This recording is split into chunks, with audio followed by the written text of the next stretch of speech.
Exactly. Yeah, okay. Done. Okay, call this meeting to order at 4:15 of the Sunshine Ordinance Task Force on August 1st, 2018. Please call the roll. Call of the roll. Seat number 1, Matthew Cate. Present. Matthew Cate present. Seat number 2, Lila Hood. Present. Lila Hood present. Josh Wolf. Present. Josh Wolf present. Rishi Chopra absent. Luam Tesfaye absent. Frank Kanata. Here. Frank Kanata present. Vice Chair Highland. Vice Chair Highland absent. Louise Fisher. Present. Louise Fisher present. Fiona Hinsey. Present. Fiona Hinsey present. Chair Bruce Wolf. Present. Chair Bruce Wolf present. We have a quorum. Okay, just for the notes, Member Tesfaye is noted she would be late, and Vice Chair Highland had notated at the last meeting that he was going to be unable to make this meeting.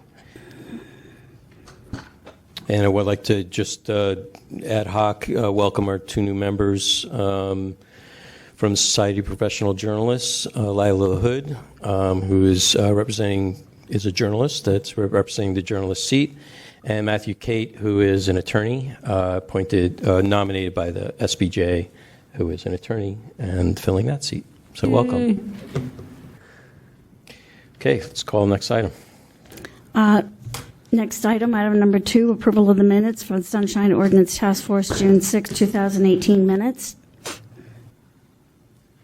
Is there a motion? I'll move to approve.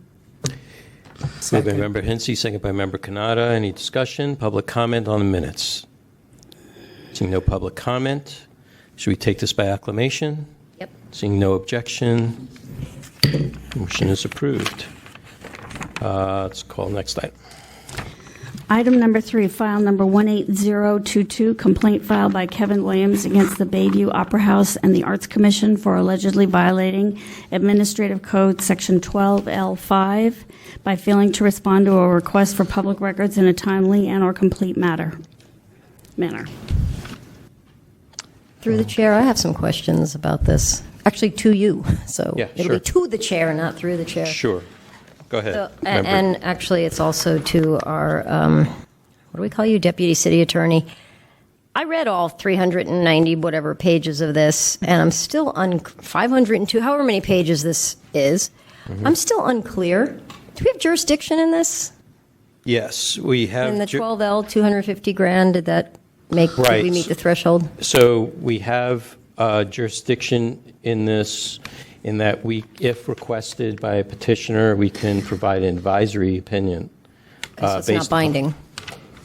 Well, yeah, it's not Binding. binding. The idea is the process is under 12L, a person will ask the supervising agency that is supervising the contractor. So the Arts Commission in this case. So the Art Commission in this case. And if the requester is not satisfied with the answer, they act as like the Sunshine Task Force at that point. They will issue a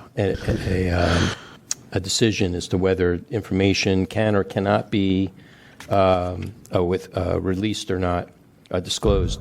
And if they don't like that decision, they can come to the task force for an advisory opinion, and that might influence things. Not quite sure operationally what happens with that advisory opinion, but there are various venues that a petitioner can take, like with all of our other cases. So then, I guess, it's like a multiple choice. Either we have no jurisdiction at all, which means we wouldn't even be hearing it. So obviously it's not that. No. And then I wasn't sure if it's we hear the whole thing or if we were supposed to just unpack bits and pieces. So it's not unpack, it's hear the whole thing. Well, it's pretty much unpacked because okay. we're basically giving an opinion, an advisory opinion based upon the decision of the supervising agency. So what are the details that led them to their decision? Okay. And so we take it as far as what we need to satisfy that. Okay. And our DCA is here and is not chiming in, so I guess we're okay. Well, we can pause for a moment if we if you want to hear from legal Why counsel. are there two of you? It's like, who's? So, Sorry. Mark Price Wolf would. Mark Price Wolf will be co-counsel on the Sunshine Ordinance Task Force now. This is DCA Wolf, another wolf to the mix. Good, because we didn't have enough already. All right. We have a pack of wolves. So, Wolves. I mean, the Bayview Opera House is a nonprofit entity that receives the threshold level of funding through the Arts Commission, and the task force does have jurisdiction to establish whether or not they're in compliance with Section 12 of the Admin Code. Okay. But I mean that it is an advisory opinion that they can issue, and then get back to the Arts Commission with, a request that they comply with whatever the advisory opinion, the outcome of that opinion is, or whatever the determination that the task force reaches. But Section 12 does have a narrow scope as far as what sort of documents can be requested. So I would advise that you stick within that scope, and any documents outside of that scope may have to be sought directly from a city department or agency, which I think initially when this case was filed under the Arts Commission, was filed with the Arts Commission as a respondent. So some documents sought in this may have come from the Arts Commission or may need to be sought again from the Arts Commission if they hadn't already been received under that separate complaint. Thanks. And also, just for your edification for our new members, this is an item that was continued. Oh, no, was it? This came directly from the committee. Oh, okay. Okay. But we've heard this issue before. We've heard the Arts Commission portion of it, but this is against the Bayview Opera House at this time, under Gotcha. 12L. Mm-hmm. Okay. All right. So, EOT, is there anything you would like to add?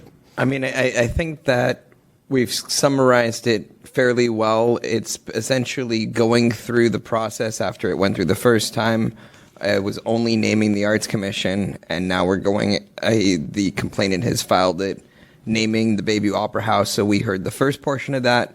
There was some stuff that we weren't entirely sure of in the hearing as to how the law should play out, but we'll look at that once we move forward through the hearing process. Okay, so EOT is the Education Outreach and Training Committee, which has authority to hear complaints. Okay, so let's begin. This has been found to be in jurisdiction, and the information in the information public, I gather, and referred to us. So we'll start with the petitioner. You have 5 minutes. Thank you, Member Wolf, and all the other wolves. I didn't expect to get another wolf. But at any rate, thank you so very much for this hearing. By way of introduction, for those new members that have just joined the task force, I'd like to welcome you. I think this task force has done some remarkable work over the years. By way of introduction, I'm Kevin Williams. I'm a retired Senior Contract Compliance Officer for the City and County of San Francisco Human Rights Commission. And on occasion, I've served as its acting director. I've enforced city ordinances such as this one and many others, including domestic partners, MBE, WBE, LBE utilization ordinance on some of the largest capital improvement projects in the city's history, including the master plan project, the $3 billion project of the new international terminal, and the BART extension into the airport. I was employed with the commission since 1985 and retired in 2004. In that capacity, I worked with a variety of departments, including comprehensive training from the city attorney's office, and reported in that capacity to various boards and commissions of the city. And I come here to this task force somewhat carrying that compliance background, in addition to a public interest and private interest because my name is associated with the building that's the Bayview Opera House Ruth Williams Memorial Theater. And the genesis of this complaint began with a surprise, and that is, as the son of the woman who the city honored and bestowed the name, the Ruth Williams Memorial Theater, that the board of directors and the Arts Commission refused to give me information that I think that any ordinary citizen, let alone someone with a personal interest, would have at obtaining that information, in as much as in that community I am recognized as the successor of my parents as a community leader and a civil servant to this great city. I'd like to point out, first and foremost, getting down to business, that this task force performs a quasi-judicial function of San Francisco business. This task force is under an impression that the San Francisco Administrative Code, Section 12L, establishes the task force jurisdiction that is limited only to vestigial powers, that being simply to make recommendations, unlike Administrative Code Section 67(1). My purpose for being here, in part, is to assist the task force in disabusing the members of that era and a lawful distinction required of nonprofits subject to 12L and those subject to the Public Records Act under Government Code Section 6253, and thus more expansive jurisdiction that is permitted under 67(1). First, nonprofits are subject to the Freedom of Information Act. A nonprofit is considered a public body under both state and federal law when it becomes a public benefit corporation. The Bayview Opera House Board of Directors is, by its Articles of Incorporation, a public benefits corporation. In particular, nonprofits that receive federal tax exempt status qualify as a public body and are thus subject to the Freedom of Information Act. Congress created the FOIA to ensure that public business is performed in an open and public manner. Second, Government Code Section 6252B, as amended by Assembly Bill 2937, states that non-governmental auxiliary associations is not a state agency. Rather, it becomes a commission of sorts. It is considered a legislative body. The Bayview Opera House, because it has a contract with the Arts Commission to provide the operations of a cultural center and receives grant money, falls into that legislative body category. So I would say, because of that, your jurisdiction extends far beyond just making a recommendation as to the disclosure requested of the Opera House. I have also looked at Please wrap it up. Okay, I'll wrap it up right now. I've also looked at an opinion of the Attorney General that was issued by Bill Locker, March 14th, 2002, and it goes into that. I'll come back and address that after you may have some questions. Thank you very much. Are there any persons or witnesses provide any facts or evidence on behalf of the petitioner, the complainant? Seeing none, respondent? 5 minutes.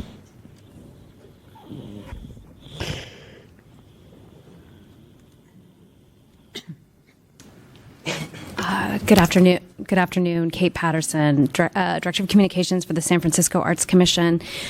I'm joined here today with Barbara Ockel, who's the Executive Director of the Bayview Opera House. We're both here to answer any questions you have, but I want to just stick to what we're actually talking about, which is the fact that the Arts Commission did an investigation of Mr. Williams' claims with regard to the Bayview Opera House's compliance compliance with 12L, and we presented those findings in a cover letter to you. So I'm here to answer any questions related to our findings. I do want to just highlight the fact that with regard to the public records that are defined under 12L that need to be turned over, we found that the Bayview Opera House had complied.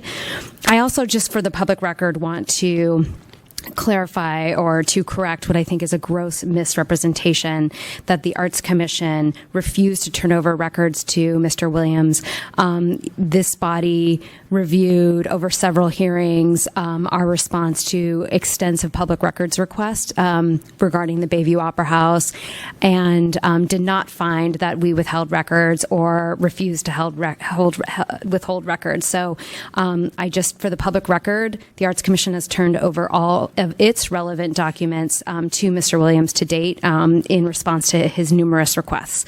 So again, I'm here. I don't want to rehash everything that I've put in this letter, but we feel that for the most part, the Bayview Opera House has complied with 12L, and we have, where we feel like there has been some room for improvement, we've identified those instances and have made recommendations.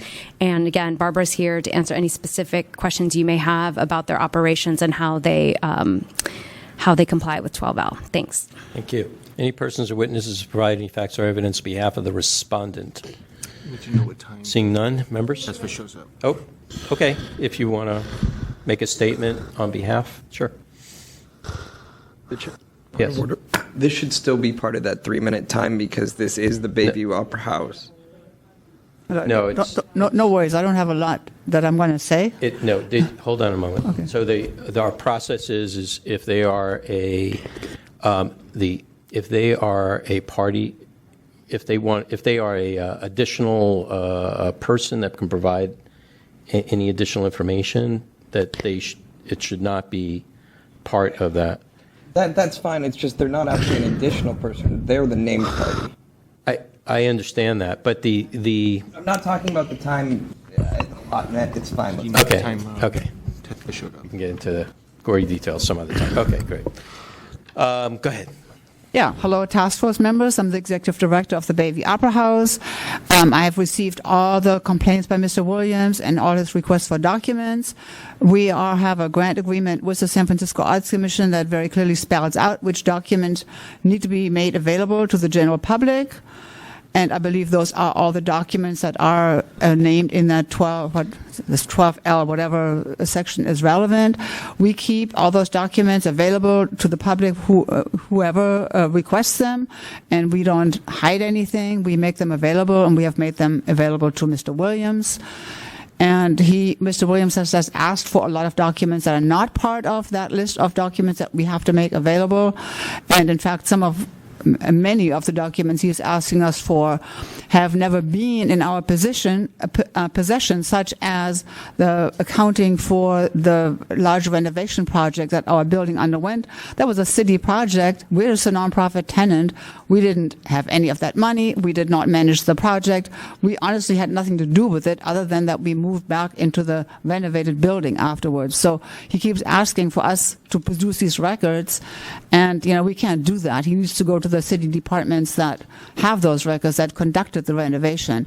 And I'm frankly fairly tired of him publishing articles in local papers and holding public meetings and claiming that I absconded was, part of like $3 million or something. It's ridiculous. I never had that money. And anybody who sees our IRS tax statements, unless you claim that they're just, fraudulent, can clearly see that money never hit our accounts. And there's many other things that he is asking us for, such as a list of all people who rented from us, what their race was, what their age was, and what they did, and all these questions. We don't even record that information, and much less would we, give it to him if we did. It's like we rent to people, and that's our business, and we're not obligated to turn that over. If he came to us in a friendly fashion and asked certain information that was actually relevant to the functioning of the building, like how many arts events do you have or whatever, then, we could have a discussion about it, but not in this confrontational fashion. So if you have any questions for me, I came here mainly to answer those questions, but I feel like we've done everything that we are required to do. Thank you. Thank you. Are there any other persons or witnesses providing facts or evidence on behalf of the respondent? Seeing none, members? Any questions, clarifications from any of the parties?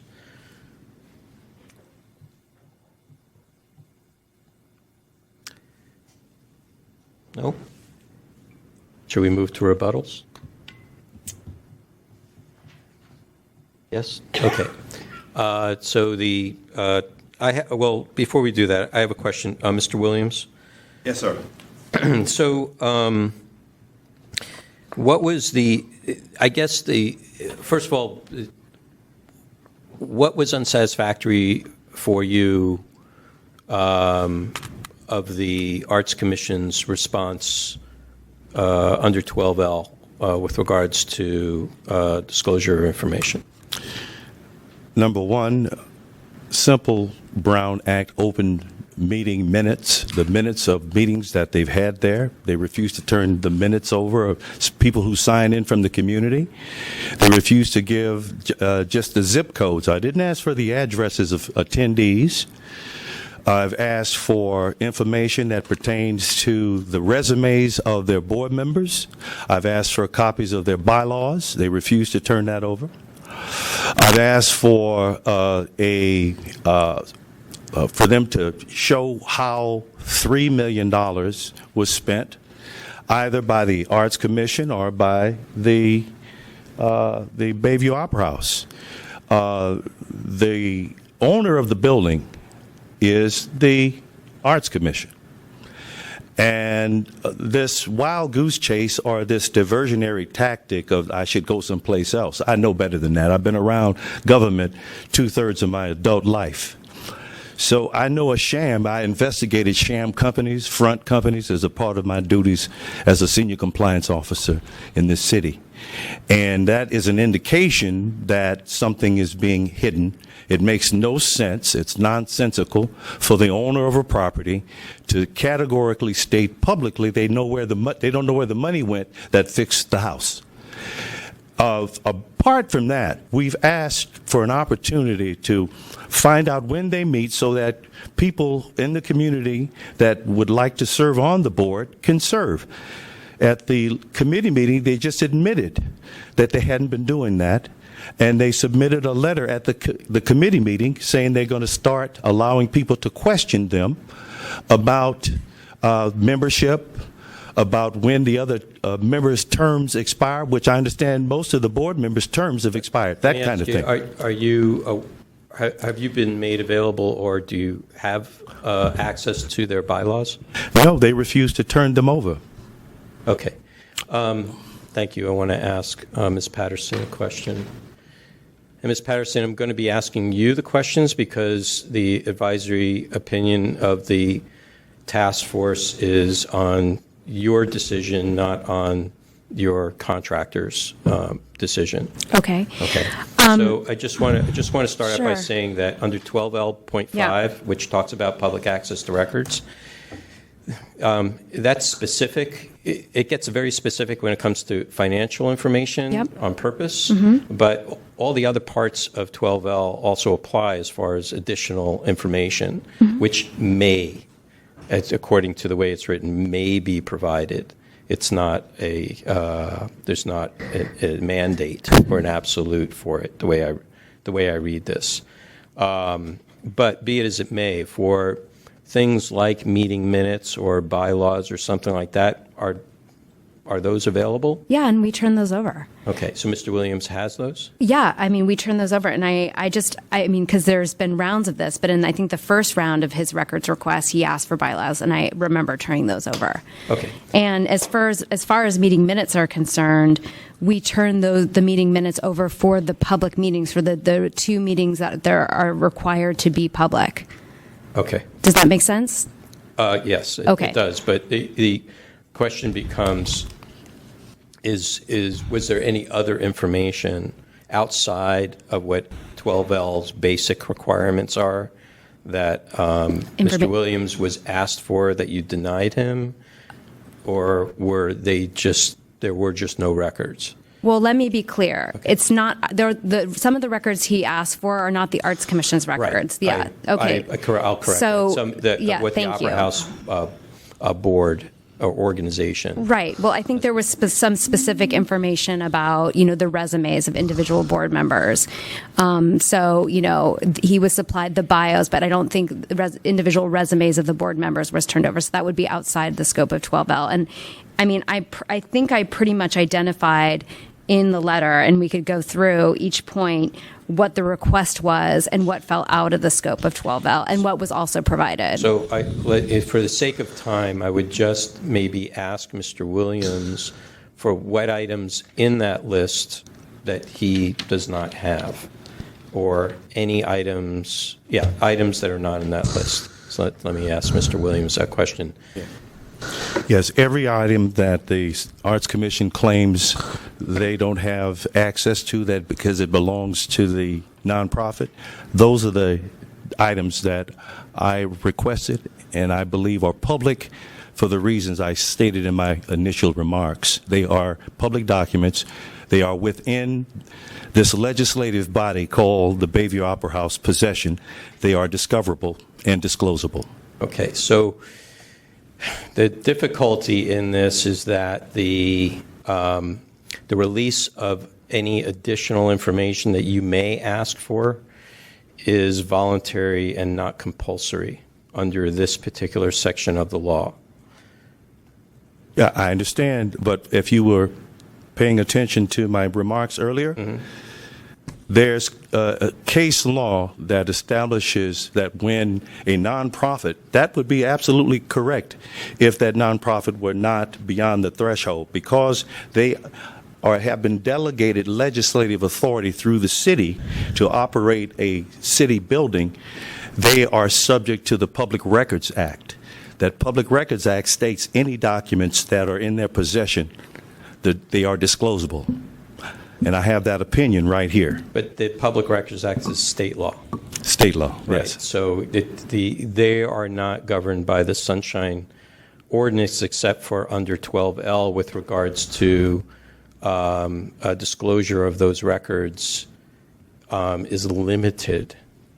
But I would argue, Mr. Wolf, that the public policy of City and County of San Francisco is to establish an ordinance that is expansive, that is broader than just what the state allows. It's more restrictive, and it's that way in every other category. It also applies to this case. I hear what you're saying. The expansiveness goes back into, to me, me speaking, goes back into the focus within the city government itself, not to the external entities or the contractors, because that's why 12L was created, so that the focus to bring in as far as it can the contractors, or in this case nonprofits that have contracts with the city. So there are limitations within the Sunshine Ordinance under this section specifically for nonprofits. I hear what you're saying. I know exactly where you're going for this. I'm feeling confined by this because when it's so specific that it says that any additional financial information by a nonprofit organization shall be voluntary, not compulsory, it makes it hard for us to even make an opinion that that the information can be compelled even by the contracting agency. Well, that's the reason for coming here. Right.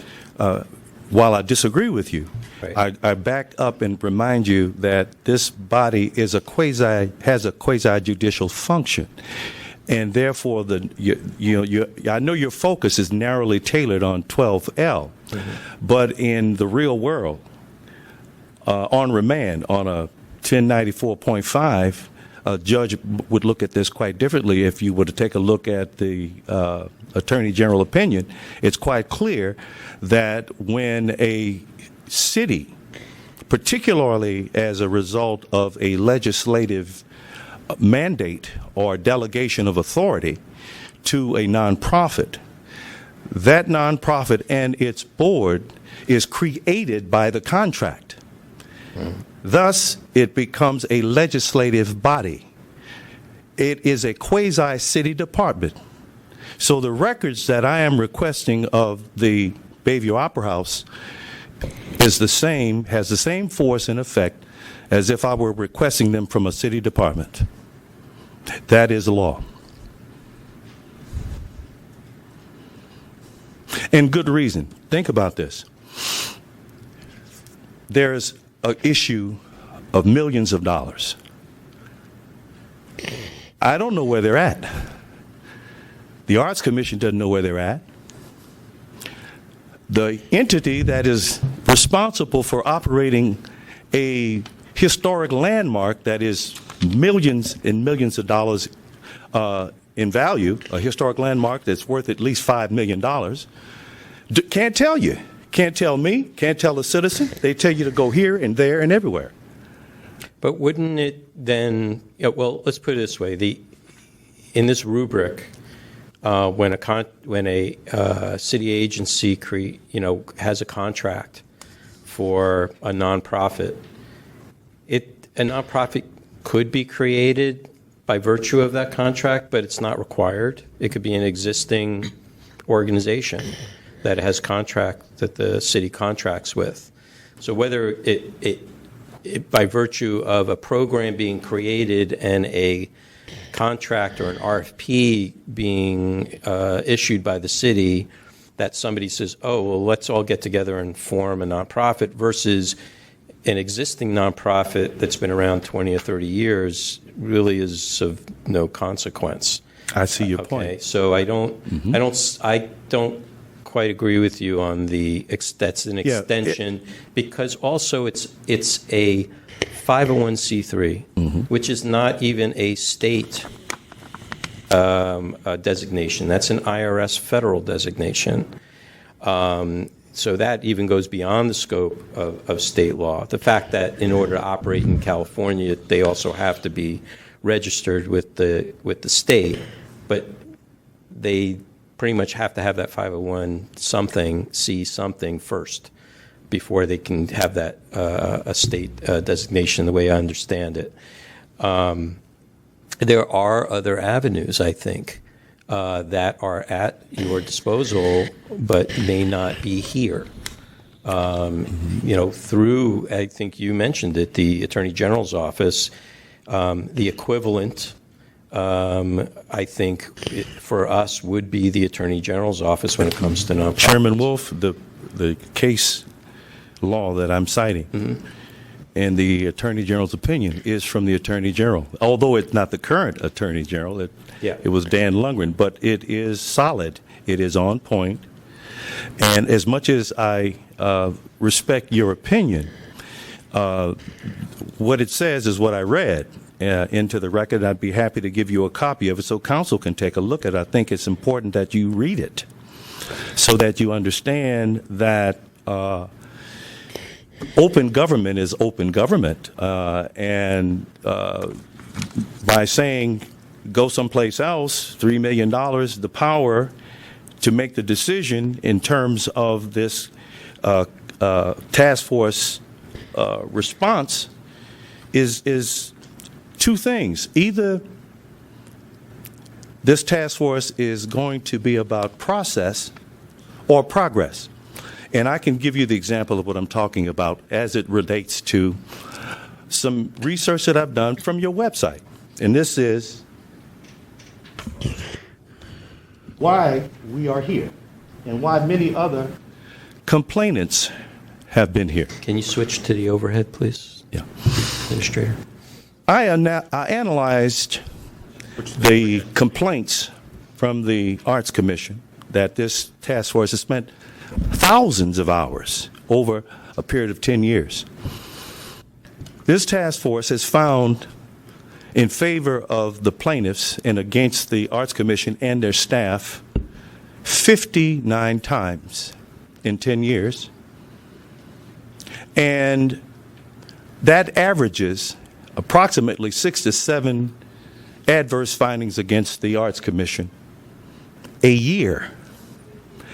You will notice in 2012 it spiked significantly, and it spiked again in 2017. Within that intervening period, members, this task force went about its business of doing what it is charged to do. It sent out 3 letters of referral regarding the Arts Commission for repeated violations of this task force ordinance. It sent out a letter to the mayor, to the Ethics Commission, to the Board of Supervisors, requesting specific Arts Commission employees be disciplined for not only failing to comply, but failing to come here with the requisite knowledge and training, Sunshine Task Force training. To her credit, Ms. Patterson has come here and fallen on the knife just with Ms. Trudeau 14 times. If you add up the others, she's fallen on the knife. The person that has taken the task force training is her boss, Tom DeCaney. 3 findings against him. He hasn't appeared before this task force one time. So the person with the training, as I've alleged in the past, is telling the staff people not to comply with it. That is why we're here today. They have a long history of disrespecting this task force by repeated violations spanning 10 years. This is no different. In my case, I went out and celebrated thinking I had won something back in March when you issued the finding here in my favor. I thought it was great until I saw Ms. Trudeau's case, a homeless woman with no office, no place to live, who prevailed 14 times. Okay, so I hear you. I want to really get back focused on the issue at hand here. But Mr. Wolf, let me say this. Mm-hmm. That is the focus. That is why we're here today. That is a clear indication that what we are all here to do and what we're all about is open government. And what we have is like a Wesley Snipes Blade movie. They are day walkers and night talkers.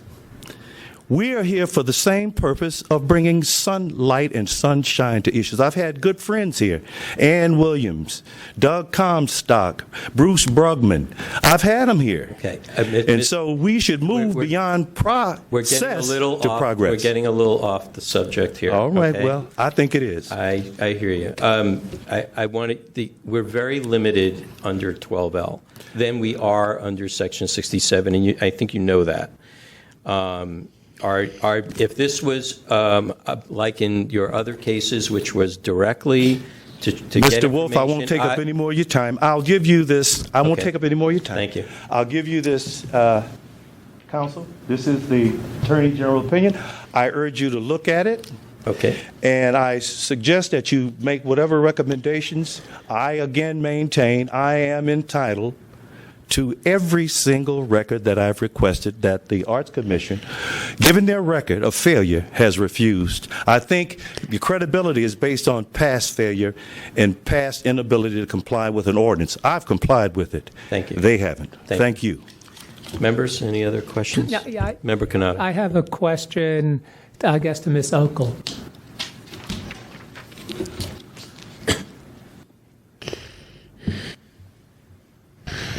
If I remember correctly in your remarks before, you said that the Bayview Opera House was not involved in the rehab of the building, therefore you couldn't provide the information as to where this $3 million happened. Is that correct? That's correct. Was the Bayview Opera House a not-profit at the time the building was rehabbed? Say that again? Was the Bayview Opera House a not-for-profit 501c3 at the time? Yeah, we were founded in 1992. We got our RS designation. And while the renovation was taking place, we are a tenant in the Bayview Opera House. But then, since the renovation took place, we couldn't be because it was all torn apart. So we were basically told we had to find another location to conduct our, arts activations. And so we rented an office across the street from the building that we occupied, while we couldn't have the building. And during the renovation, the Bayview Opera House, not-for-profit, played no part, had no role in the renovation? None whatsoever. Who did? It was managed, my impression was it was managed by the Arts Commission, but I know that there were other city departments that had jurisdiction over parts of the renovation, such as MTA and DPW, but the details, I was not privy to. It was just we were out, we were on our own, we didn't have the building, and, I'm in no position to demand information from the Arts Commission. I was very happy it was happening. Okay. Ms. Patterson, please. I just want to caution you that we're not rehashing the previous cases for the Arts Commission to produce information. I understand. Thank you. I just want to be clear. Ms. Okel just said that the Arts Commission was part of the renovation, had part management roles, as I understand it, in the renovation of the Opera House. Is that correct? We own the Opera House, but as I have testified here before on several occasions, during the course of the renovation, the Arts Commission turned over the building to DPW or MTA, and they managed contracts for the renovation of the building. Right. But as the owner of the building, you have no central store of data to what happened when this building was renovated? Member Kanata, I have asked 20 different ways to satisfy Mr. Williams' request for records within my department that provide a full, detailed accounting of every aspect of the renovation over the extended period of time over which it took place. And I have turned over every record related to the renovation and the budget, and I've even, when I found additional records after we've closed that case, again, not for withholding records, I turned those over in the attempt to bring peace to Mr. Williams in his search for, a full accounting of this project. The Arts Commission did not manage the construction of that building. We did not manage the construction budgets. Therefore, we do not have the line item detail that Mr. Williams requests. Thank you. Okay, so we're crossing the line here a little bit, okay? Because you're now going into information that the Arts Commission may have. This case is about information that the Bayview Opera House organization has, and so that was the end of my question. Okay. Any other questions? Okay. Are we ready for rebuttals? Okay. Respondent first. Rebuttal. 3 minutes. Everything is in the letter we provided in terms of the review of the Bayview Opera House and its compliance with 12L. Again, if there is anything that needs to be clarified, I'm happy to do so. But we looked into every one of Mr. Williams' additional requests vis-a-vis 12L and the stated requirements. And we found that, again, for the most part, the Bayview Opera House did comply with what is required under 12L. Where there were shortcomings, the Arts Commission made recommendations and even made some suggestions about where the Bayview Opera House could go above and beyond in terms of disclosing specific records. I do not want to rehash the last several hearings related to the renovation and the records that the Arts Commission had. We have to date turned over everything in our possession to Mr. Williams. So I would appreciate staying focused on the matter at hand. And again, I'm happy to answer any additional questions. Thank you. Mr. Williams, rebuttal. That is an exercise in closed government. What I propose is that you take a look at what's before you, and if you so need, make a recommendation. But I'm here to tell you that I just finished installing $8,000 in double pane windows. I didn't manage it, but I know where the money came from. It's my house. And if you believe what Ms. Patterson told you, then I'll come back and offer to sell you the Golden Gate Bridge. They're not telling the people, they're not telling those with a private or personal interest in it, and to play one against the other. The records that the Arts Commission doesn't have, the nonprofit has, and what the nonprofit has, the Arts Commission doesn't have, it just does not strike with reality. The reality is they have a contract with the city to provide services, both a grant agreement as well as a leasehold agreement.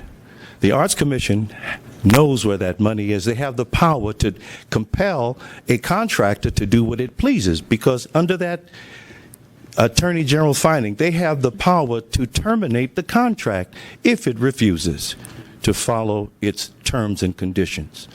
That I know from years as a contract compliance officer. Thank you. Members? Is there a motion? Member Fisher? No. No? The answer, you asked a question. I said, no, there is no motion.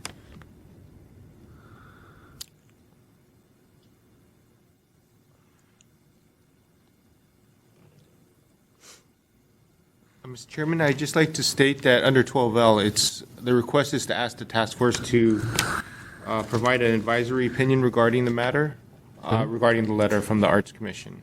So we would probably not go with our standard motions. It's a matter of are you going to write the advisory letter or not, and who will write it? Well, I don't necessarily agree with that. I think the task force needs to make a decision as to what is going to be written in that letter. And there needs to be some discussion with regards to what that is. I don't think it's an individual's, to make that opinion. It's not going to be mine. It's going to have to be a collective decision of this body to do that. Member Canada. I mean, I really think that Mr. Williams and/or the general public should have access to where that $3 million, how that $3 million was spent, but the legality of if we have the jurisdiction to compel under 12L that the Opera House or the Arts Commission go find out where this money was spent. I'm not clear that we have that. So I don't know if DCA Cola can chime in, but I don't know. But if I was involved in that neighborhood, I would want to know where that money was spent, how it was spent. Right, which is, I hear your sentiment, but let's keep the focus on 12L. Do you agree? The question is here is, do you agree or not agree in some respect, in one respect of one side or the other, as to whether the decision from the Arts Commission, based upon the request and the information that was provided by the contracting organization, was satisfied or not? Mr. Williams is asking for our opinion as to whether we feel, based upon 12L and all the provisions in 12L, whether the Arts Commission made a correct or incorrect decision, and in whole or in part. But I think that decision, 12L, as you read, 5 states that other records may be handed over. Neither the Opera House or the Arts Commission are saying that they chose not to hand it over. They're saying they don't have it. Right, and then you heard further testimony that the Opera House organization, 501c3 nonprofit organization, was not involved in any of the renovations or anything like that. It was all under the Arts Commission, which is a different question. And if the Arts Commission then says, well, we weren't in charge of hammering in the nails and screwing in the screws, that it was partly DPW and partly other departments, then that's a whole other question. That's already been gone through. And that's not what's before us here. So is there a motion? I don't have a motion, no. Well, is there a motion for no finding? For it, what would be the advice for Mr. Williams at this point? What advice could we provide him? That everything has been complied with, and we agree with the Arts Commission's decision and finding, or that we don't? And what part of that don't we?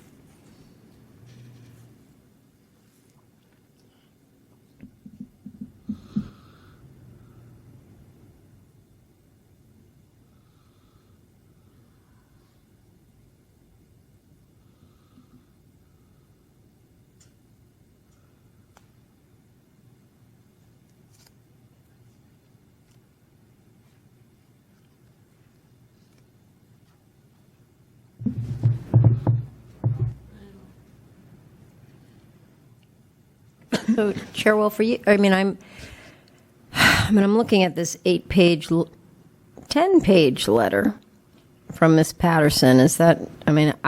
It's hard to prove a negative here, but I don't see anything jumping out. I guess I don't have any advice. The basic question is Mr. Williams asked for certain information. Did he get all the information as provided under 12L?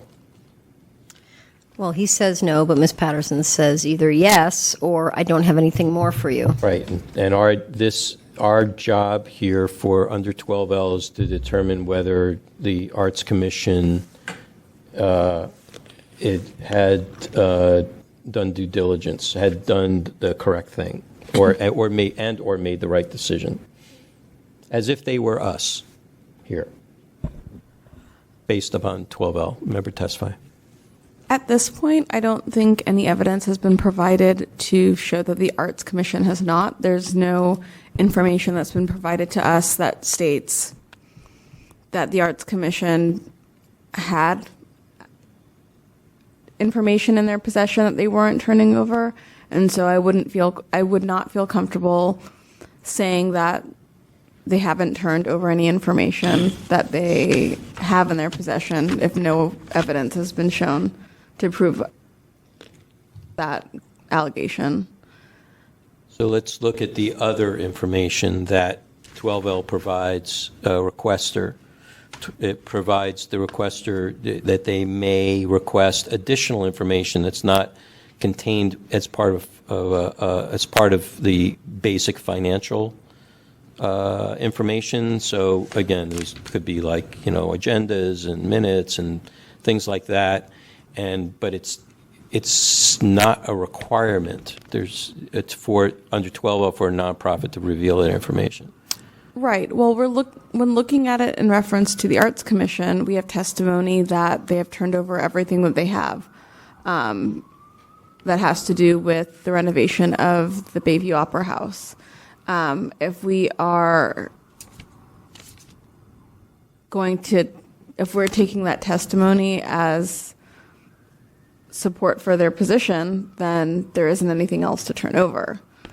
I know that you're talking about categories that are outside of the requirements, but I do recall the Arts Commission giving testimony that they've turned over everything that they have. So it's not that they are saying they've turned over everything that is within the confines of the small amount of information that's required. They said they've turned over everything.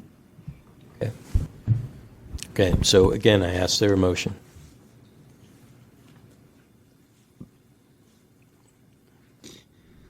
If you don't find that there's anything to add and you agree with the decision of the Arts Commission, then you can make that motion. Or if you agree that you find something different, you can do that too. This is not an order of determination. It's advisory it's actually advisory to the Arts Commission as to whether they made a correct decision or not.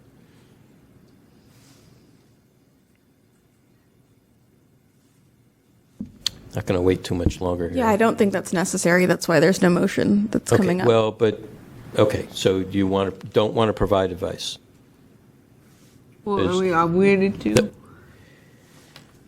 Are we obligated to?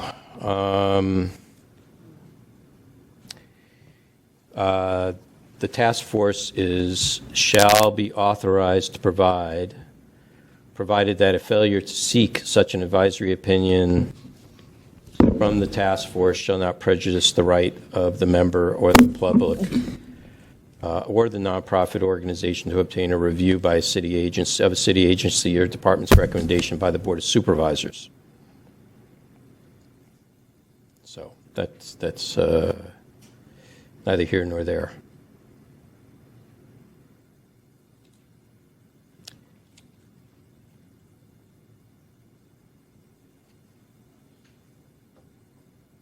We're authorized to provide an opinion. We're not required to provide an opinion.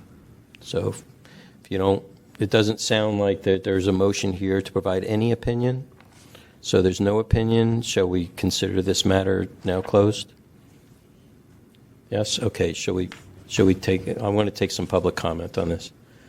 Public comment on this item. My name is Francisco da Costa, and I've been here many, many times. Today, this matter is muddied more than it ever was before. This 12-well business was introduced in our community by people that are not competently cultured. Can you imagine a black person going to Pacific Heights and running an institution, as has been stated here by the Arts Commission and Barbara Okel, who, when a black woman asked her to rent the opera house, she said, "We don't rent it to animals and goons." I served as 6th Army's congressional liaison, and I understand these issues more than any one of y'all. I participated in forming the Sunshine Task Force, and I know how y'all have served in the past. 12-well introduced by the Bayview Opera House was to conduct nefarious activities under an umbrella called economic development. That $3 million can be accounted for, but they are kicking the can down the street. Remember, this matter has taken 11 months. 11 months. And we are forced to come over here, and we are forced to give testimony, while some of the members on the task force are not very clear about 12-well. And they're not very clear about a 501c nonprofit. And so we have no other avenue. When the Sunshine Task Force was formed, it was clearly formed to help the community. But there are legalese now in this 12-well that was not considered when the Sunshine Task Force was formed, that came some years ago, that is muddying the waters. And the community is sick. The community is so sick that I am forced to tell them, let's follow the money. I don't want you all to go and create any violence. Let's follow the money. And as we follow the money, using GuideStar or any other tool, we see that the Bayview Opera House hasn't paid its taxes because 12-well mandates any amount of monies over $250,000 have to be paid to the state and the federal government. And y'all have not even looked at that. Thank you very much. Thank you. Any other public comment? Members of the task force, Ray Hartz, Director, San Francisco Open Government. Hi, Ray. If you look at the Good Government Guide on the City Attorney's website, the introduction by Mr. Herrera reads to begin as follows. As public officials, we have no higher obligation than to conduct the functions of San Francisco government in a manner that is honest, open to scrutiny, and responsive to the people we serve. That's from the legal person who runs this city as far as determining what the law requires. Open and honest.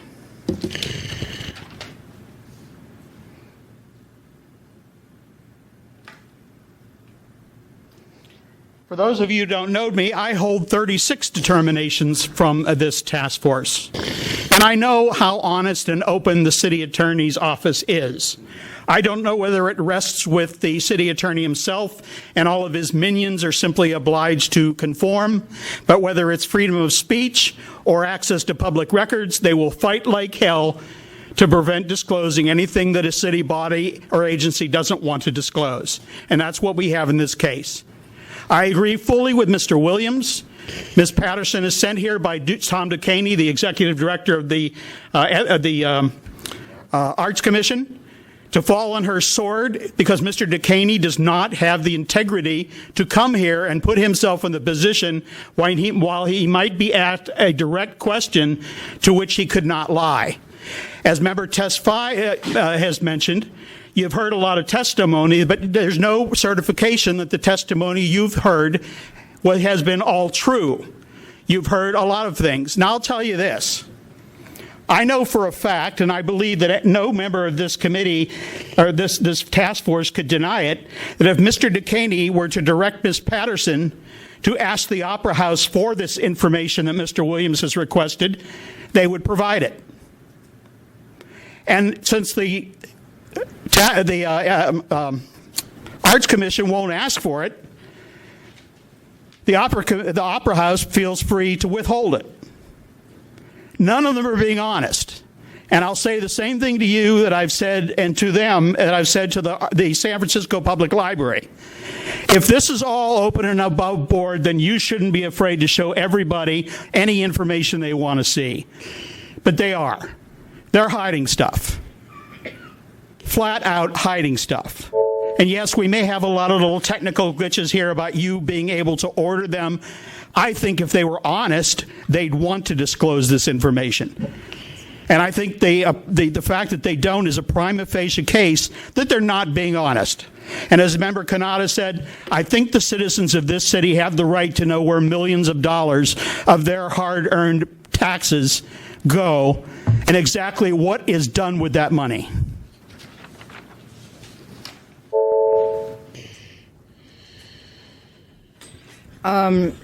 Firstly, with Tom DeCaney, in the early filings on this case, I saw a text message that went from DeCaney to Oka directing her not to turn over documents. It was there in the file.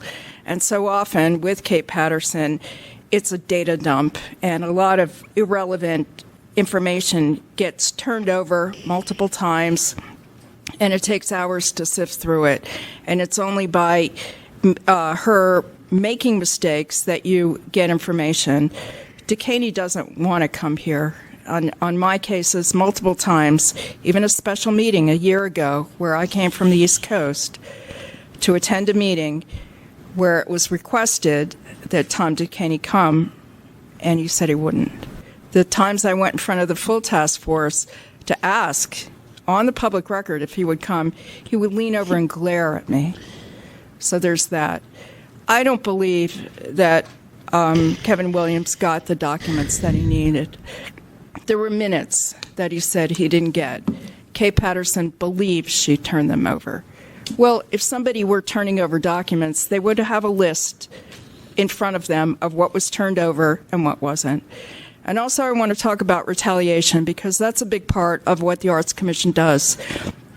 Shortly after the order of determination issued on this case, the plaque that was on the Ruth Williams Opera House was taken down with no authorization, no mention at all. That was retaliation. And I think members of the task force are full aware of what the Arts Commission has done in retaliation for me speaking out at public meetings.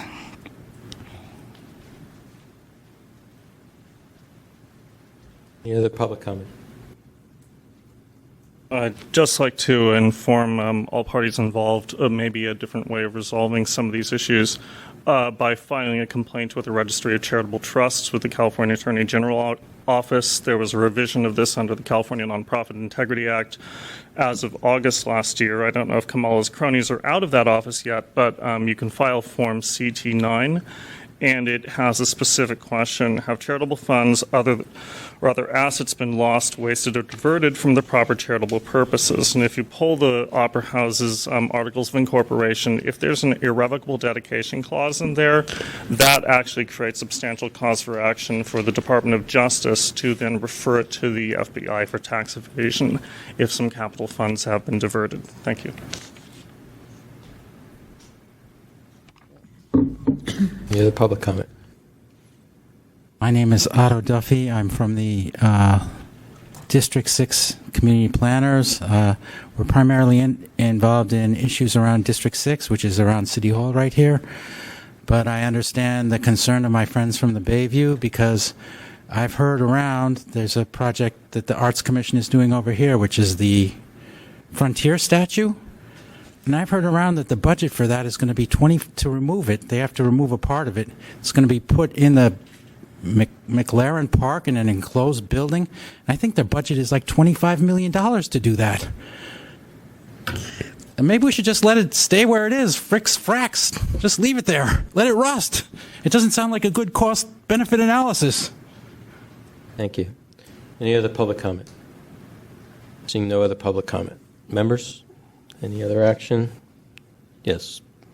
Member LaHood. I have a question, and as you know, I'm new here, but if city employees are required to help community members formulate their request for public information, is the Arts Commission responsible for helping Mr. Williams address his request for information to other city agencies? Is this a situation where they're not fully fulfilling their duties because they haven't helped him figure out how to locate that information? If this was a request under 67, Administrative Code 67, then yes. Okay, because this was brought to us under 12L, the vast amounts of requirements is reduced. So that's the thing. So that's why in the previous cases there was different opinions and different motions made, actions that were taken in the other cases that Mr. Williams brought forward that were filed as regular sunshine requests. This is different.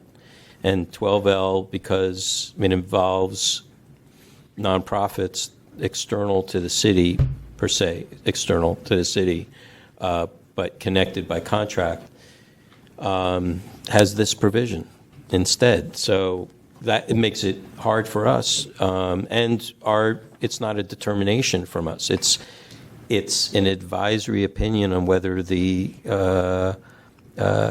decision made by the Arts Commission was correct or not correct, in whole or in part, and that's it. This doesn't provide us with any opportunity to compel anything under 12L. Under Administrative Code 67, there is. We have far more ability under 67. So that's it. I still don't hear that there's a motion from anybody. I don't think there's going to be. I will just say this, that the part that has the meat in 12L is the Board of Supervisors.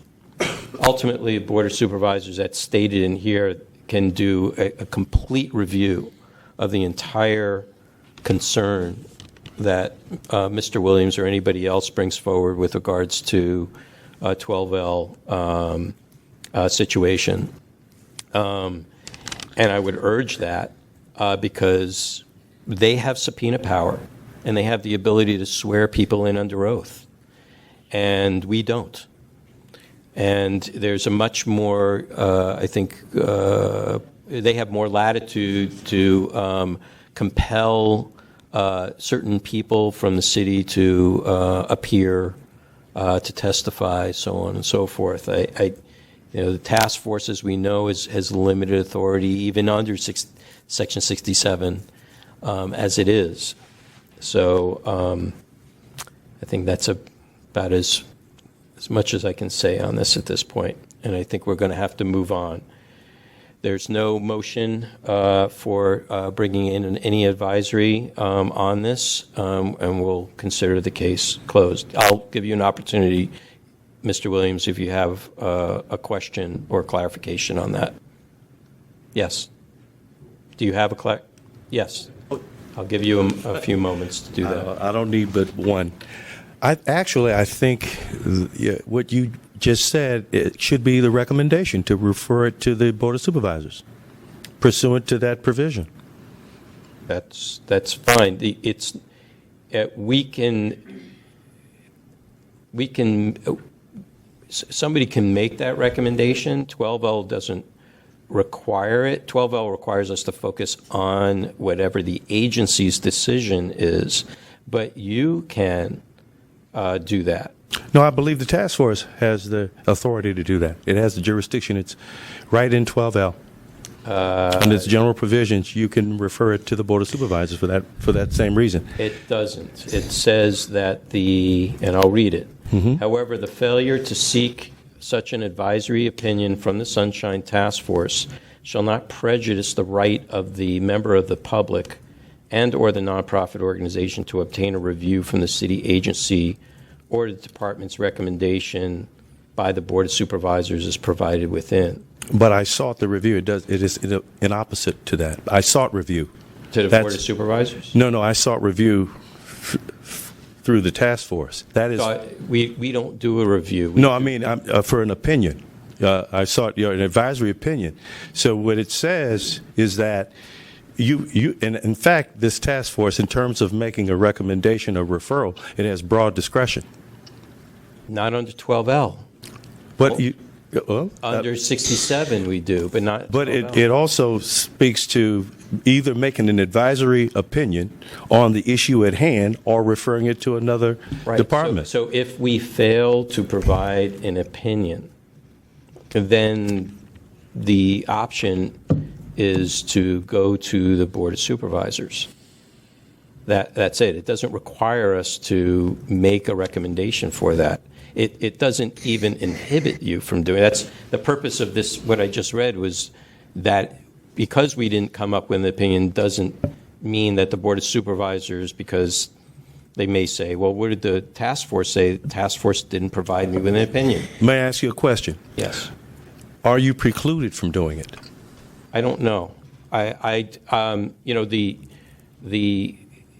only reason why I'm hesitating, I don't know about anybody else. Everybody has free will to do what they want and contribute. My hesitation is that 67 is very clear on what we can or cannot do with regards to making a referral. Okay. Under 12L, it doesn't provide us with that. It only provides us with the ability to make it an opinion. Okay, so if we go back and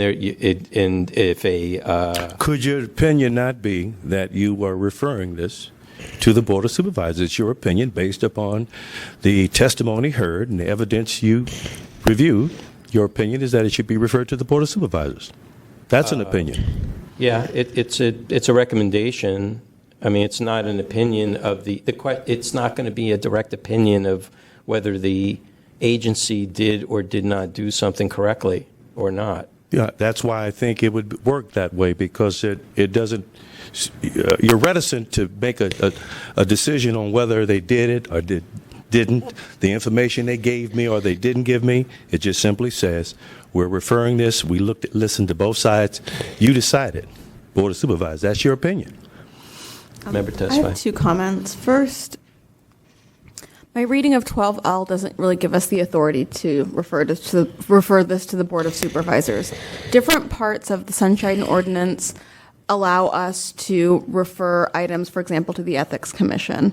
But I don't see where we have authorization to refer this to the Board of Supervisors. The reason that I have not been inclined to have us give any kind of opinion on this matter is because if we did, I think our opinion would be leaning in favor of the Arts Commission having done everything correctly, and I don't want that to be out there on this matter to be used against future complainants. And so given that, I would rather take the more conservative approach of not giving any opinion at this time, but I don't believe that we have authorization to refer matters to the Board of Supervisors. And that's my explanation for why I have not made a motion to issue any kind of opinion, because I don't want the Arts Commission or any other department to be able to use that and say, and kind of use that against people making complaints similar to Mr. Williams. So you're protecting my interests. Thank you. And others like you. All right. Well, good. Add that. I appreciate it. Thank you, Mr. Williams. Thank you so much. Okay, members. Anything else for the good of the cause on this one? Okay, we're going to move on. We're going to consider this matter closed at this time, and we're going to move on to our next item. Thank you all for attending. Okay, please call the next item. There's no action taken. Item number 4. It's 5 o'clock. We take general public comment at 5 o'clock. We'll take public. Please call general public comment. Members of the public may address the Sunshine Ordinance Task Force on matters that are within the Sunshine Task Force jurisdiction, but not on today's agenda. Item 5. Yes. Yes. You ready? Please start the clock. Ready? What, is she doing public General comment? public comment for items that are not on the agenda.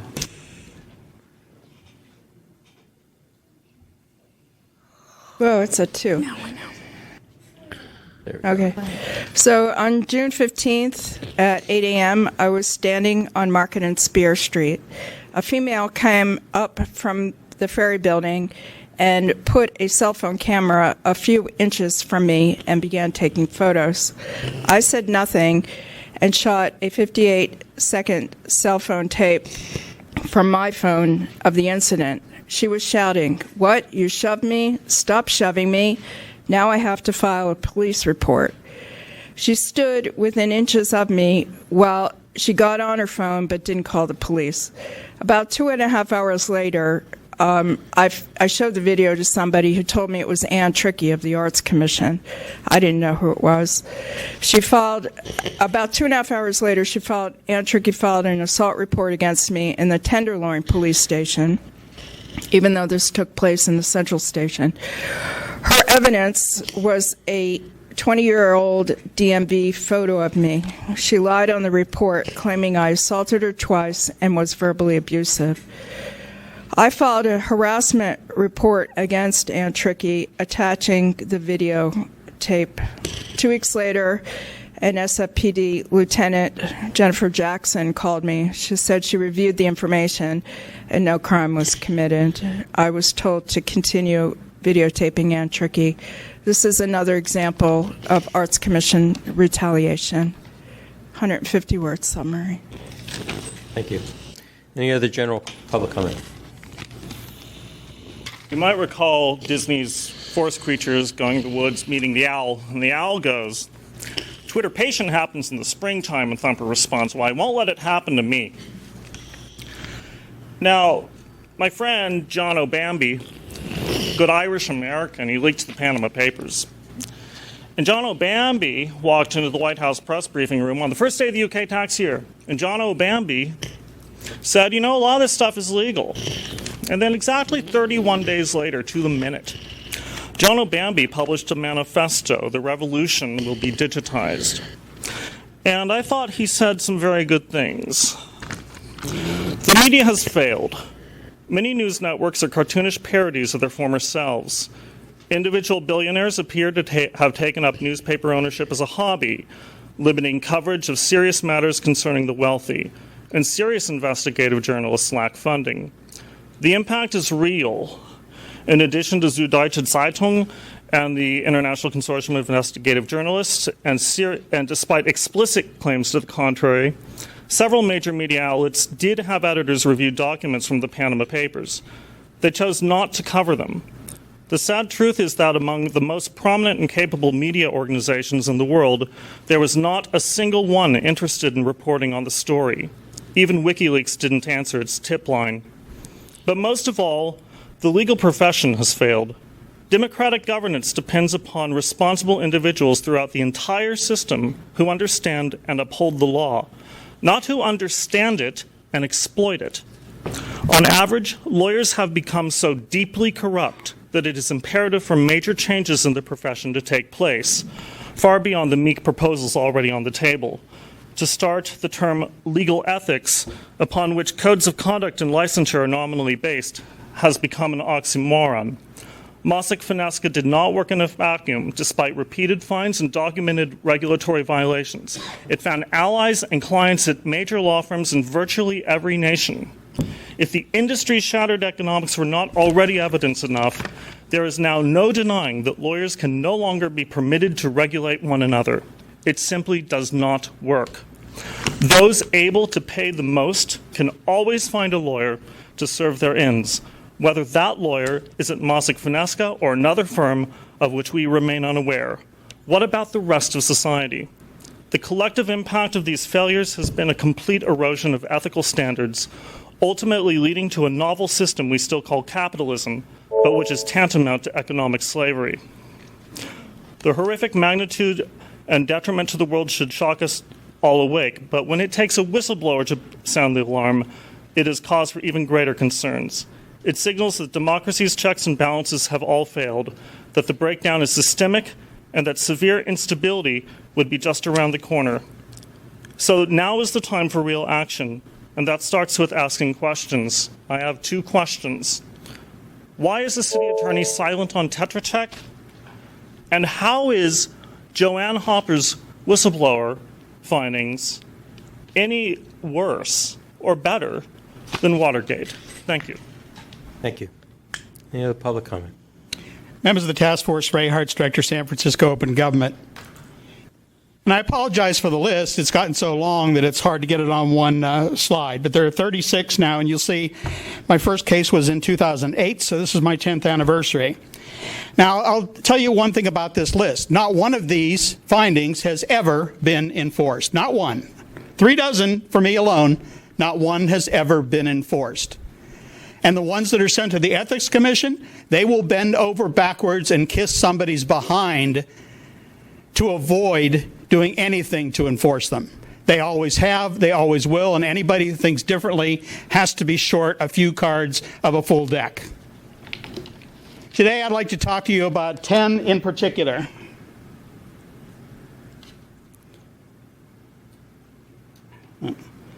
This task force has ruled 10 times that the law says that if I submit a 150-word summary, it shall be placed in the minutes. And they have ruled that in the minutes means in the body of the minutes. And I have said over and over and over, and never had one single person contradict me, that what we're talking about here is constitutionally protected political free speech. Now, if you look at the first 5 of those cases, 4 of them have to do with the public library and with the Ethics Commission. They have complied. They have placed my 150-word summaries in the body of the minutes, as has the Police Commission, the Arts Commission, and the Rent Board. Not one of them has found their ability to carry out their duties impacted in any way, shape, manner, or form. But the the Board of Supervisors, the clerk of the board, refuses to comply with the order, although she's been found in violation 5 times. If there isn't something that could be clearly labeled and people would agree on as knowingly and willfully violating the ordinance, I'd like to know what it is. Ms. Calvillo is acting as an agent of the Board of Supervisors, whether she is directed by the president of the board, or whether she is directed by other members of the board, I don't know. They refuse to answer. But she refuses to follow your orders. Not just the 5 against her, but the 5 others that were all related to the same matter. And in doing so, she is violating my free speech. And not only that, but the city attorney lets her put a prejudicial statement as an introduction to every one of them, saying, we haven't verified the truth of any of this information. What do you think most people think when they see that right before my 150-word summary? Now, the Ethics Commission isn't going to do anything. In fact, Quentin Kopp, their little appointee to the Ethics Commission, was the one who took Miss Calvillo's letter, which she wrote, many misinterpretations of both the history of the findings and what they mean. She lied to the Ethics Commission, but she was smart. She didn't go herself and she didn't send any of her peons. She sent a letter. And Quentin Kopp, the appointee of the Board of Supervisors, used that letter not only to dismiss the referral, but to say that the Ethics Commission, the Sunshine Task Force, got it wrong every time. Did you? Does this task force have no ability to understand the law that it is tasked to enforce? Do they have no ability to hear 10 separate cases and find other than violations? I submit you have valid reason, and I would like to have this referred to the Board of Supervisors, because someone at the Board of Supervisors needs to tell Ms. Calvillo that she needs to quit violating my First Amendment rights, my rights under the Brown Act, and particularly my rights under the Sunshine Ordinance. She is adamant about doing so and clearly refuses to do anything to correct the situation. Starting next Tuesday, I'm going to be going back to the Board of Supervisors, and every single time I submit a 150-word summary, the day that the Board of Supervisors approves the minutes with them attached rather than in the minutes, I am going to file another complaint. And if we have to do complaint after complaint, week after week for the next 2 years, I will do it. And I don't want to hear one word from anybody on this task force that I'm harassing anybody. Thank you. Any other public comment? Seeing no other public comment is closed. Please call the next item. Item number 4, 18009, complaint filed by Antrabo against Dwight Moore in the Office of the City Attorney for allegedly violating Administrative Code 6721 A, D, E, 6726, 6729 5, 6734, 4, 6725, 6726, and 6727 by willfully failing to respond to an immediate disclosure request. Okay. This was, let's see, which committee did this come through? This came through Complaint Committee.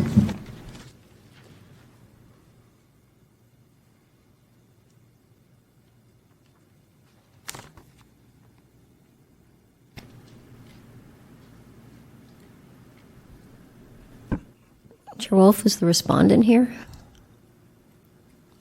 Not sure. Yeah. Oh. Just waiting for the chair of the Complaint Committee to provide a brief summary.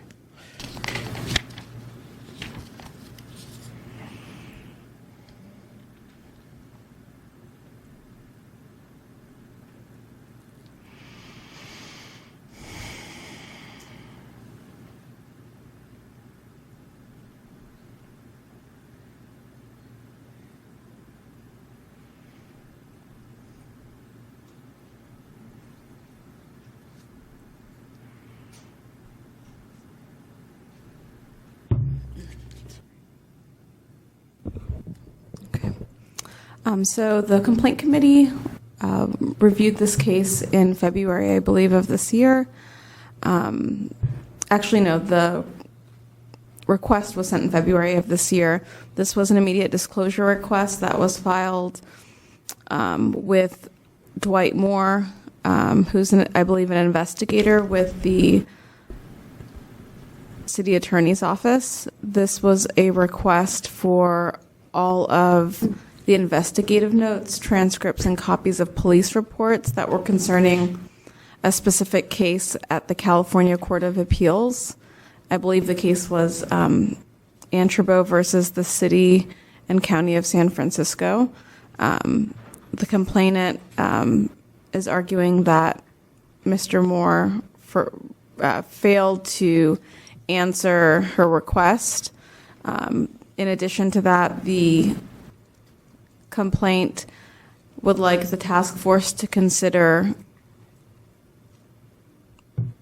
a willful violation for failure to respond to this immediate disclosure request, a violation of the requirement for a department to assist a requester with finding information that's requested, as well as a failure to comply with the timeliness requirements of the Sunshine Ordinance. Okay. This matter was referred to the task force and determined that the task force has jurisdiction on this matter. Okay, so let's hear from. Ready? Is the timer ready? I'm a go. Okay, let's hear from the petitioner first. Okay, so the member testify was right. The original IDR was sent on February 1st. What I didn't receive and what was not addressed at all in any form was copies of police reports. So were there copies of police reports? We don't know. Was I referred to any place to get copies of the police report? No. So, of course, this was a late response, and this is the second time Dwight Moore didn't respond at all, and it's only by filing a formal complaint with the task force that I got any type of response at all. So, and there is another one in the queue of Dwight Moore that I didn't receive a response on at all. So I wasn't copied on the March 14th response, which was sent to the clerk. It said by electric correspondence. So my first time receiving it was when the agenda published for this. The documents that were sent to me appeared online in the San Francisco Superior Court website. Anybody could find a register of actions, a docket. I just got generic nonsense. And there was no effort made to look for any other ones. There was no inventory of what they had, what they were going to turn over in redacted form. And there was no reference of where to go for additional information. This is what we have, and that's it. So I believe there are, of course, investigative notes, as Dwight Moore called me over 20 times from a cell phone number. He sent 20 texts to me, which were really harassing and really strange and scary. And he called my family on the East Coast. So he must have made notes of what he was doing.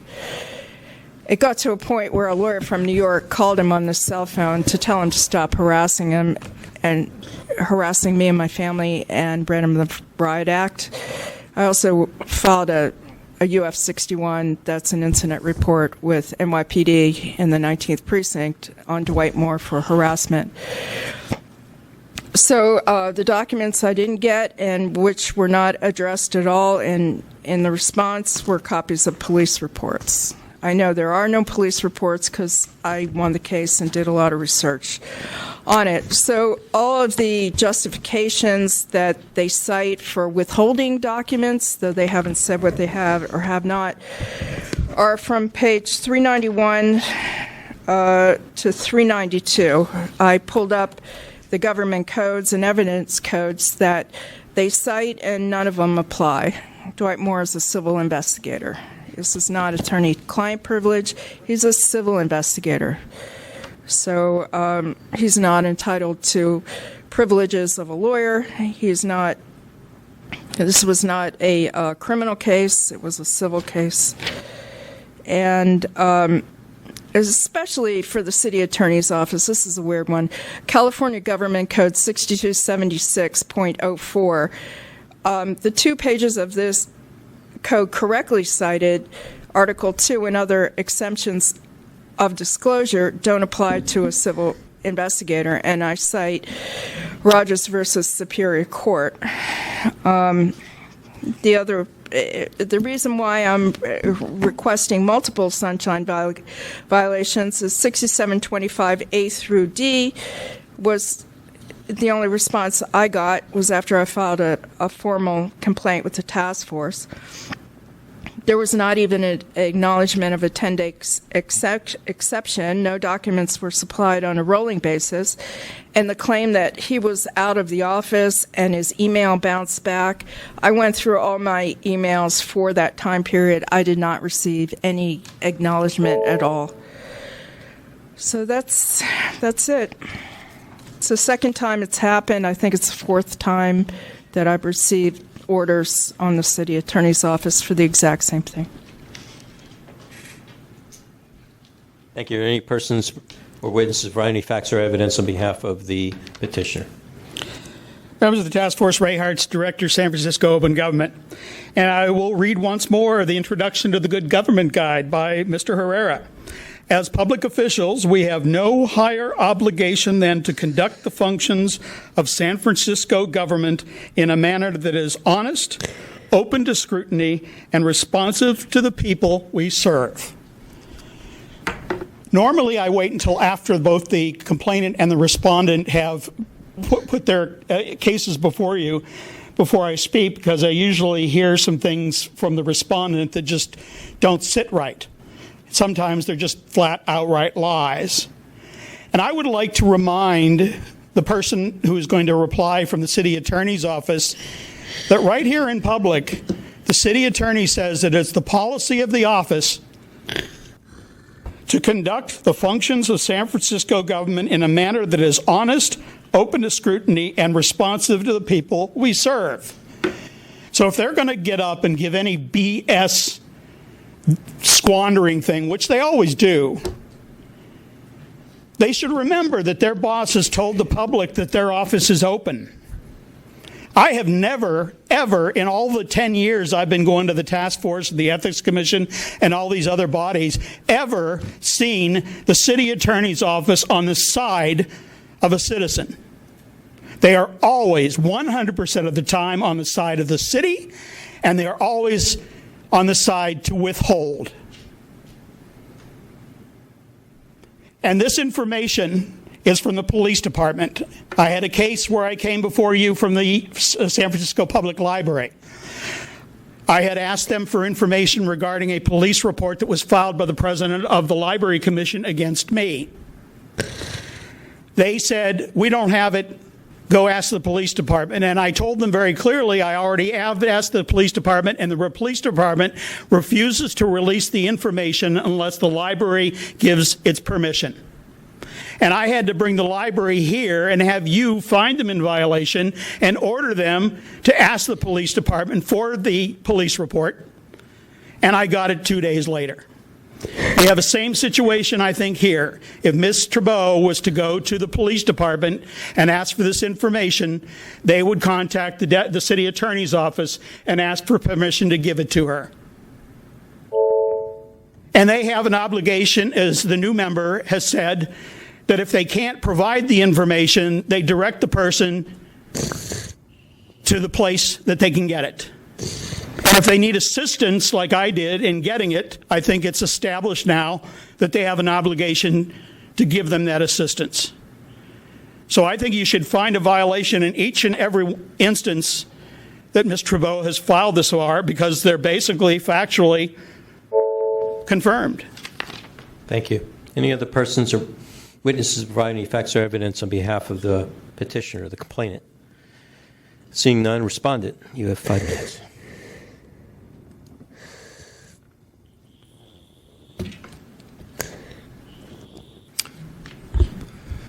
Good evening.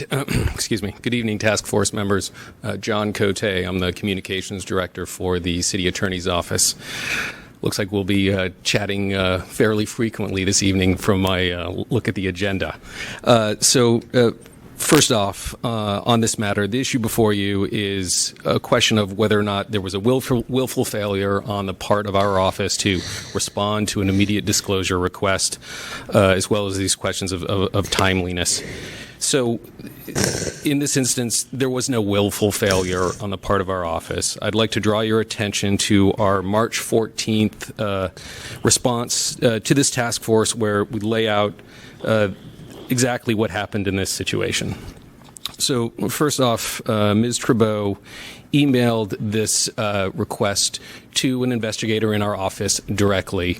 We had not to a designated email that is set up, that it is monitored throughout the course of the business day, that Ms. Trabeau is well aware of, specifically to respond in a timely fashion to the public about public records requests. So she did not send the request to that email, which is cityattorney@sfcityattorney.org. It's all over our website. She sent it to Mr. Moore directly. Unfortunately, on this occasion, Mr. Moore was out of the office. He was off-site for a week of training. He did have his out-of-office notification on.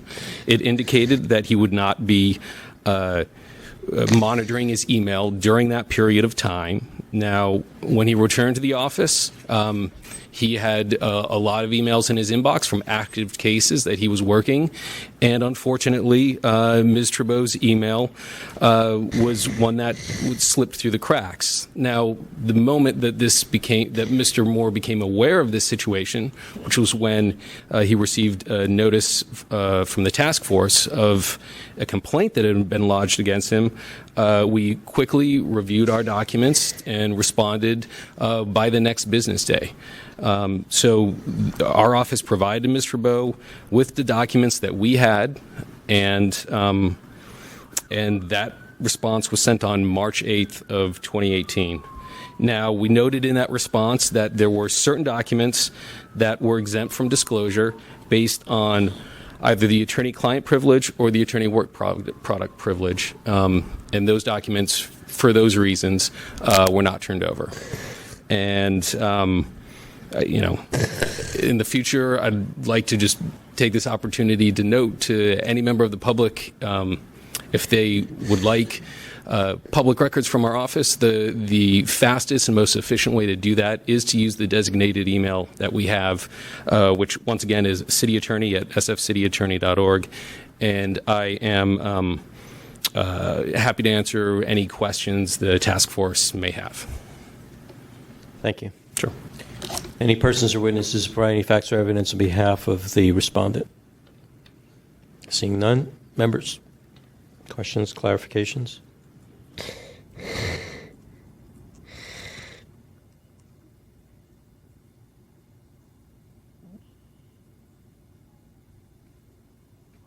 I have a question. Mr. Cote.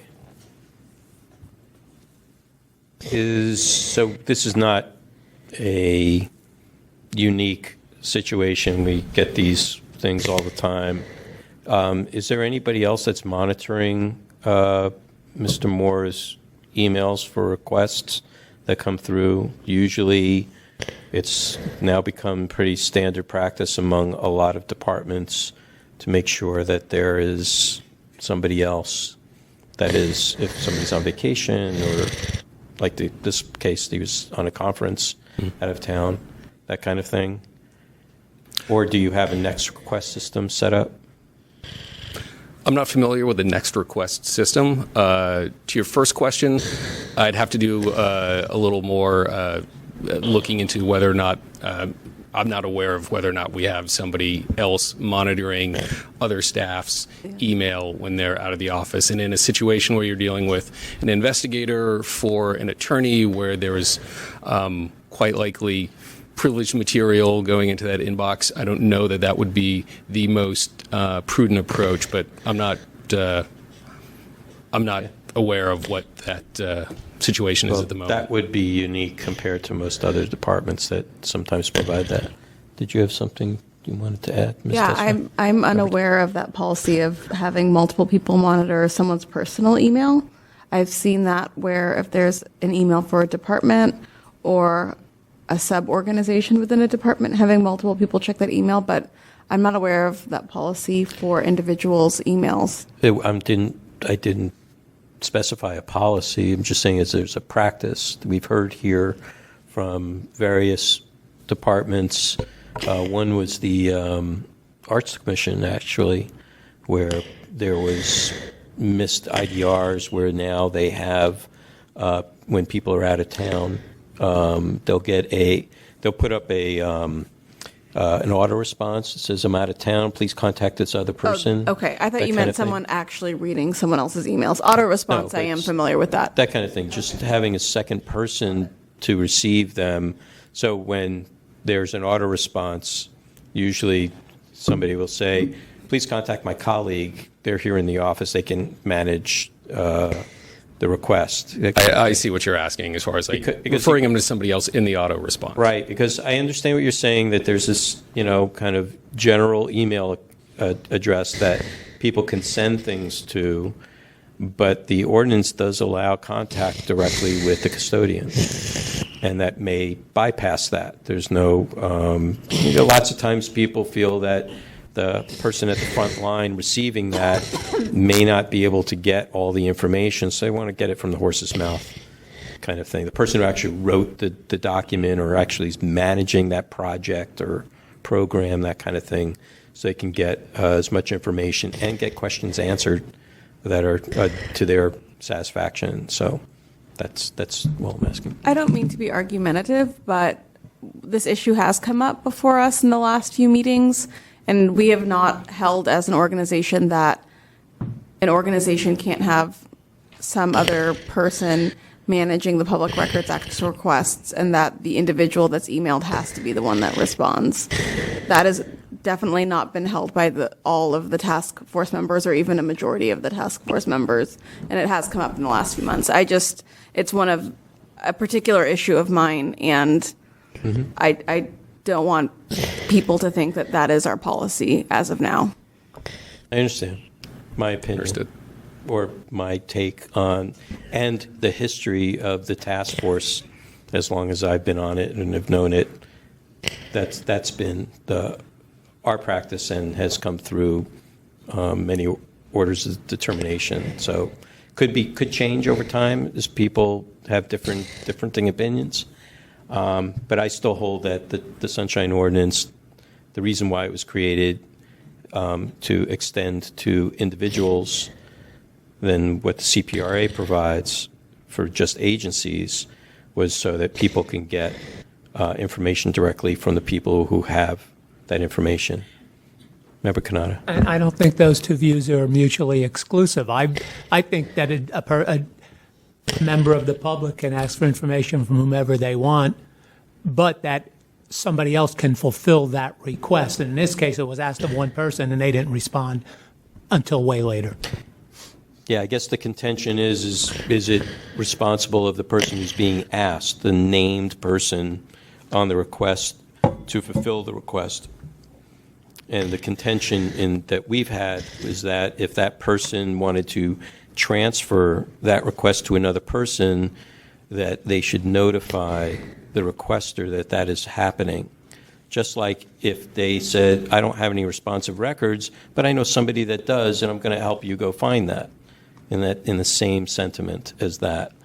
So that's the way I hold my understanding and the reading of the ordinance, and how starting at 6721A at sequitur in sequence all the way down to the bottom. That's the way I read it, and the way I've decided to hold it in my own opinion. With that, we have a thank you. Sorry? Somebody say something? Okay. So with that, we have an issue of timeliness. So that's at the first and forefront. And even when Mr. Moore returned, how long did it take for a response to happen at that point, too? So we'll take it from there. Any other discussion? I think the respondent has admitted to a violation on timeliness, and I think there definitely is a violation on timeliness. The other issue seems to be, are the records that were withheld justifiably withheld? And it seems like they're citing attorney-client privilege, and the investigator, according to Mr. Bowe, is not an attorney. So Can I Yeah, ask a have question? you testify. I'd like to ask a question of counsel regarding the memo that we received. The complaint committee had asked for some analysis on how the attorney-client privilege could be applied to an investigator. And thank you. This memo does a good summary of St. Croix versus Superior Court of City and County of San Francisco. But do you have any additional information about the original question and how an investigator would be factored into that scenario? Well, there must have been something lost in translation there, because I did not get the impression that the request was that I research whether or not a city attorney investigator could invoke an attorney-client privilege. I think it more so falls under attorney work product. An investigator on behalf of our office can go out, and his investigative tactics and techniques that he uses in finding information that's useful in us building a case or finding a particular person that needs to be served is something that I think definitely falls under a work product or investigative privilege that isn't subject to disclosure. Perfect. That's Thanks. what the request was. Thank you. Mr. Cote, I have a quick question with regards to that. So Mr. Moore is the investigator in question here, I gather? That's correct. So he's employed by the city attorney's office? He is. Okay. Thank you.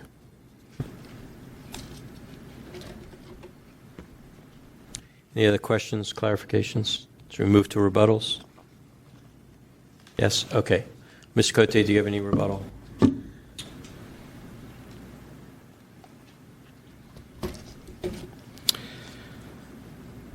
Just reviewing a couple of things really quick. I mean, essentially, I think we laid out very clearly in our written response on March 14th, what transpired here.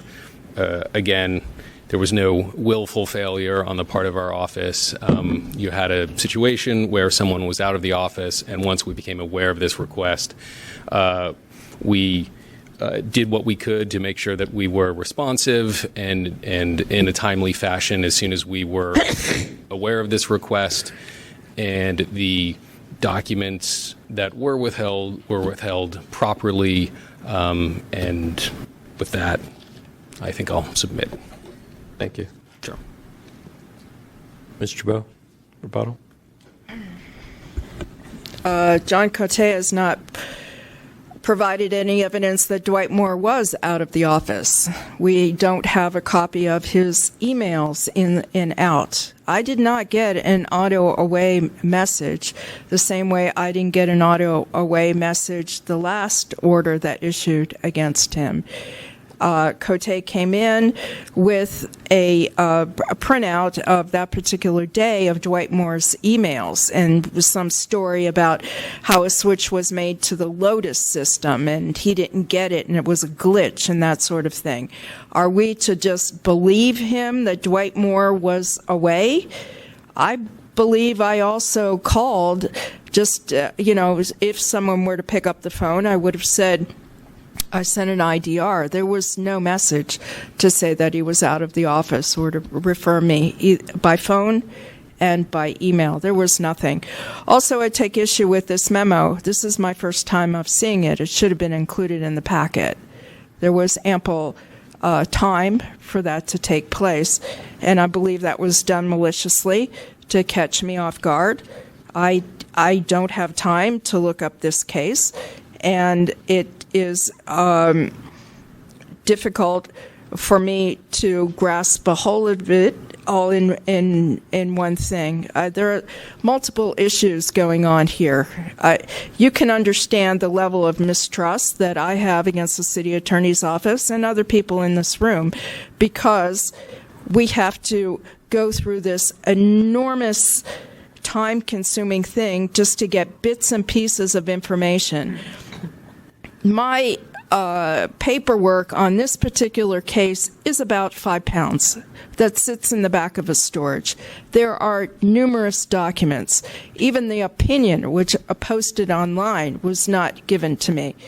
The original email I got from Andrea Guzman didn't even have a phone number on it. So I had to call the main switchboard, hoping to get somebody on the phone, which you never get in the city attorney's office, which leads you to even a higher level of suspicion as to what's going on there. It was just a blow-off. You got the documents that you needed. No, I didn't get the documents I needed. So it's something you already know is going to happen, and that's why with this other case that's pending against Dwight Moore, I went out of my way to talk to Shane Gilbertson and a paralegal there. He asked for documents. I gave it to him. I asked, can you please go talk to these particular attorneys? Can you see what they have and that sort of thing? And what came back? Same thing. And what did they withhold?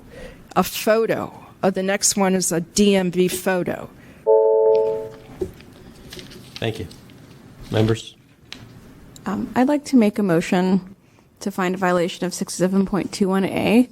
I do want to address the comment about the memo not being in the packet.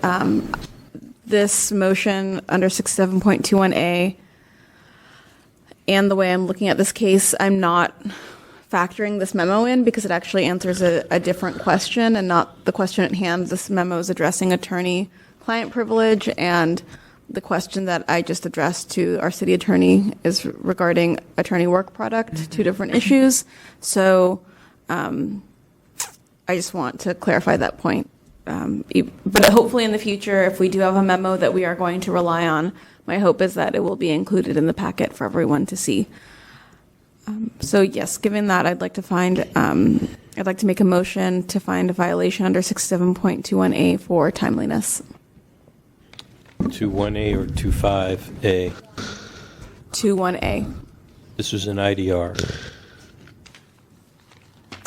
The complaint that was filed did not make a complaint under 67.25. It made a complaint under 67.21A for timeliness. Okay. But if that, I don't want to apply the wrong portion of the statute, and so I think that we can. I hear you, because I'm looking at the intake form. The intake form doesn't list 6725, but it states that it is an IDR. It says that on February 1st, I sent an immediate disclosure request. Mm-hmm. So it's in our purview to add that if we want. Member Canada? I think it should be both. I mean, 6725A for not responding in a day to the IDR, and 6721A because they took a month. They went over the 10 days anyway. Right, but I think it's one or the other. So I don't believe that 67.21 applies to IDRs. So I would rather this be under 67.25. So are you changing your motion? I would like to change the motion. Okay. So restate it. Correct. Thank you. So the motion is to find a violation of 6725, 67.25 for timeliness. Of an IDR. Of an IDR. Okay. Is there a second? I'll second. Moved by Member Tesfaye, second by Member Canada. Any discussion on that? Public comment? Seeing no public comment. Okay. You're ready for a vote? Please call the roll.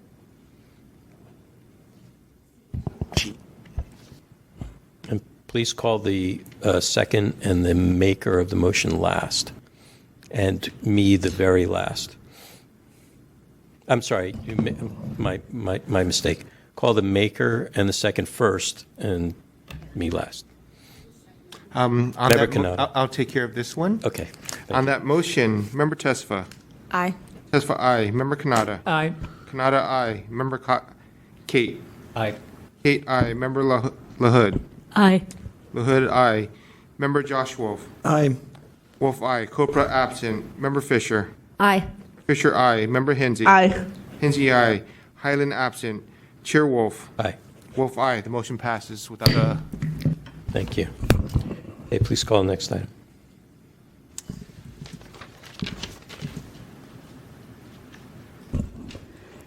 Item number 6, file number 17086, complaint filed by Ray Hartz against Dennis Herrera and Bradley Rusi, Office of the City Attorney, for allegedly violating Administrative Code Section 6721I by acting as legal counsel for city employees or any person having custody of public records for the purpose of denying access to the public.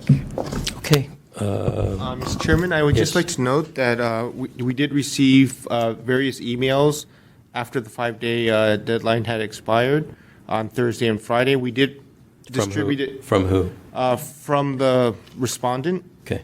I did send it to the petitioners, and there were several responses to that from the petitioner that I distributed to various members. So anything that I did receive late has been distributed to all parties. We do have copies for members of the task force if you would like it at this time. So the task force members do I not did not have forward those? it to the task force in case that you did not want to consider it as it was late. Okay. Understood. They're going to tell us. Okay. But the petitioner received them as soon as they As received soon as we our received office? it, we forwarded it to all Okay. stakeholders. All right. Well, we'll deal with that right after member testify gives her brief on this. So this complaint was filed against the city attorney for under 67.21I for acting as legal counsel for city employees for the purpose of denying access to the public. In this case, Mr. Hart's, the complainant, said that the Friends of the Public Library had been withholding public records on the advice of the city attorney. And he also stated that the San Francisco public librarian was unlawfully advised by the city attorney to not turn over fundraising documents. And so this complaint was filed alleging that the city attorney was in violation of the ordinance for advising a department on how to not comply with the Sunshine Ordinance.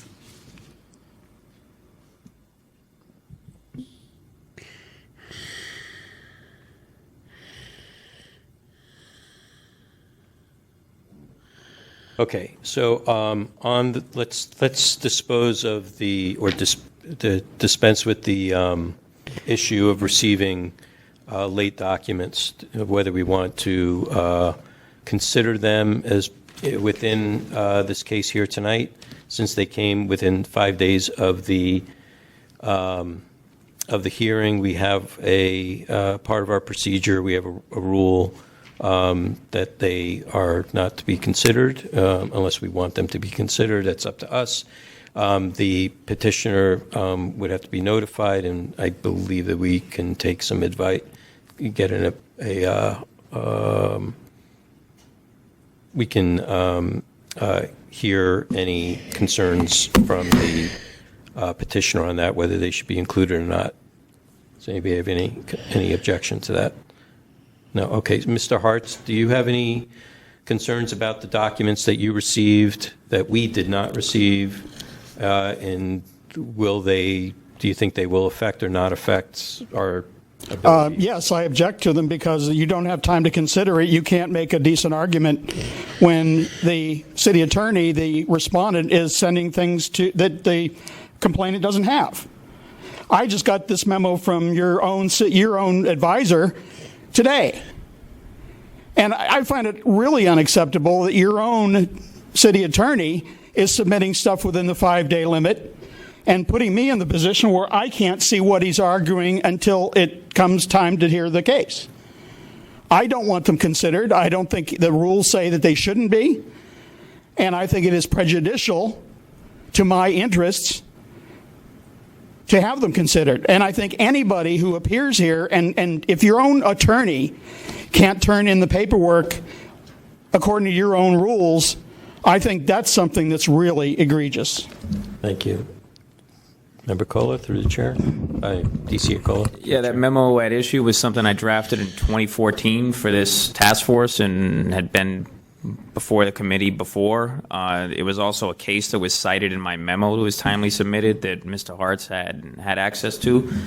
And he's well aware of this case because it was dealing with a regular at the Sunshine Task Force at the time, Alan Grossman, who filed a complaint in Superior Court over this very same issue that he's arguing right now. Thank you. May I address that remark? No. I want to move this along and get this part out of the way so we can determine whether we're going to move forward today with this case or not. Since we don't have the information that was forwarded to Mr. Hartz within the 5-day period, we have the choice of if he feels it sounds like he feels that it would have an effect on our decision, we could continue this to a future meeting. Can I ask a question? Yes. Why are the memos that the city attorney sends us in the packet at all?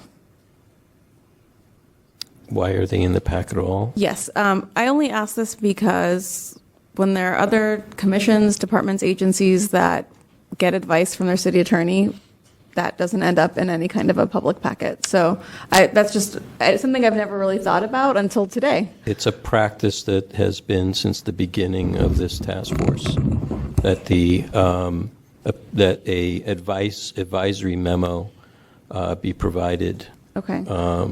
So that task force members, who mostly are lay people, right, have the ability to understand, correctly. So is it is it written anywhere in the ordinance that it needs to be in there? And then my second question is it for the benefit of the task force members getting, timely work product from our city attorney in time to review for the case, or is it in the packet? What's your premise? What are you getting at? Well, are you getting at a matter of whether this was delivered? Are we going to get into a conversation about the delivery, or whether it's let me finish. So if it's in the rules that this needs to be in the public packet, then I think that we don't really have a choice with the complaint from Mr. Hartz that he did not receive this earlier. If it's not in the rules, then we have some leeway about figuring out how to go forward. But if it is in the rules that this has to be in the packet 5 days ahead of time, for the purposes of the public being able to see it, then I don't see how we have any wiggle room right now. So there are two things going on here. One is the documents that were sent from the city attorney's office that are part of this case that came late, that was sent to Mr. Hartz and not to the members. The second part is this document that was just handed to us that came from our own legal counsel. Okay, so are you talking about the one from our own legal counsel? Yes. Okay. I want to do the first. The first part is more important to us than the second part. Is that there was new information or late information that was provided by the respondent. By the respondent, okay. In less than 5 days, okay. And none of the task force members have got it. That was my original question to Mr. Hartz as to whether he felt that it was substantive enough to alter our decision or not by not seeing it. Otherwise, it helps us make a decision as to whether to move the case forward tonight, excluding. And I agree on that, okay. On that matter. So I want to take one, we can take one question at a time, okay? I think the other, to your second question. Well, can we just do the first You want to do the first one? Okay, yeah. So let's do the first one. So we've heard from Mr. Hartz that the information that was delivered late to the task force administrator forwarded immediately to Mr. Hartz. Mr. Hartz says that it's substantive to the case. Do you wish to consider that information and continue the item, or do you want to continue tonight and have that information excluded? I'll take Member Wolf, Josh Wolf first, and then Member Canada. So we've allowed Mr. Hartz to weigh in on this, and he knows the information that we don't know at this point, but we didn't ask Mr. Hartz whether he would prefer us to hear the case without that information tonight or postpone it, and I think that's a valid question for Mr. Hartz. Would you like for me to ask that to Mr. Hartz? I think that would be great. Mr. Hartz, would you like this hearing to be continued? No, it's a year old as it is, and I don't want to continue it any further, but I do not want either of these memos considered because I did not, and Mr. Cola hypothesizing of what I know or did know or what I should know from some other document or whatever he was saying, I wasn't quite clear on it myself, is irrelevant. It has nothing to do with the fact. Your rules say 5 days, and I think that's a matter of equity in that if a case is being considered and I don't have all of the documents that are being submitted by the respondent to the argument I'm making, then I cannot put that argument to its best purpose. So the information that you received late, would that you don't want to continue because you feel it wouldn't help your case, or? I think Mr. Cola is correct in part in that the information in both of these memos somewhat is considered in some of the things that are in the packet, others are not. The one that I got today, very frankly, I can't. We're just dealing with the first memo, the one that dated July 25th. Right. Right. I don't know because we didn't get them. Well, it's not only me that's concerned with this. It's Mr. Busey in your next complaint, 18013, because we're both listed in the subject line. Okay. So they're both of us to be considered here. Okay. And I whether or not it's relevant or not, the rules are it should be 5 days, and to simply turn a blind eye because it's the city attorney's office, I think, is totally inequitable. Thank you. And to clarify, this first document that we're talking about is from the city attorney's office, but not from Mr. Cola. It was from Mr. Cote, I believe. Right? I believe so. I don't know. But it would not be from Mr. Cola because he's for us. He's not for the respondent. There is a memo from Mr. Cote regarding the Mr. Hartz's and Mr. Bussey's complaint. Okay. I have withheld that from you just because of this issue.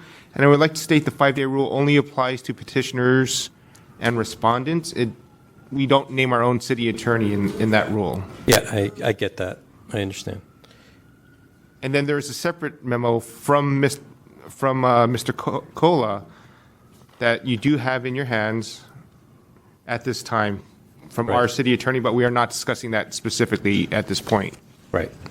Okay. So I just so let's deal with this first part first. How would you like to dispense with this part? Well, I say that we just don't get that information and don't deal with it. Okay, so move the case forward as the petitioner had requested, Correct. Not including the information that was delivered late. Okay. To the second part, did you want to say something? Okay.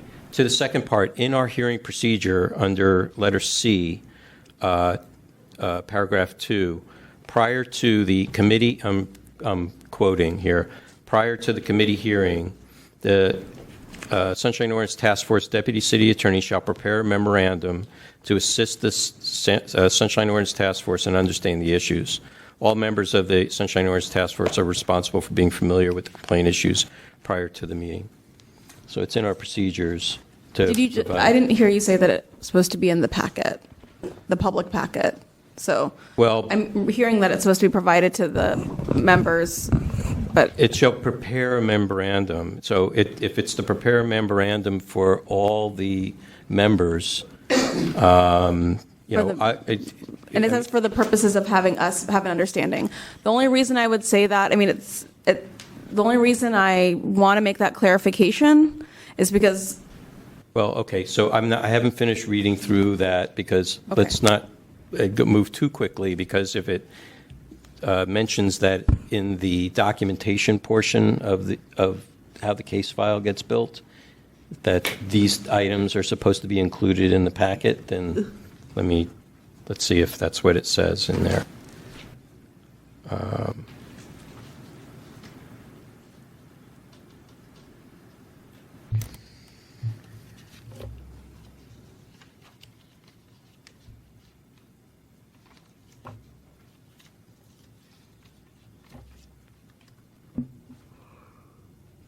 And to be clear, I'm not against having this. If we want to have the memo always in the packet, that's fine. But I'm just saying if in the rules it's not a requirement for us to have that in the packet, But you as it's not in most departments, then I don't want that issue to keep this memo, which is on a case that was already sent to us in a memo in February of 2015. I mean, February 15th of 2018. I would not like for this information to not go to the members.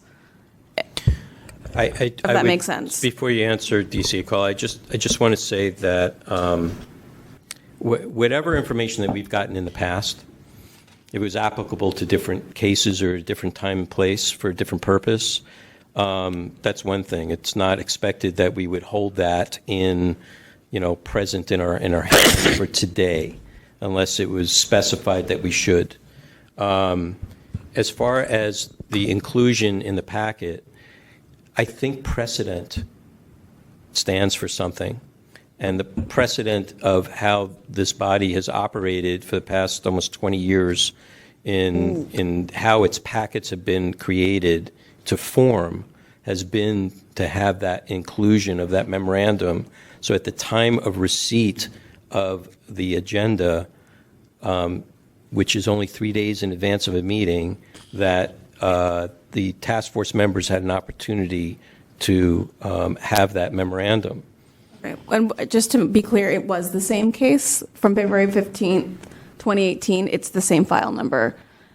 Okay. Just for that clarification. And also, through the chair, I think my advice memos have always been included in your public packet because the Sunshine Ordinance Task Force is the only city task force or body that basically waives its right to an attorney-client privilege.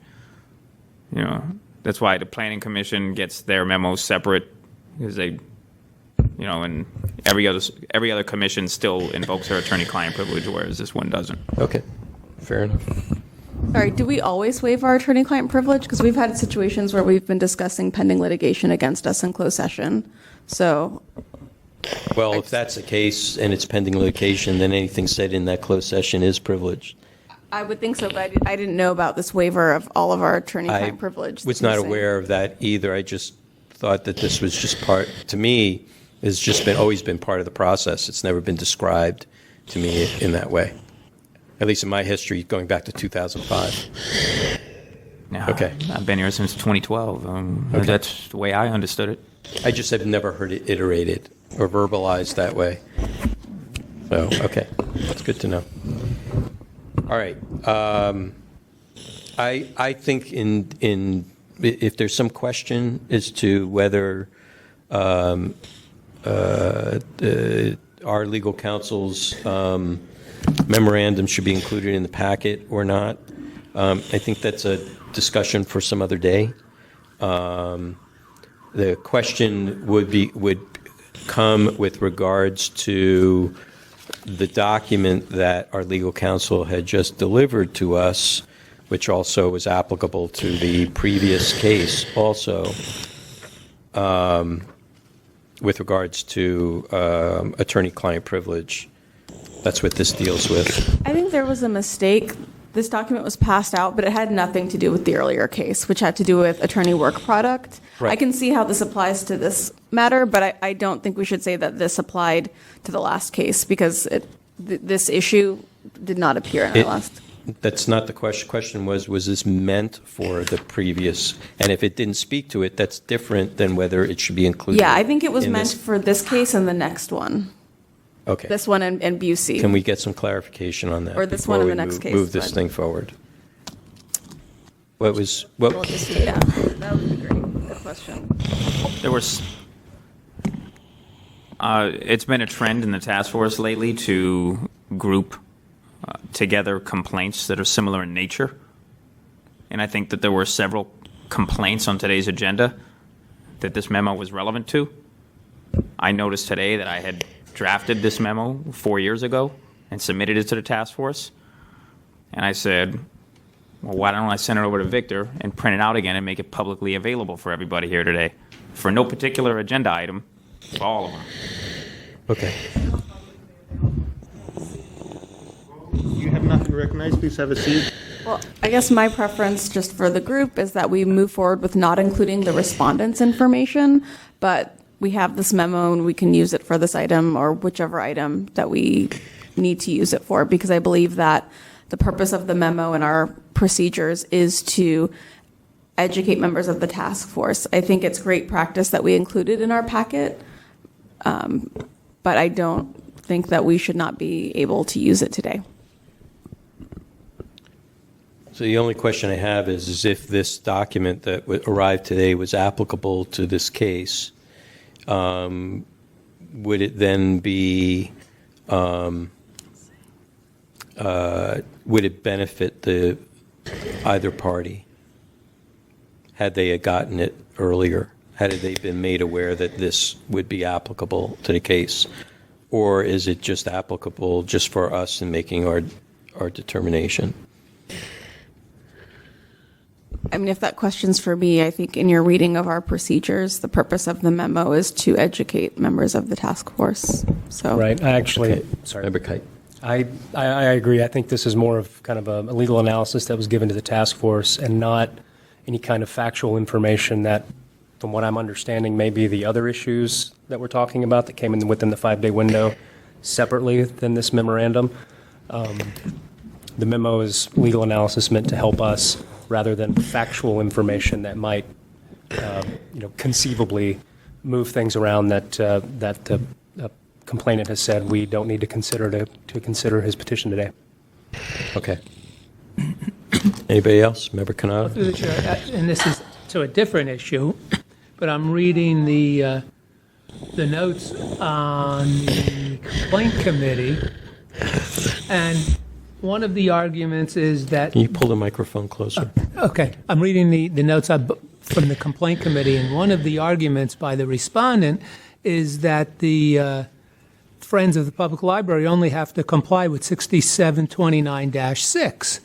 And we've heard, I believe, correct me if I'm wrong, I believe we've definitely heard a case about that, and I believe the result was that we decided that 6729-6 refers to the entire Sunshine Ordinance. Correct. So what does that have to do with this document? Oh, I said this was, I prefaced it by saying this is a separate issue. Oh, separate, okay. Yeah. So before we get into the meat of the case, I just wanted to finish dealing with this issue. And then, because we have to start the case, with the petitioner and everybody, so we're not quite in the meat of the hearing yet. I just want to state that in the packet, on page 506, in the memorandum, is the applicable case law. So it's stated in there. So this document, whether it's in print or not, was made available publicly in reference. So I'll just say that for this particular document that came later. And if we find that if it's very applicable in some way and causes us some pause and we want to continue to another time, let's deal with it when that time comes. But in the essence of time, let's move forward. Let's have the petitioner come up first. This item has been heard by the committee, complaint committee, to be found in jurisdiction, and items are public. Mr. Hartz. Despite what I read twice earlier today on the Good Government Guide about being open and transparent, the city attorney's office is not.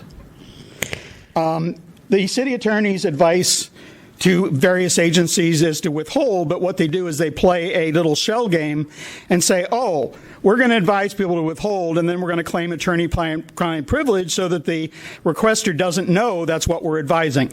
In this case, that isn't even an issue, and that's why I objected to Mr. Cola's memo. It has nothing to do with them giving advice or not giving advice to city agencies. They have every right to give advice. But the question is whether the advice is compliant with the Sunshine Ordinance, and I'm saying that it's not. In this case, on pages 468 to 474, you have the memo in question, the memo that was sent by a deputy city attorney to the library, and I would like you to consider it in toto. Everything in there is based on hypotheticals and it is based on denying or withholding public records. In the one small section where he says, oh, yeah, well, that section of the ordinance only applies to this paragraph, even there he makes the most restrictive interpretation of that paragraph that he can. Nothing else in the Sunshine Ordinance has anything to do with it. This paragraph only applies, this issue only applies to the paragraph. And as Member Kanata mentioned, it's already been heard and determined that, yes, you have to comply with the whole Sunshine Ordinance. There is in this memo something really missing that I think is critical, and that is any acknowledgement of the public's right to know. These are all, the whole 7-page memo is telling the library all the reasons they can withhold. And how they can, if they have to give anything, it could be the most minimal amount of information acceptable. Now, if you look on page 477, you will see a memo that was sent at the time the arrangement between the Friends and the library was passed. And the very last paragraph says the union also voiced concerns regarding accessibility of information regarding the Friends and Foundation operations and activities. These concerns are addressed under the previous section in this document, lack of disclosure regarding Friends and Foundation activities. This is pretty similar to the case we had earlier about the Opera House. The Friends raise literally $4 or more million a year. They give 10% of that to the library or less. In some years, it's been as low as 6%, and then do not account in any way, shape, manner, or form for the other 90+%. The city attorney's office has a long history of of withholding and acting as a counsel. In fact, I have 3 orders. One of them is 13027, and that was a determination that the city attorney's office was in violation by giving advice that was contrary to the rulings of the task force. And lastly, the city attorney's statements regarding advice also applies to the task force. You are a city agency also, and I think it is really it's really questionable that the city attorney feels free to advise everybody in the city on following or not following the Sunshine Ordinance, but won't extend the same courtesy to you. Why is it that we get things that are, it's kind of like this hide the shell game? Basically, the city attorney has just as much of an obligation to inform you as to whether or not these documents are disclosable. And they've put you in the position, well, fortunately not in this case they didn't, because Mr. Rusi was very nice and wrote a 7-page memo that basically gave nothing but reasons to withhold. But in most cases, you don't know what the city attorney advised, and you can't tell. In this case, you can. In this case, you can tell from a memo from the deputy city attorney, Bradley Rusi, to the city librarian at that time, Luis Herrera, 7 pages of reasons to withhold. And the only thing that he says, yes, we have to give this out, is the very most restrictive reading of that section of the ordinance. I don't see any sign that he gave any consideration to anything else in the ordinance except what to come up with on how to withhold documents. Any persons or witnesses provide any facts or evidence on behalf of the petitioner, the complainant? Seeing none. Respondent, 5 minutes. Present. Good evening again, task force members. John Cote. I'm the communications director for the city attorney's office.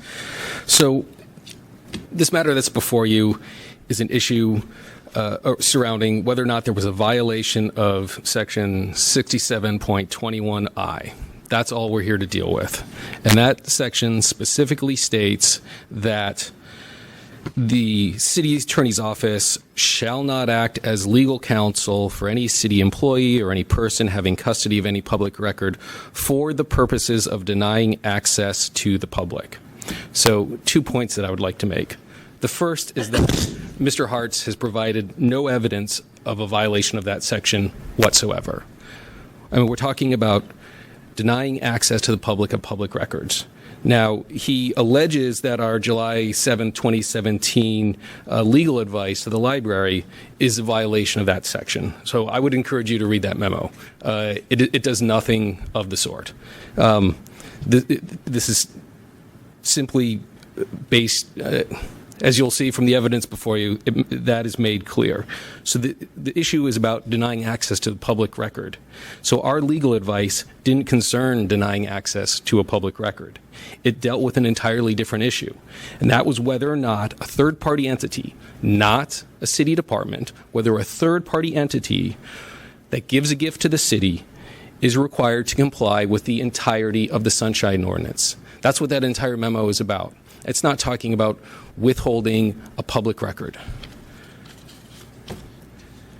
So, second point I'd like to make is that even if 6721I did apply to this situation, which it doesn't, the city charter forecloses the possibility of our office being found in violation of that section for providing legal advice.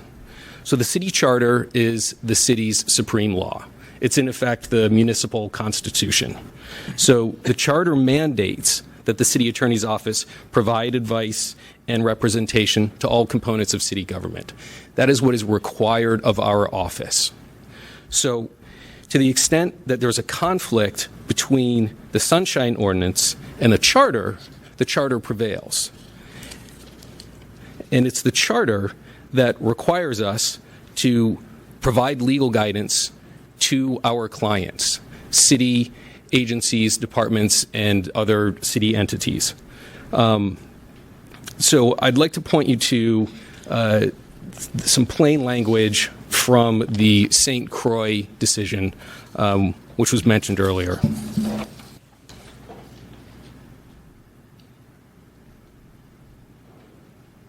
You'll forgive me, this is my first time using the overhead, so I'll try and get this into focus for you guys. So it clearly says the charter incorporates the issue of attorney-client privilege. So the provisions of the city charter supersede, first off, the provisions of the city charter supersede all municipal laws, ordinances, rules, or regulations that are inconsistent with it. That includes the Sunshine Ordinance. Going a little farther down in that ruling from the Court of Appeal, it says, the above charter provisions, by establishing the office, and talk about the office of the city attorney and responsibilities of the city attorney, establish an attorney-client relationship between the city attorney on the one hand and the city and its officers and agencies. In this case, it was talking about the Ethics Commission on the other. So, as noted above, state law establishes that the privileges protection of the confidentiality of written attorney-client communications is fundamental to the attorney-client relationship, and et cetera. So, the bottom line here is that the charter requires our offices to serve as attorneys for city entities, and to the extent that we provide them with unvarnished legal advice, we can't be held in violation of a subordinate section of city law, in this case the Sunshine Ordinance, for providing legal guidance. And I'm happy to take any questions that the task force may have. Thank you. Are any persons or witnesses providing any facts or evidence on behalf of the respondent? Seeing none. Members? I have a question for Mr. Hartz. Member, testify. Good evening, Mr. Hartz. Good evening. At the complaint committee, I had asked for any kind of evidence that you may have then or now that shows that the Library Commission had requested that the city attorney provide them with legal advice on how to withhold documents. I'm just following up with you on that. Well, they would have to be pretty stupid to specifically ask for how do we avoid following the law. I mean, that's correct, but the section... Obviously, the memo is there. They asked for advice, and it says right in the first paragraph, I think, that we're responding to your request for advice. So the reason that I asked this question is that in this portion of the ordinance, it specifically says that the city attorney's office shall not act as legal counsel for any city employee or any purpose or any person having custody of public record for purposes of denying access to the public. And then in the packet, when I was looking at the memo that was provided, there are specific questions that are being answered, and it says, and this is on page for everyone here, on page 468, you requested written advice concerning libraries' compliance with section 67.29-6 of the ordinance. There was also, you had asked whether the agreement requirement compels the library to obtain an agreement from Friends to comply with the entire Sunshine Ordinance, or alternatively, whether Friends must agree to comply with the gift disclosure requirements. So here I see requests for legal advice on how to comply, not how not to comply. And so my question again is, in order to fulfill a violation under this portion of the Sunshine Ordinance, I think we need to have some kind of evidence that shows that the city attorney's office was asked to show how to withhold documents, and then that they provided advice on how to withhold documents. I think there's a difference between requesting advice on how to comply with the ordinance and requesting advice on how to not comply with the ordinance. And the latter is what we're concerned with in this portion of the ordinance. So I'm still trying to gain information from Mr. Hartz or anyone else on evidence that shows that there was a request from the city attorney on how to not comply, and that the city attorney gave advice on how to not comply. And I'll be honest with you, I think the question is rather disparaging both to the library and to the city attorney's office, that anybody would ask for information as to how do we withhold documents. Just because it doesn't say it, that's what I said. Look at the item in toto.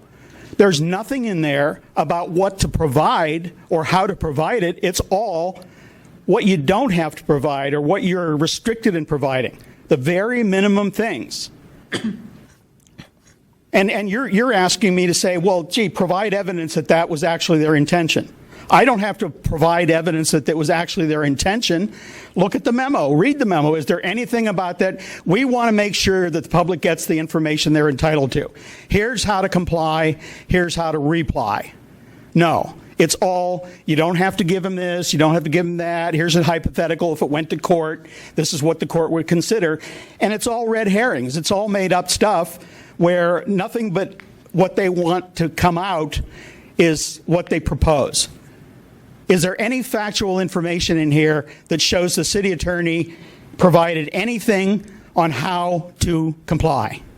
And you're saying why that's what they were asking. If that's what they were asking, then this is a nonsensical reply, because it doesn't address how to reply. It addresses 7 pages on how not to reply and what the very minimum they have to give.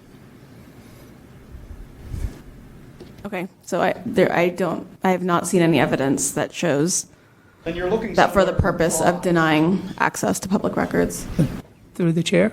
Yeah, Member Canal. I'm reading a printed copy, so I don't know if this section has been changed, but I'm reading 6721I, and it says, the San Francisco City Attorney's Office shall act to protect and secure the rights of the people of San Francisco to access public information and public meetings, and shall not act as legal counsel for any city employee or any person having custody of any public record for the purpose of denying access to the public record. Then I go and I read the memo, and the summary of the memo says, a court would likely conclude that the agreement requirement mandates Friends to agree to abide by the gift disclosure requirements in section 67.29-6, but does not require Friends to agree to comply with the Sunshine Ordinance in its entirety. Yet this task force has stated that the Friends needs to comply with the entire Sunshine Ordinance. So I don't know. I'm reading a disconnect between what 6721I says that the city attorney's office should do, and here they're telling them, oh, don't worry about the Sunshine Ordinance, just worry about this tiny little section of it. So you're stating that it is counter to a decision that we've already made? Yes. Okay. Through the chair? Yes, Member Joshua Wolf. I feel like there's two things here. There's the actual substance of the memo in Rayhart's case, and then there's what the city attorney has put forward that essentially says that 6721I is inherently in contradiction with the charter. And I feel like we should really parse that out, because if that's true, it doesn't really matter what was said in this memo. And if that's not true, then we do need to move forward. And that's a really difficult legal question to sort of wrap my head around at this point. And it does decide the actual context of the memo. Let me posit this then, and Mr. Cote, you can answer this also. Despite the charter's, in your opinion, or the opinion of the city attorney's office, or even in the opinion of the appeals court, which can also then be taken up the chain, to the Supreme Court, obviously, if it wanted to be further challenged. The protection of the attorney-client privilege and any documents with regards to that is one thing. The way I read I think that what is provided in the Sunshine Ordinance is specific as to what is the substance within the attorney-client privilege that you are either allowed or restricted from providing.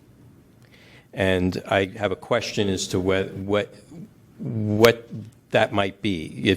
If under ethics, the ethics of an attorney, the law says that you should not provide any advice, whether it is in private or in public, that would deny a client, that would deny the public information, then that would be a restriction on you, whether it was done in private or not. Do you follow where I'm going here?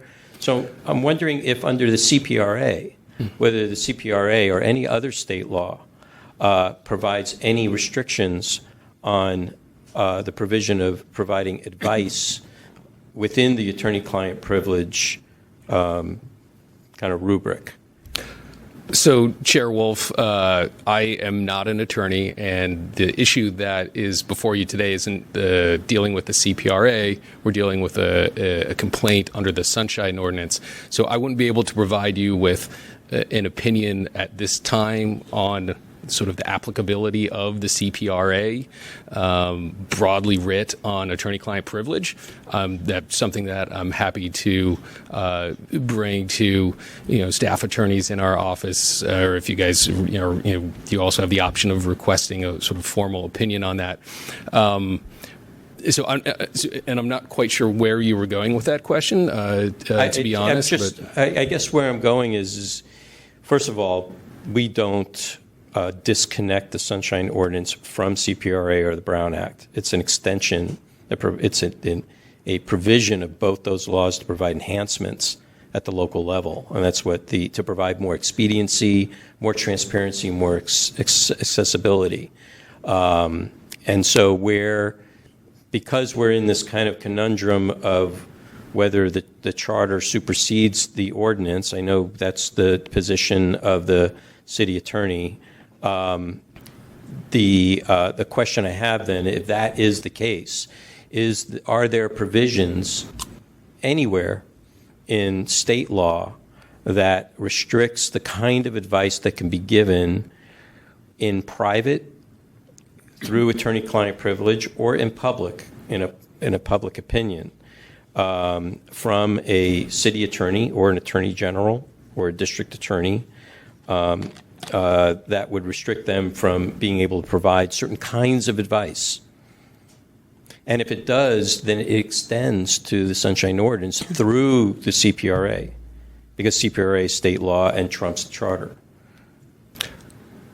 don't know that CPRA necessarily trumps the charter, but I would suggest that you mentioned this conundrum that you're facing, and I would suggest that you actually don't need to get to that point where you face that conundrum, because the first issue is whether or not you have any evidence at all before you of a violation of that section of the Sunshine Ordinance, and I would posit that you do not. That memo is not talking about withholding public records. It's talking about compliance with the Sunshine Ordinance and what needs to be done. So before you even get to the tension question, if you will, between the charter and the Sunshine Ordinance, I think the proper route, with all due respect to Member Wolf, Josh Wolf. Right, as opposed to Chair Bruce Wolf, is that threshold question of, is there any evidence that a violation of 6721I occurred? And I would suggest that you have no evidence before you, and it is absolutely the burden of the complainant, in this case Mr. Hartz, to provide that evidence. Actually, that's not the case under the Sunshine Ordinance.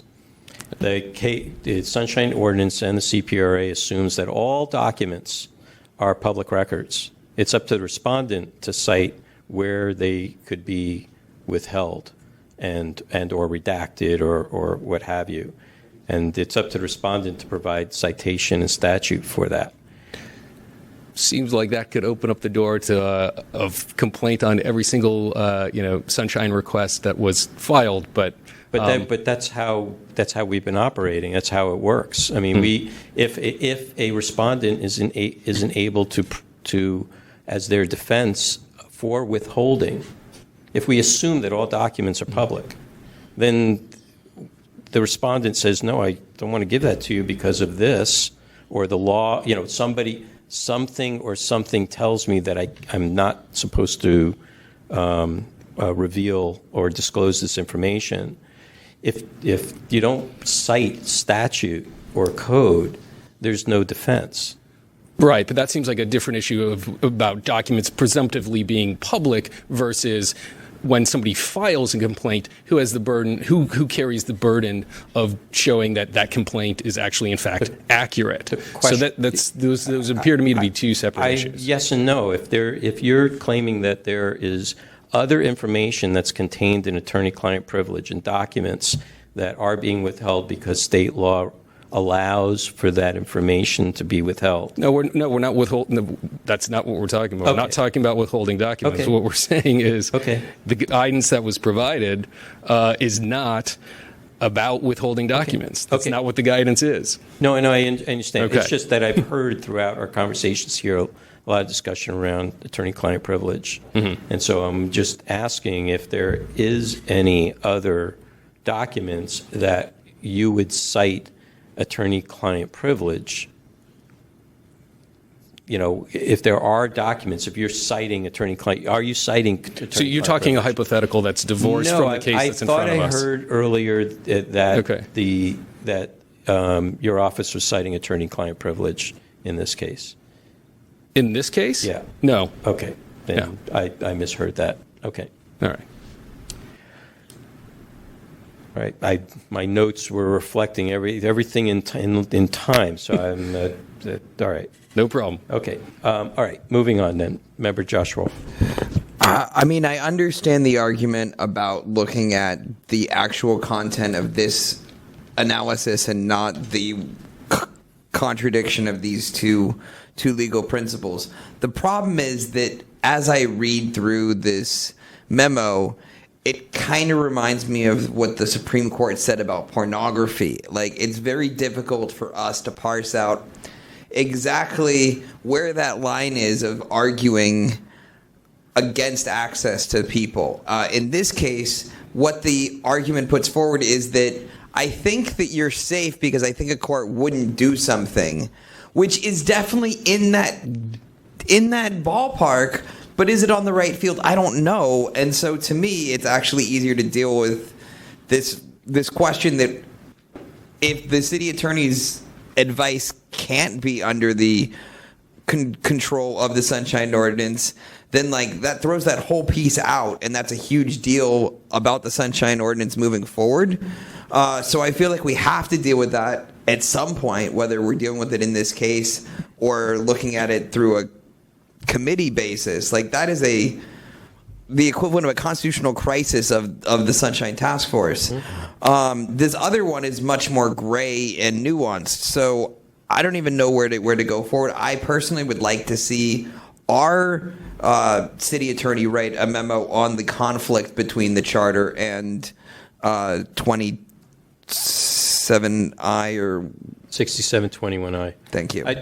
Okay, so let me go back to my previous comments.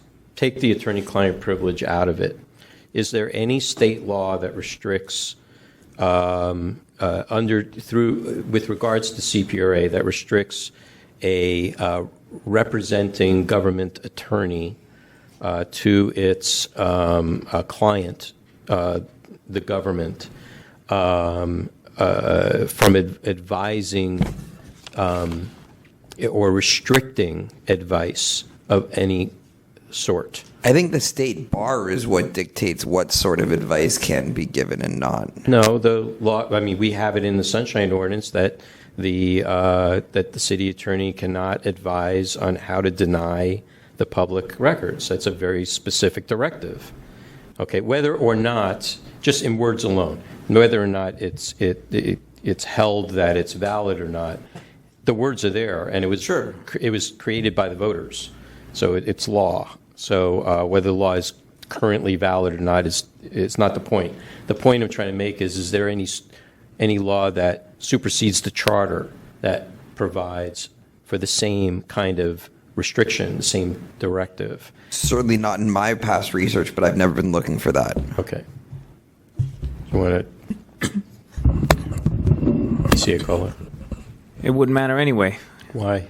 Because you don't have jurisdiction to enforce it.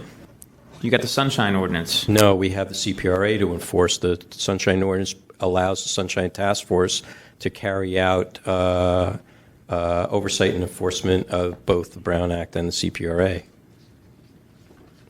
Not just the Sunshine Ordinance. Sunshine Ordinance is both of those bodies of law are inclusive of the Sunshine Ordinance. There's no such law that exists that says that lays out what 6721I does on a higher level.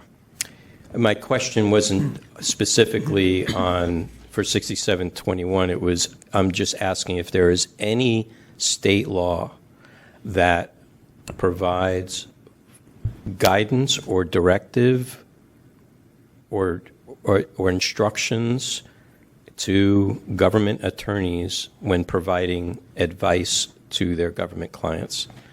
That's my first question. From there, we can then determine whether it extends to CPRA or other laws. So you're looking for some sort of law that supersedes the charter? I'm just asking a question because if we're going to be told that a voter-approved law is being superseded by the city's charter, the city's constitution, when it's the information, when the purpose of this particular section is on public document disclosure, which is specific and an extension of the CPRA, then we have to look at it at a higher level. So that's all I'm asking. If you're saying that the city charter nullifies 6721I or it nullifies the entire Sunshine Ordinance, then CPRA reigns over the charter. State law would just like the Brown Act. The Brown Act applies, and the charter can't change that. And it can't change the CPRA. If there was any such law, it would have been cited in St. Croix that went up to the appellate division. Well, frankly, sometimes judges miss things. And think about the policy decisions of 21I being valid. You're saying a city attorney can't go in and advise a public employee that's being deposed by a public entity because they might. That's the interpretation of it. No, the interpretation is to advise them on how to deny information. It's very specific and very narrow. They can advise them on anything else. But for this particular purpose, is for the purposes of it says it right here, purposes of denying access to the public. Is very, very specific, and that's what I'm asking if there is any other applicable law, state law, because that's what's being applied here. Is really state law. And I'm wondering whether there are other areas in state law that offer similar directives and instructions to lawyers, to public attorneys, or not attorney general or district attorneys or what have you. It's a question I have because the Sunshine Ordinance, there are certain sections that are not contained in CPRA, obviously. So so there are those certain things that don't apply when the city charter says otherwise, in contrary to that. But if it says in the CPRA that this must be done despite the Sunshine Ordinance, then the charter, it trumps the charter. And that's been how we've been advised. But the CPRA doesn't say that. But that's how we've been advised by the city attorney's office since I've been involved. But the CPRA doesn't say that. That's my question. Does the CPRA say that or not? But I just said that it doesn't say that. Okay, fair enough.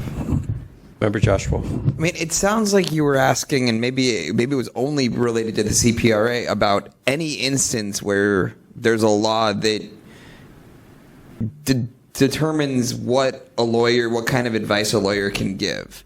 And that to me seems like a question that, not to project onto you, DA Cola, but DC Cola, sorry, that you'd need to research. That seems like a question that you'd actually have to figure out all of the law and not answer in a meeting. And I'd love to know the answer to that question too. It just seems like a burdensome question to ask in a meeting. I opened my question as I'm positing this, okay? I think it's applicable to this when we're being told directly that the charter trumps this section. And you are... and I agree with you. I'm just saying maybe we need to take the time to get an answer researched. Okay. Then my question is, does this go to how we are going to make a decision on this case? Is it applicable, and is it substantive enough that given the answer will change? Because we do have the ability to provide a determination based upon CPRA. Can you repeat your question, please? So my question is does any state law, maybe specific to the CPRA, provide any specific guidance or directive or instructions to government attorneys, to their government clients, to restrict them from providing specific advice? Sorry, rules to restrict them from providing specific advice, the way 6721I does. It prevents them. It restricts the way it's written. It restricts them from providing advice, legal counsel, for the purposes. It actually goes beyond advice. It actually goes into actually acting as legal counsel, representing them for the purpose of denying access to the public. Is there state law that says that? Yeah. Again, when I look at the section, I think that we need to I think we would need to have a request from that agency requesting advice for the purpose of withholding the document. I haven't seen any evidence of that. Evidence of that has existed in other cases. We always, through discovery, you can find all kinds of things that people ask their attorneys for advice on how to do things illegally. That does exist. And I think that is what this section of the ordinance is trying to prevent. I think the opinion gave advice on what is compliance with the Sunshine Ordinance and what isn't compliance with the Sunshine Ordinance, which is within an allowable relationship between an attorney and a client. The client asked, how can I be in compliance with the law? And the advice showed what is required for compliance and what is not required for compliance. I really think that we would need to have some kind of evidence that shows a purpose, a request from the department on how can I not provide information. And I don't think we have that information. But I think a critical word in that portion of the ordinance is purpose, and we don't have any information to show that that was the purpose of this memo. Member Josh Wolf, and then Member Kanata. Let's get Member Kanata first. I was just going to say that in their summary on page 468 that states that they only have to comply with 6729-6, that's limiting public access, because this task force has said that these type of entities have to comply with the entire Sunshine Ordinance. I ask, was that the purpose of the memo? You can see what the purpose of the memo is in the introduction. The conclusion of the memo is that this is what you need to do to comply, this is what you don't need to do to comply. But the operative word in the ordinance is purpose. And so that's why I think we need to look at what is the question that was asked. The question that was asked was about 6729-6, but that's not the ordinance. It's the entire Sunshine Ordinance that needs to be complied with. No, but I'm saying this complaint was filed under 67.21I, and that's asking for the purpose of the legal advice. And the purpose of this legal advice was not, how do I not comply with the Sunshine Ordinance? And in non-legal terms, because I'm not a lawyer, if telling an entity that you only need to comply with one section of a huge document, to me, it's limiting access. So it's just my opinion. Just note that argument. The task force hasn't made a decision on that argument yet. That's still pending before the task force. Which case is that? That is another case by Mr. Hartz against the library regarding whether or not the Friends of the Public Library have to comply with the entirety of the Sunshine Ordinance or just the section related to posting the names of donors online. Right. And that is still pending, and the task force has not ruled on it. Okay. Member Josh Wolf. So, in terms of the parsing, and I guess we haven't ruled. I thought we had ruled on that case, so I was the same place that you were. But this ends up getting into this very gray parsing. Well, what was the purpose? And the only way to really know the purpose is to either pull a lot of records through discovery that we don't actually have the ability to see, like, what was the inquiry that resulted in this response. I think that there's a lot of diving into heads, and we're not going to come to a unified front here. Where I still am really concerned, because even if in this case we decide this doesn't comply as a legal advice to deny public access to the information, we now have the city attorney on record saying that essentially that piece of the Sunshine Ordinance doesn't comply with the charter. And I really think I'm really pushing that our next step should be to have our city attorney write a memo about whether or not that section of the Sunshine Ordinance squares with the charter or not, because I don't think we have the legal background to fully parse that in this meeting. Does not the St. Croix versus Superior Court not answer any of that for you? And what section of this memo? Well, it's the whole case, basically. Sure, through the chair, that's a summary of the case that went up to the appellate court that basically said that the charter takes precedence over the Sunshine Ordinance in this regard, in that section. Well, right. And was this regarding the charter? Oh, that's that particular section of the Sunshine Ordinance, though? Yeah. Okay.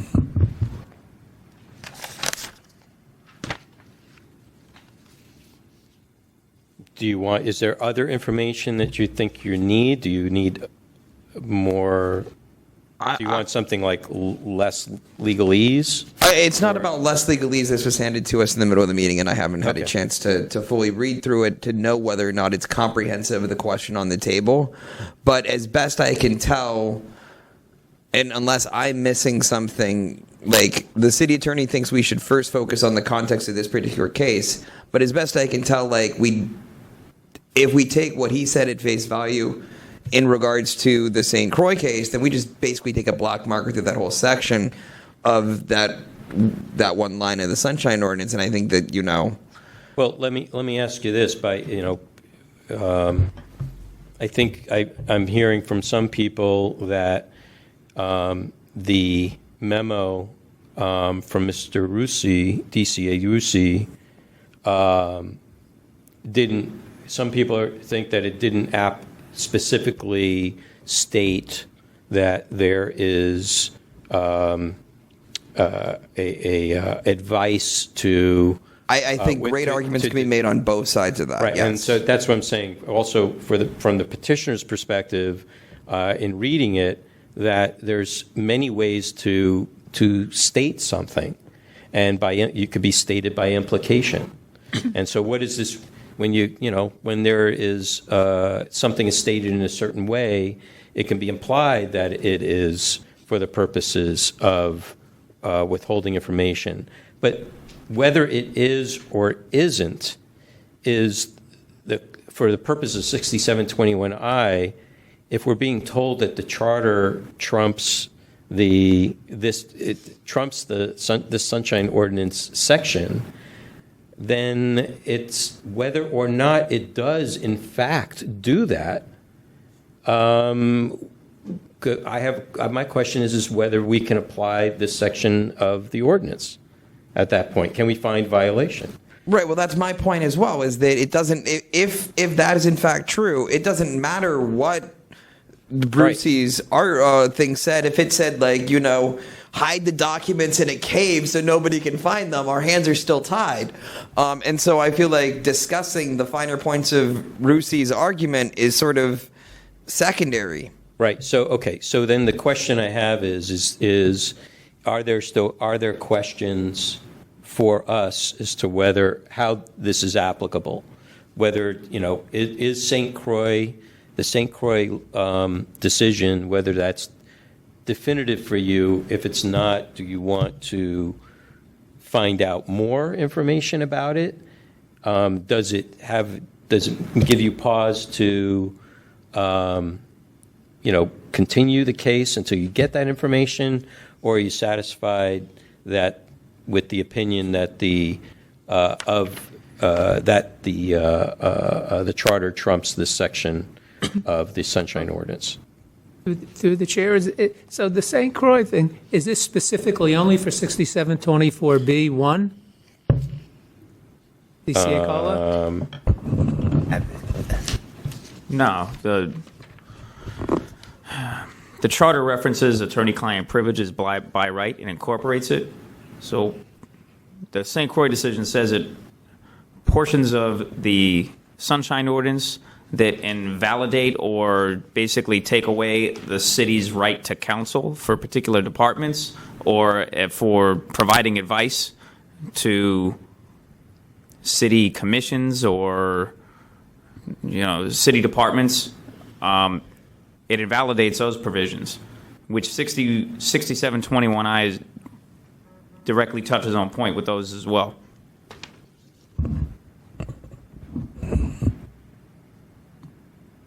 Yeah, Member Josh Wolf. Based on what I just heard, I don't actually think that the St. Croix briefing is ample and sufficient to get to the finer points here. My understanding and the reason, and I'm just going out on a wild limb, around why it makes sense to say that the city attorney can't provide advice to curtail access to public information is that even though the city attorney directly works for the entity that is the city is still made up of the people that is the city. And so if you are denying the people access, there's sort of these two masters, and it's this balance between these two masters. And I don't think that the charter necessarily, cuts away at that very subtle thing about how there's these two people that the city attorney both works for the people, and then the people form the government, and that you're sort of working against the people on behalf of the government. And that's, as I understand it, the origin of that line in the charter in Section 67. And I don't think that the St. Croix case deals with that fine a point of the issue. I'll read a line from it. The city charter represents the supreme law of the city and county of San Francisco, subject only to conflicting provisions of the United States and California constitutions or to preemptive state law. The provisions of the city charter supersede all municipal laws, ordinances, rules, or regulations inconsistent therewith. Through the chair? Right, but my understanding is that the charter just says that they're supposed to provide legal advice. It doesn't actually say that that legal advice can't be, bounded by other requirements. And again, I don't think that I have the legal expertise to parse this in the meeting, which is why I think a memo and a continuance is what I've been asking for. That's exactly was my point, is that nobody's saying that they should be barred from providing advice, but there could be limitations or restrictions on the kind of advice. Right, and I don't understand the legal framework of how that does or doesn't fit within the other, parts of the law. Okay. All right, so how should we proceed? We're in the middle of the hearing. I just said what I wanted. Okay. I agree. I don't think we can make a decision on this tonight because of the granularity of that question. Of course, the city attorney can provide advice, but can the city attorney provide advice to go in and lie your head off in a hearing? I don't know. So I'm not comfortable on the legality in my brain of what through the chair, the rules of professional conduct would supersede the city charter, and they say that an attorney can't provide advice to break a law. So it's not like it's invalidating that. Right. So then let's posit if the memorandum from DCA Russi implies the ability to, or from anybody in general, if it implies that there are ways to deny the public access to public records, would that then be applicable? What in his memo implies any bad faith or suggestion that a department should break law or limit access to records? Well, I think what people are citing here in the summary, and I understand from Member Tesfaye, who is also an attorney, that it's not specific to the purpose that's provided in the introduction, but it specifically says that the Friends, that a court would very likely conclude that the Friends is not required to agree to comply with the Sunshine Ordinance in its entirety. So advice counsel provide legal analysis about what a court may decide, and you're saying that that's a violation of the Sunshine Ordinance? If it's advice. That is what every legal memo that you give to a client says. But isn't that considered? Look, so I'm a layperson, I'm not a lawyer, but to me that sounds like advice. That sounds like what a lawyer would tell me if I were to ask them. So how do I get around this? Well, according to the way I read the law, you don't have to do this, and then I go ahead and don't do it. I mean, I've received counsel. I've received counsel that I would not, I don't have to comply. Right, but the purpose that's stated of this memo is not how to not be in compliance, it's how to be in compliance.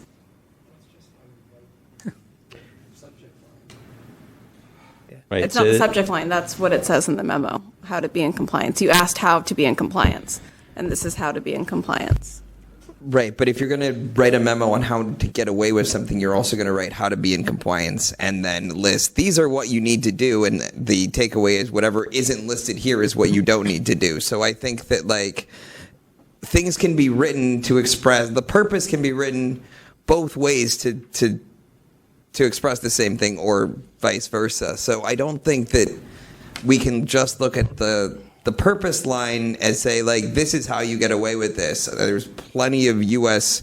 legislation that the purpose is explicitly the opposite of what the actual purpose is. I think that we have differences of opinion here, but I'm not sure what more discussion is going to help. So I think that someone should suggest a motion. I don't have a motion, but if someone feels a certain way, I think that they should make a motion. at this time, and we can just vote. Well, let's finish out the process by, if we're not done with this part of the discussion, is there any other questions or clarifications that you need from the parties? If not, then let's move to rebuttals. Let's get through rebuttals, and then if there's something, you may hear something else and may help inform you. Okay, Mr. Cote, your turn for a rebuttal. Thanks. I'll be brief. I'd just like to reiterate all the points that I made earlier. Also reference the written responses that we've provided on this issue. But again, there's kind of two fundamental questions you have to answer. The first one is, has there been any evidence presented in the record of our office violating 6721I? And the answer is no, there is none. Mr. Hartz has presented none. That memo contains none. On that basis alone, you should dismiss this complaint. On the larger issue of the charter and conflict with the Sunshine Ordinance, I think the St. Croix case is very clear, and it's clear that the charter trumps the Sunshine Ordinance, and noting both the language that I had indicated earlier as well as language that your own counsel provided to you. One other point I would note that on this question of whether or not the CPRA somehow comes into play here and that trumps the charter, in the plain language of the St. Croix case, it also indicates that the court says, we therefore conclude the charter incorporates the state law attorney-client privilege for written communications between the city attorney and his or her clients. So the issue of attorney-client privileges is not something that's exclusive to the charter. It's a matter of state law that the charter also incorporates. So I think that could address this question of whether or not there is some broader state issue. And with that, I will conclude my remarks. Thank you. Yeah. Mr. Hartz, rebuttal.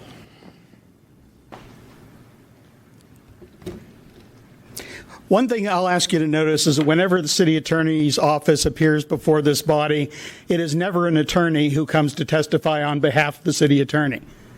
And I think Mr. Rusi's comment it kind of explains that why. If I were an attorney and got up here and told you stuff that was illegal or marginally illegal or questionably legal, I could be disbarred. And it doesn't matter that I'm not under oath. It's a public forum. And if I come in and tell you something, can the city attorney's office provide advice to a member of the city government on how or whether or not some action of theirs taking funds for an unacceptable purpose would be technically embezzlement? And if the city attorney wrote back and said, well, no, it wouldn't be embezzlement. Aren't they actually condoning and kind of setting up saying, well, no, technically what you've come up with is a good scheme to get money out of the city, and me analyzing it, I can't find any way that it's illegal. This is a win-win situation for me. It's something I've been gone for the last 3 months, and I've realized that basically what I want is to get all these people from the city attorney's office on the public record to show how blatantly dishonest Dennis Herrera is. I've read you that thing from the Good Government Guide twice where he said, hey, it's our ultimate responsibility to be open and transparent and all this other stuff, and yet they will bend over backwards to hide things from the public. And I was denied access to records. I've requested records from the Friends of the San Francisco Public Library, where they have had, since 2000, in that memo that's in the thing, more than $90 million passed through their hand. And as best I can figure, the best possible year is 10% of that actually went to what the public was told that money was going to. Like 2015, they raised $4.5 million, and the library got $420,000. That was what was the legislation from the Board of Supervisors. So where did the other $3.6 million go? The city attorney's office seems to be in a position that the public doesn't have any right to know that. Same with the Opera House. The $3 million? Well, what right does the public have to know where that went or how it was spent? And if we give advice on how to not let them find that out, and member testifier seems to be saying, well, unless I specifically ask, how do I evade the law, then nobody can say, well, if the result is the same, what difference does it make how it was phrased? And I think member Wolf kind of touched on that. I like I said, read that memo in toto and tell me where in there it says, this is what you have to do to comply with the law. It doesn't. No more than it says the other. Okay, members. Any other discussion or motion?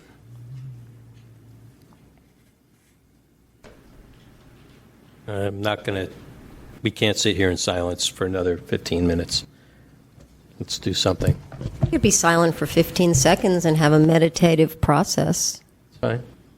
Just asking and making a request. I'm not sure how to put this forward as a motion because I think calling it to putting the item forward is just up to the chair as I understand it.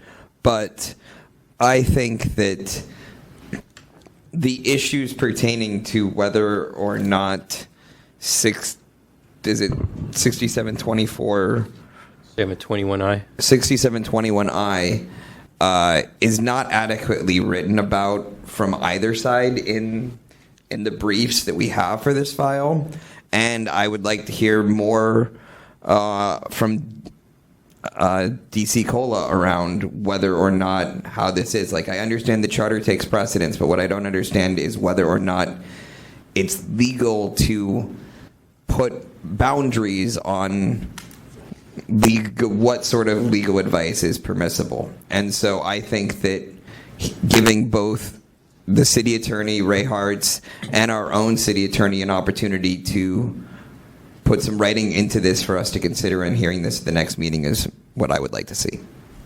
So is there a motion? I think all of that can be done through the chair, so I don't really need to make a motion. But well, we have this. We're in the middle of a hearing, so either we're going to continue this, right? But I don't think a motion to continue. I'll make a motion to continue, but I think that's just up to the chair, isn't it? No. Okay, then I'll make a motion to continue. So it's on the second. So it's a motion to continue from member Josh Wolf, second by member Kanata. Discussion on the motion to continue. I want to find out from member Wolf and member Kanata what information they hope to find out between today and the next meeting, or the next time that this will appear, more precisely. I very specifically want to hear both the city attorney and our city attorney, and if Ray Hartz has anything to add himself, about the legality. Basically, a thesis has been forwarded that 6721I is incongruent with the city charter. And I think that needs to actually be looked at from a more deliberative manner. So are you asking, you're asking for this information, you're asking for us to request from DCA Cola, and also to open the door for the city attorney and Ray Hartz to contribute additional. Well, there's already additional memos that we haven't seen for this case because we decided not to open them, that were turned in late. So, So if you're going to continue the item, which would provide all parties, including us, the ability to see those items, the question, is should we allow those items into this case then? The reason we didn't allow them into the case was there wasn't the 5-day period, but the point that it's next month, yes, I think they would. The point of the 5-day period is to provide all parties an opportunity. I know, but by the time next month rolls around, we'll have the opportunity to look at what's already been turned in. Are you asking that those files that we initially said not to include be included now? Sure. Okay. Yes.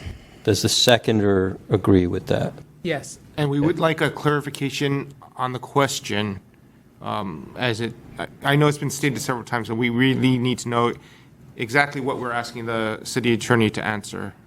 To provide which city attorney? Our city attorney or their city attorney? I believe the question is to DCA Cola. To DCA Cola, the question is to draft a memo analyzing what the arguments that 6721I is in conflict with the charter and the arguments that it's not in conflict with the charter. To basically map out the issue of the potentialities between 6721I being in conflict with the city charter. I guess also to add to that, I don't necessarily think it's in conflict. I just think there needs to be actual evidence that shows that the purpose of the city attorney's advice is to withhold information. Well, I realize that that's part of it, but the city attorney or the representative from the city attorney made the claim that basically no matter what the advice had been, that the charter takes precedence over 6721I, and therefore it even if they had said hide the evidence on a boat and sink the boat, like we still, that argument that the city charter takes precedence would still have the day. I mean, I can tell you right now that would be ridiculous because that would violate the rules of professional conduct, which supersede the charter, and then it would be a violation of various other laws, not just It was a the silly Sunshine analogy. Ordinance. I'm talking just about the actual argument that 6721I is in conflict with the city charter, which is what the city attorney... Well, I mean, I would just use this exact instance as an example. You're using 6721I to opine that a totally reasonable advice memo somehow violated the Sunshine Ordinance. And in that instance, I would say, well, it's in conflict with the charter and it's invalidated. So put it in writing. It is in writing, included in DCA Buck Delventhal wrote a memo on this. It isn't included in your packet. And I will say that the opinion from Buck Delventhal was not wholly accepted by this task force in several instances in the past, long time ago, but in the past.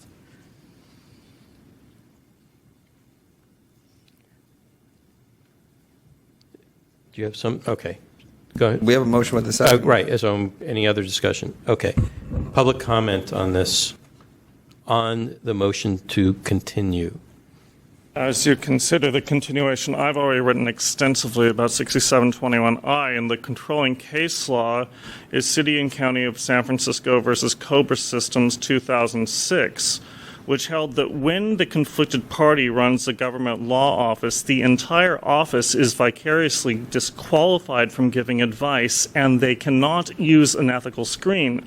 So therefore, if Dennis Herrera has a conflict of interest in terms of advising anybody about open government law or ethics, then he can't advise you because Dennis Herrera has a conflict. And if you have any doubt about that, let's look at the Friends Foundation. There he's on the board. It's also... Wait, what did you show? It just got blurry. John Whitehurst. John Whitehurst. It automatically adjusts if you just let it hold still. I can't deal with technology.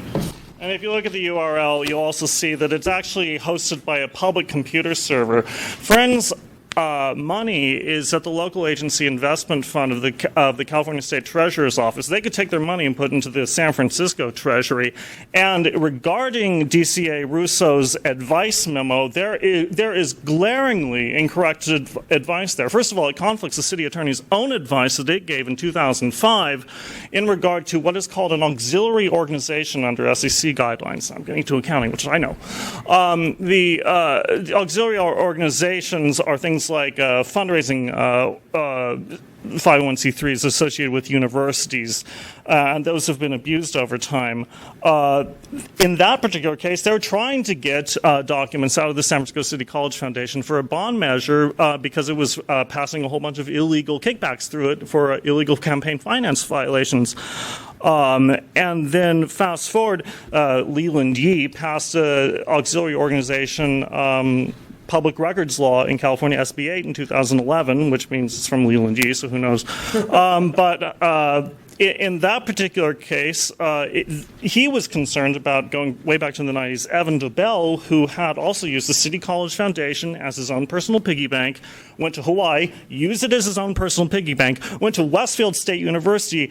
The best audit I have read in my life is audit porn about how he just whips out the credit card and just spends public money out of this entity that is separate from the university, therefore exempt from all public records law. And the Massachusetts State Inspector General says, wait a second, you are a blended entity. You are no different than the government entity from which you are for which you are formed to support, and you can see that in the articles of incorporation of the Friends of the Public Library, which were drafted by the City Attorney's Office, because you can read the path and file name.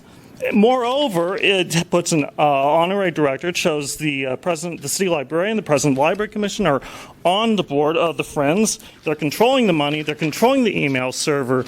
Under SEC laws, you have to follow the beneficial owner and the substantive control test. And none of this has been advised by the City Attorney's Office, whose advice is self-serving to using the Friends of the Public Library as the personal piggy bank of John Whitehurst. And the reason why I know that is in 2005, if you pull the 990 of the San Francisco City College Foundation, all the grants for scholarships are a one-to-one correspondent to poll workers in that election. Thank you. Is there any other public comment on the motion to continue? Seeing none, please call the roll. Can we repeat the motion? I've lost it. The motion is to continue this item and to have DCA Cola draft a memo analyzing what arguments are in conflict between the charter and 6721I. The arguments that the 2021I is in conflict with the charter, and arguments that it's not, like both devil's advocate and whichever way you. Okay. And then a no vote would mean that this just goes away, or A no vote means we keep going. Means we keep going. Oh no! Oh, no. I thought it went away. The motion is to continue it. If that motion fails, the task force would need to consider a different action. Right. Which could be a Call the roll, motion. I'll go first. No, but that means we could also take a vote on is there a violation or not. Correct. That's a no vote. Right. Yeah, no vote means we just continue where we are. I'll Got ask it. for another I got it. motion. I got it. and- I got okay. it. Go. That's the way it'll go. Please call the roll. Microphone, please. Sorry. Seat number 1, member Kate. I thought the person that said Yeah, the motion. maker, Sorry. the maker in the second first. You don't have to call the seat numbers, just call the names. It's fine. Maker, that was. On Aye. that motion, Member Wolf. Aye. Wolf, aye. Member Kanata. Aye. Kanata, aye. Member LaHood. Aye. LaHood, aye. Copra absent. Member Tesfa. No. Tesfa, no. Member Fisher. Oh, that's a tough one. I'm going to go with aye. Fisher, aye. Member Hinsey. Aye. Hinsey, aye. Highland, absent. Member Kate. No. Kate, no. Chair Wolf. Aye. Wolf, aye. The matter is continued. My assumption is to call it chair. Okay, thank you. All right. Do we need a break? No, let's keep No, going. keep going? Okay, please call the next item.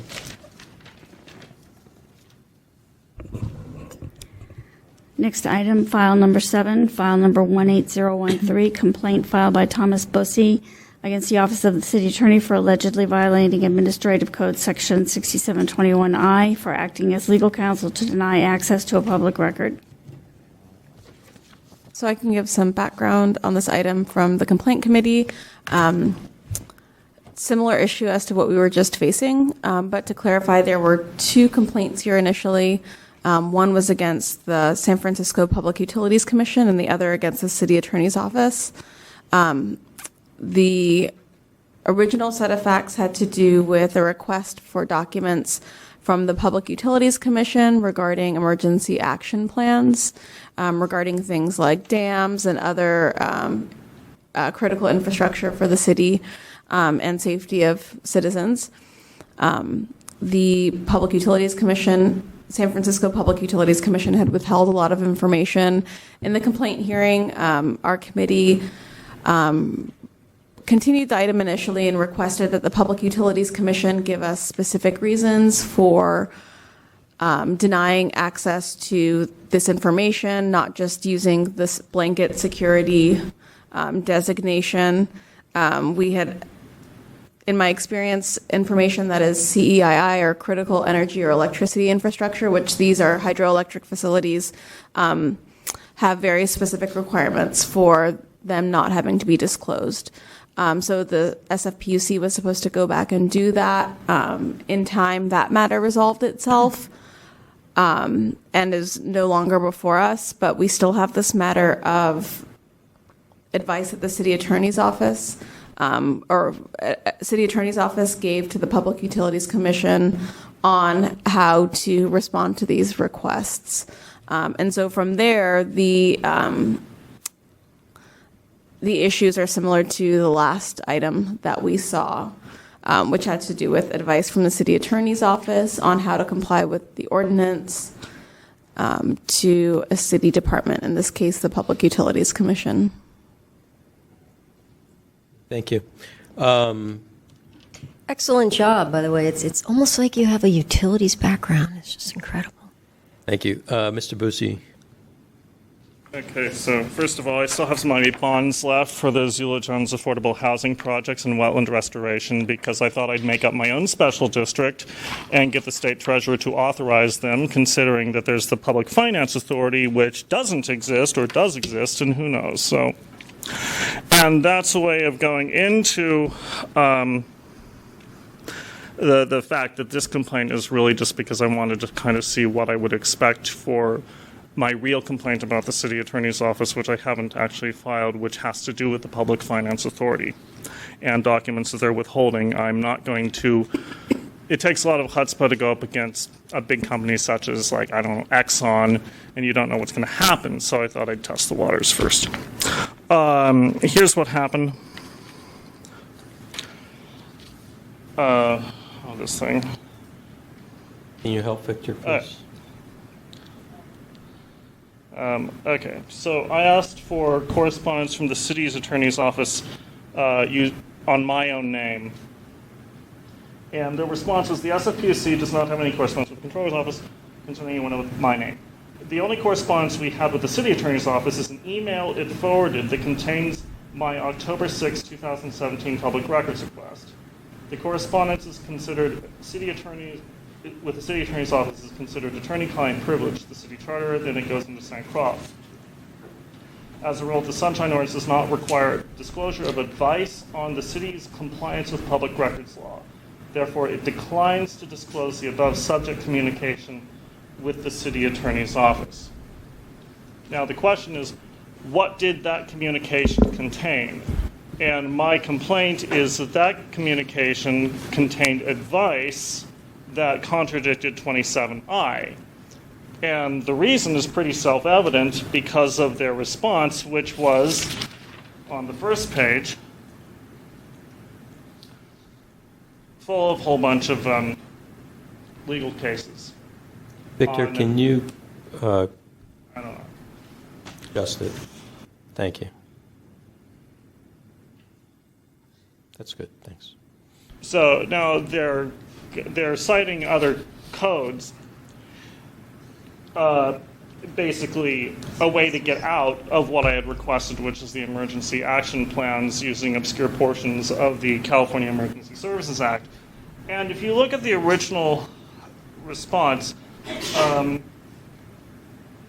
they invoked, it says, a 14-day extension in order to confer with other agencies. What are the other agencies? Well, it's actually the city attorney's office. It's not their attorney. They're saying we had to confer with the city attorney's office as another agency. They come back with legal mumbo jumbo that is actually kind of BS. And then Don't use much. Okay. Yeah, well, we need to hear you. Yeah. Okay. God, have you guys ever heard him sing? He could. I'm sorry. I heard. Yeah, him that's awesome. Okay. But anyway, and then they withhold the correspondence about the city attorney talking about me, and I brought up Watergate before. Privacy Act came out of that. Was kind of curious what they're saying, because I walked in to the controller's office, first public records request in my life, and they said, Marlene, to compose me, there are 6 people working on how to respond to your public records request. I still do not have a response, and it's been 16 months.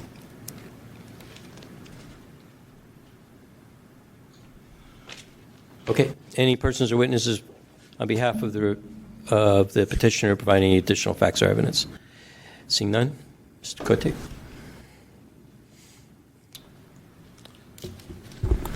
Good evening again, task force members. John Cote, Communications Director for the City Attorney's Office.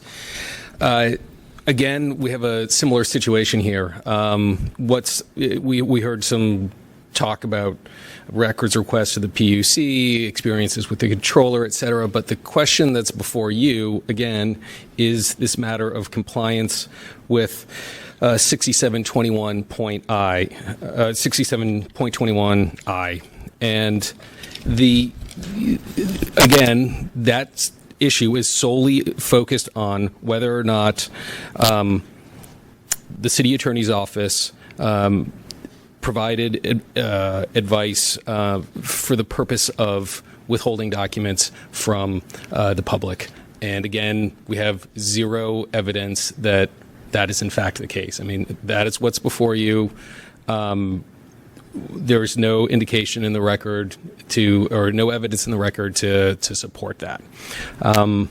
Furthermore, we have the larger issue that you're well aware of as far as whether or not an attorney from the city attorney's office, in the course of doing their charter required duty, their charter mandated responsibility to provide the best legal advice that they can to their client, in this case, the SFPUC, whether or not that advice can somehow be found in a violation of the Sunshine Ordinance. And once again, I maintain that it cannot. I will point you to our written response on this, dated December 21st, 2017. This is page 566 of your packet, where we write, in short, when providing advice regarding a public records request, a deputy city attorney is performing one of a lawyer's quintessential and most important functions. This principle is not changed based on the substance of the advice. For example, advising that the law requires or permits withholding or redacting a record, or advising to the contrary. Nor does this principle change if someone, for example, Mr. Busey, disagree with that advice. The Charter safeguards, without qualification, the right of the city to receive legal advice from the city attorney's office, period. Accordingly, in advising the SFPUC regarding the public records request in this instance, the deputy city attorney was acting squarely within the attorney-client relationship created by the charter. So interpreting section 6721I to preclude this office from providing legal advice on public records matters simply because that advice would provide legal support for or facilitate a department's withholding or redacting a record would be inconsistent with the charter mandated attorney-client relationship between this office and the city. And again, that is the key issue here. And there is no evidence in the record whatsoever of a violation of 6721I. And I'm happy to answer any questions you have. Thank you. Any persons or witnesses provide any facts or evidence on behalf of the respondent? Seeing none. Members?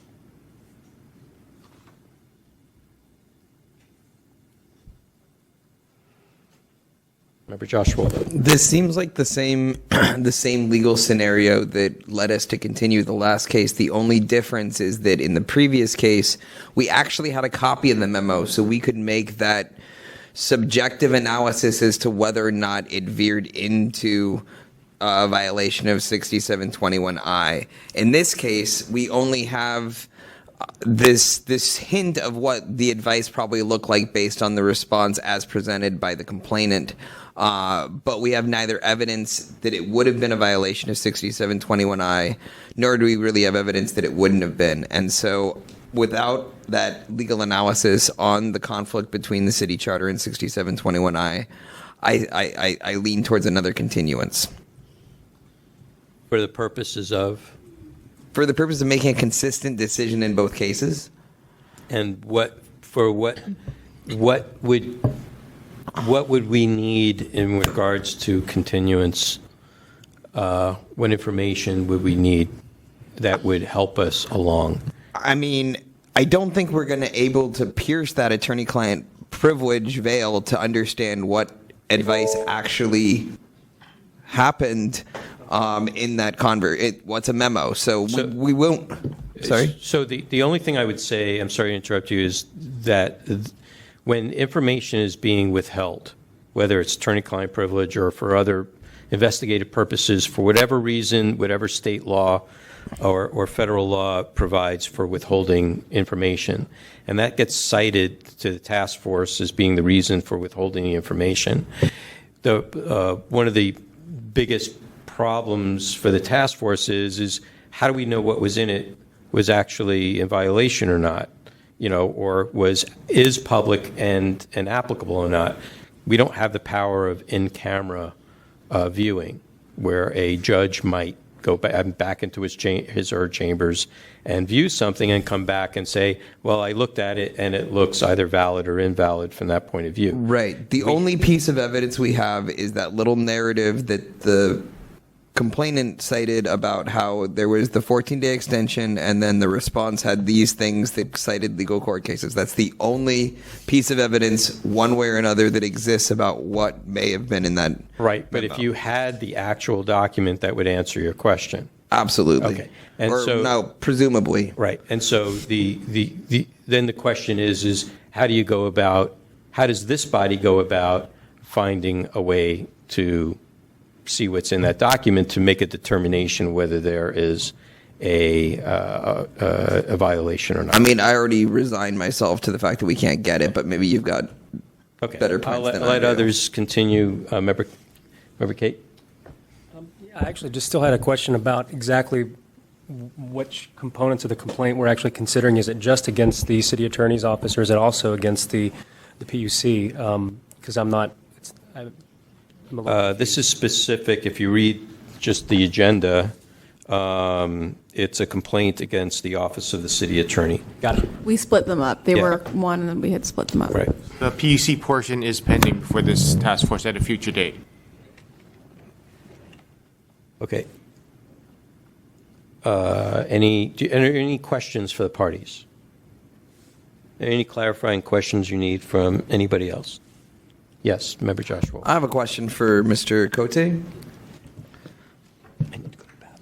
So I think I know the answer to this, but just for fun. Sure. Is there any way that the city attorney would provide that memo in order for the analysis that we are seeking to do on it?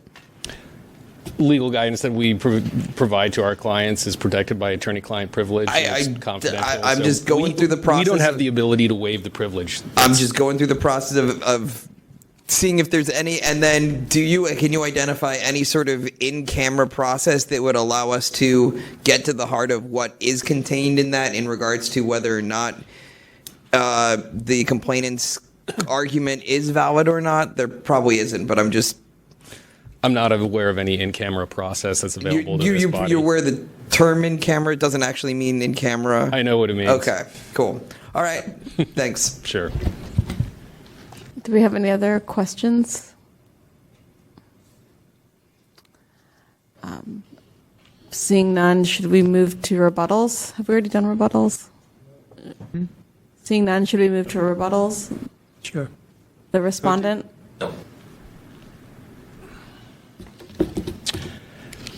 So I will be brief. Again, there's no evidence. The complainant in this case is trying to weave something based on supposition and innuendo, and there is simply no facts in the record whatsoever to support a violation of that section of the Sunshine Ordinance, and that's an issue you guys can decide tonight. You don't necessarily need to wade into the larger question about conflict between the Charter and the Sunshine Ordinance. This matter, I think you can dispense with right now and dismiss. Thank you. What respondent calls supposition and innuendo, I call circumstantial evidence, and people have been put to death for weaker. I'd like to say that when the city attorney sues Chevron or Exxon on that document, I'm the client. I'm the person of San Francisco. Who pays the city attorney? I do, with my tax dollars. The PUC is not the client of the city attorney. I am. The city attorney works for me. The city attorney works in my interest. And that's exactly what this says. You're looking at the St. Croix decision completely wrong. When it establishes attorney-client privilege, it is between myself and the city attorney.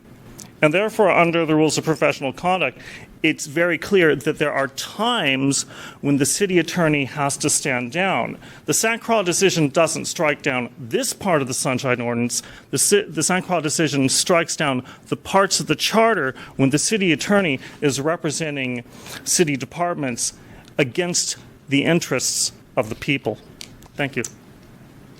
Temporary chair testify. I have a question for our city attorney. So through the chair, is that so?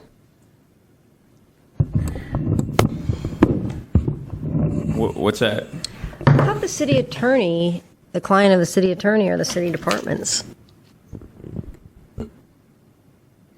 Well, the city attorney's office has, there's different divisions of the city attorney's office that handle different things. Okay. The advice council for a city department, it represents that particular department. Sure, as a whole, the city attorney's office represents the city and county of San Francisco and the citizens within it, but not individual citizens who have different agendas. Okay, so it's nuanced. I mean, I know with the DA, it's the people versus blah, blah, blah. Okay.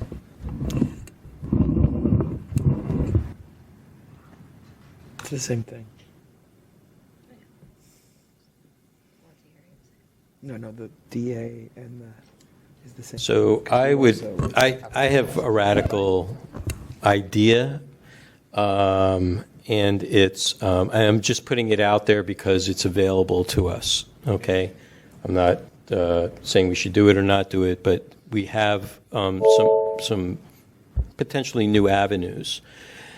And one of them is was some new rules that were approved by the Ethics Commission to allow the Sunshine Task Force to refer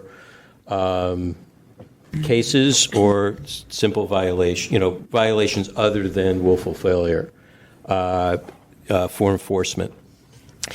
And because they're, for any number of reasons, but one reason with regards to something like this is because they have more juice than we do with regards to investigations, with regards to making opinions, and actually providing an actual ruling that can stand a legal challenge. And so I'm wondering if that I'm just putting it out there, if you feel that we're really stuck between a rock and a hard place, if you really think that there are some questions that need to be answered to maybe a different authority, that's an avenue that's out there available to us. So I'm just putting it out there. So at this point, is there a motion? And if there is a motion to continue, then we need some definitive directive, so when we come back, we can conclude the case one way or another. Yes, Member Josh Wolf. I'll make a motion to continue until we have received the briefings that are the same for this case as the previous case. So they don't need to be briefed twice. It's the same issue. It's about whether, I guess we need to allow this complainant an opportunity to speak directly on that as well, just like Mr. Hart's. But other than that, it's the exact same issue of how is or isn't the charter in conflict with 21I. And once we have a definitive answer to that, then we can move forward with both of these. And until we do, I think that we wouldn't be handling them in the same light. Okay. There's a motion. Is there a second? I'll second this one too.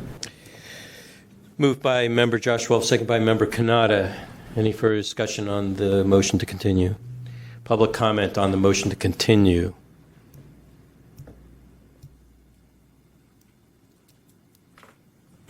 Members of the task force, Ray Hartz, Director, San Francisco Open Government. Yes, this is similar to the previous case, and I really do feel that the Mr. Busey's argument that the city attorney's office has a clear conflict of interest is appropriate. I mean, very frankly, if you look at the red one here, Ray Hartz versus Paula Jessen, who was at that time was the city's go-to person in the city attorney's office when you had to appeal the withholding. And I appealed to her twice over a period of 2 years that the library still had not complied with the order to disclose public records. And they spent 2 full years before I finally got the response. Both of those requests were denied because they were in the process of responding. So in other words, the city attorney gave them cover to take 2 full years to release the documents that I had requested, which is a complete obliteration of the entire Sunshine process. The city attorney is not acting in good faith, not at all. They are protecting the interests of the city. In my opinion, a city attorney should keep city agencies and city elected officials out of trouble by making sure they follow the law, not finding ways to help them evade the law. I've told the Library Commission a dozen times that if you think that my 90% figure is unaccounted for is not reasonable, bring somebody from the Friends in here and explain it. Just like with the previous case regarding the Arts Commission. These people, if they were honest people, would come out and say, no, you got it wrong. Here are the numbers that show what is true. And yet, anytime a citizen tries to get those numbers, the city attorney steps in and says, oh, no. And do you really honestly think that if their advice was to comply with the law, that they wouldn't be willing to show that and tell the client that it was in their interest to waive the privilege to show that they were not given that advice? And they can certainly waive it. Now, in my case, it wasn't even a question. When they sent out that written advice by the city attorney, they waived privilege. And they said, well, we can't waive privilege, only the library can. But it was the city attorney's office that sent me Mr. Ruzi's memo. So in one case, they're in a conflict, and in the other case, they're not. I have a hard time understanding that. And despite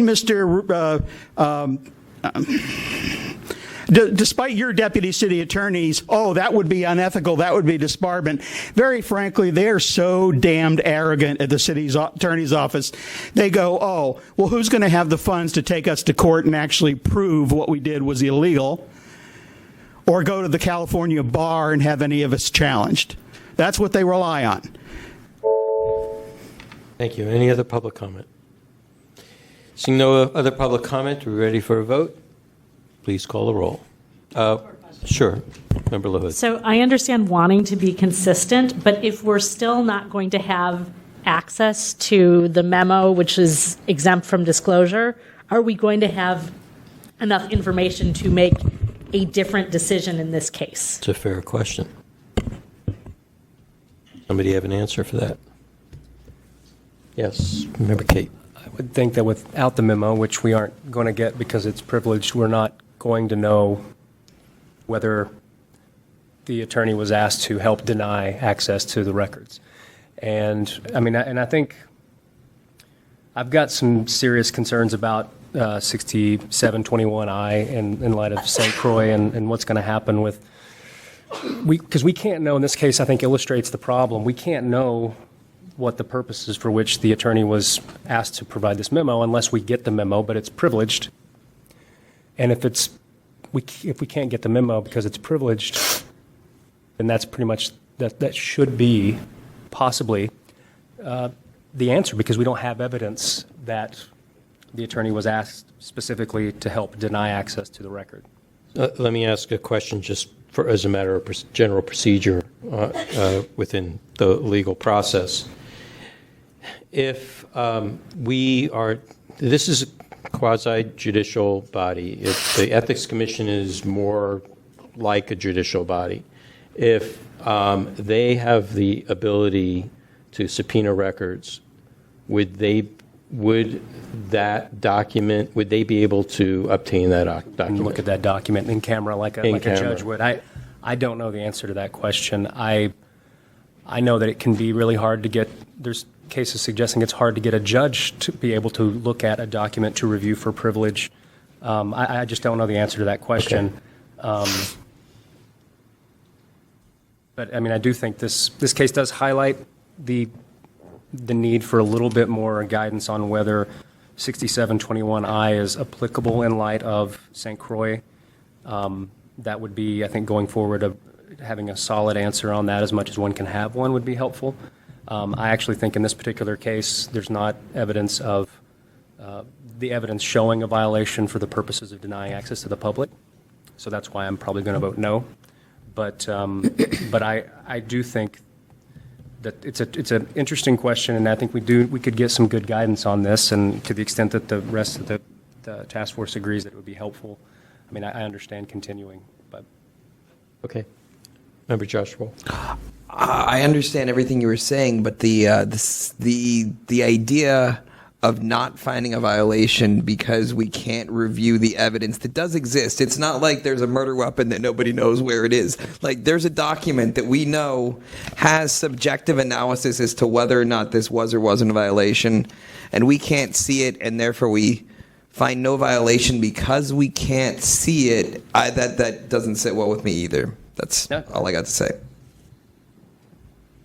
Anybody else? Okay, let's call the roll. Motion to continue. That means we stay here for another hour?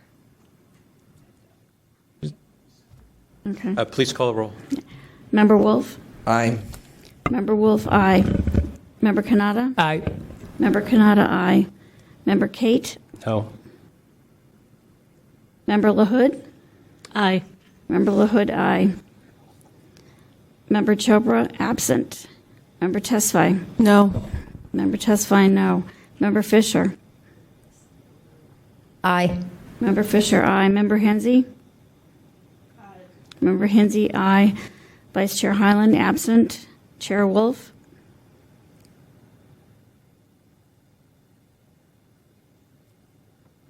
Chair Wolf? I'm thinking. I'm going to reluctantly say aye, but they're possibly in the next, when we hear this again, if we don't get the, sorry? Okay, so if we don't get the information that we need, then we're definitely going to have to take some other course of action on it. And the question here is what would that be? I would much rather kind of sleep on it and do a little research. So I'll continue it for those purposes. Member Tesfaye, you have a question. I know that Member Wolf has made a request to the city attorney's office, and I just want to. Well, if I just by procedure alone, I don't mean to interrupt you, but just because now all the votes are tallied, if we can just call what the results of that first. Okay, so what is the vote tally? The vote tally, ayes 6, noes 2. Okay, so the motion passes. Continue. Member Tesfaye. I just wanted to include in that request just 67.21I in its entirety, including the last sentence where it says all communications with the city attorney's office with regard to this ordinance, including petitions, requests for opinion, and opinions shall be public records, to include that as in your analysis about the conflict that we're seeing here. Okay, thank you. All right. Moving on. Next item. Item number 8, file number 18015, Administrator's Report, review of next request, public records request software.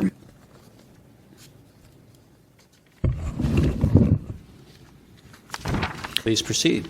Mr. Young. Yes, at the request of the Complaint Committee, I reviewed the NICS request system that is used by several city departments throughout the city. My name is Victor Young. I'm the administrator for the Sunshine Ordinance Task Force. Basically, NICS request is a public records management system used by several departments in the city to track and fulfill public records requests. In my effort to test the system and whether or not the public records requests, in my effort to test the system, I submitted a request to the Arts Commission requesting several documents. And below is my account of my experience with NICS request.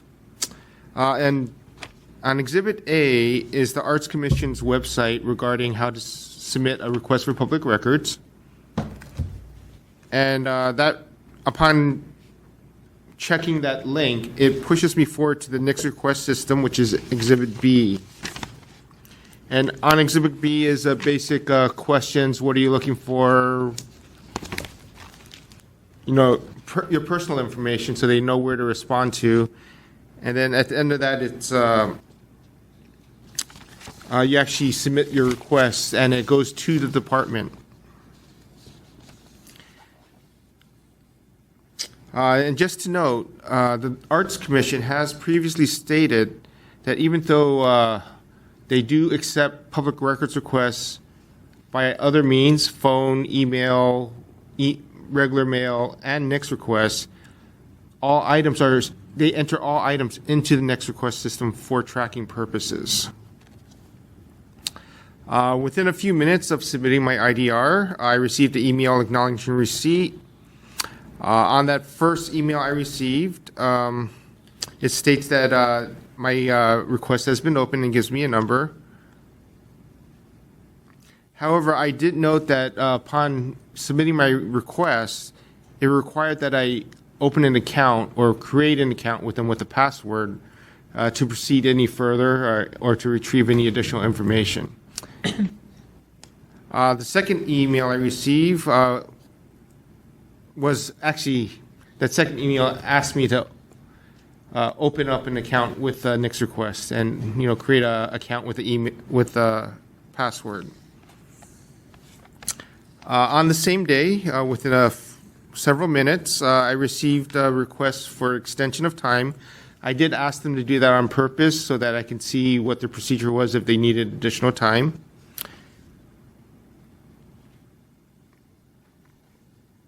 And I would like to note that their template language that they provided to me was incorrect in that it says that they had 14 days extension while the deadline really should be listed as 10 days. They're using California CPRA regulations instead of sunshine regulations.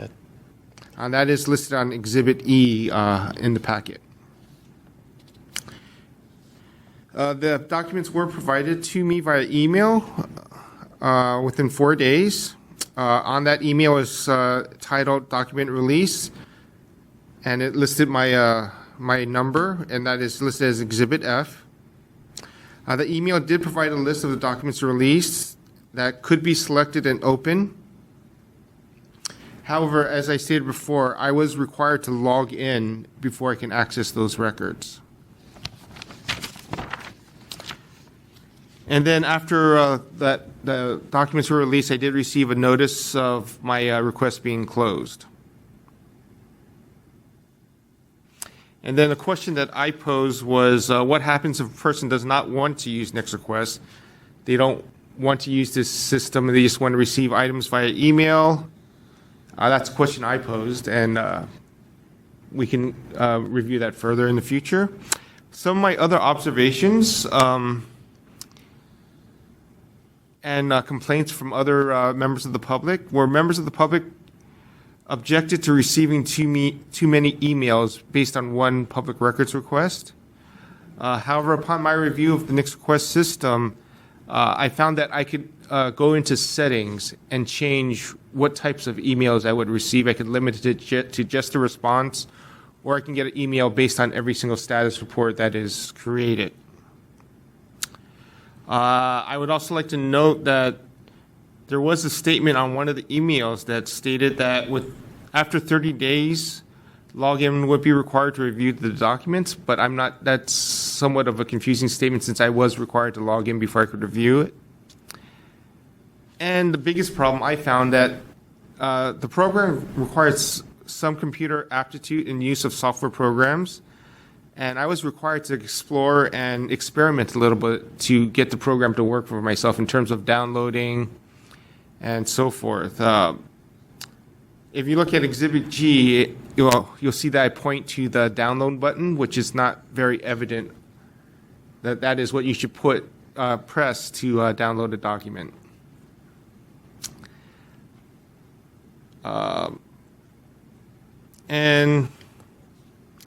Basically, that's my experience with the Next Request system. We have had previous meetings with the administrator of Next Request, and if you have any additional questions and so forth or requests, we could possibly set up a meeting in the future with this person and provide our findings and provide our suggestions. And like I previously stated, this is only used by a very select few departments in the city and county of San Francisco. It's not used by all departments. Member Joshua. So I happened to randomly need to use Next Request to file a records request with the police department about a week or two ago. And I had a very difficult experience. So I had an account, but I had no idea what the password was. And whenever I created the account was before I updated my email because there wasn't a password in the last 10 years. I don't know where the password came from. So I went through 3 tries to reset the password. It would send me an email to reset the password. I'd click, type in a new password. It still wouldn't work. I created 2 additional accounts with different email addresses. Still was unable to get into Next Request, and that might be that I use Safari. I didn't think to try Chrome browser or something like that.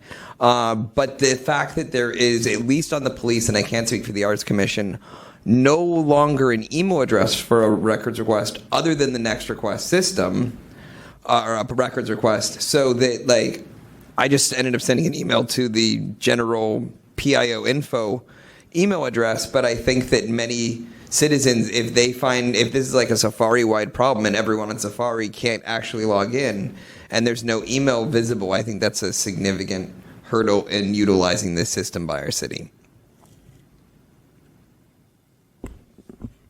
Yeah, Member LaHood. I have a question. So when you tried to would it allow you to reset your password or no?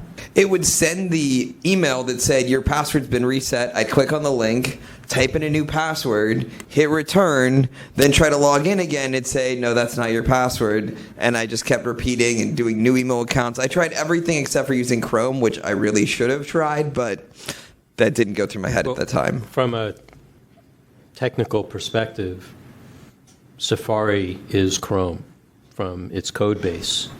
Safari uses WebKit and Chrome uses WebKit. So it's pretty odd, would be pretty odd that there must be something in Safari that's preventing that. I don't know whether Safari is the problem or the way it's installed on the police thing or the find password, reset password button doesn't work. All I know is that I spent 4 hours trying to get it to work and then just was like, wait, I can find an email address for the SFPD and they're required to forward it on to where it needs to go. So I can just stop trying to make Next Request work, but not everyone's on the task force and thinks that far through. Member Tesfaye.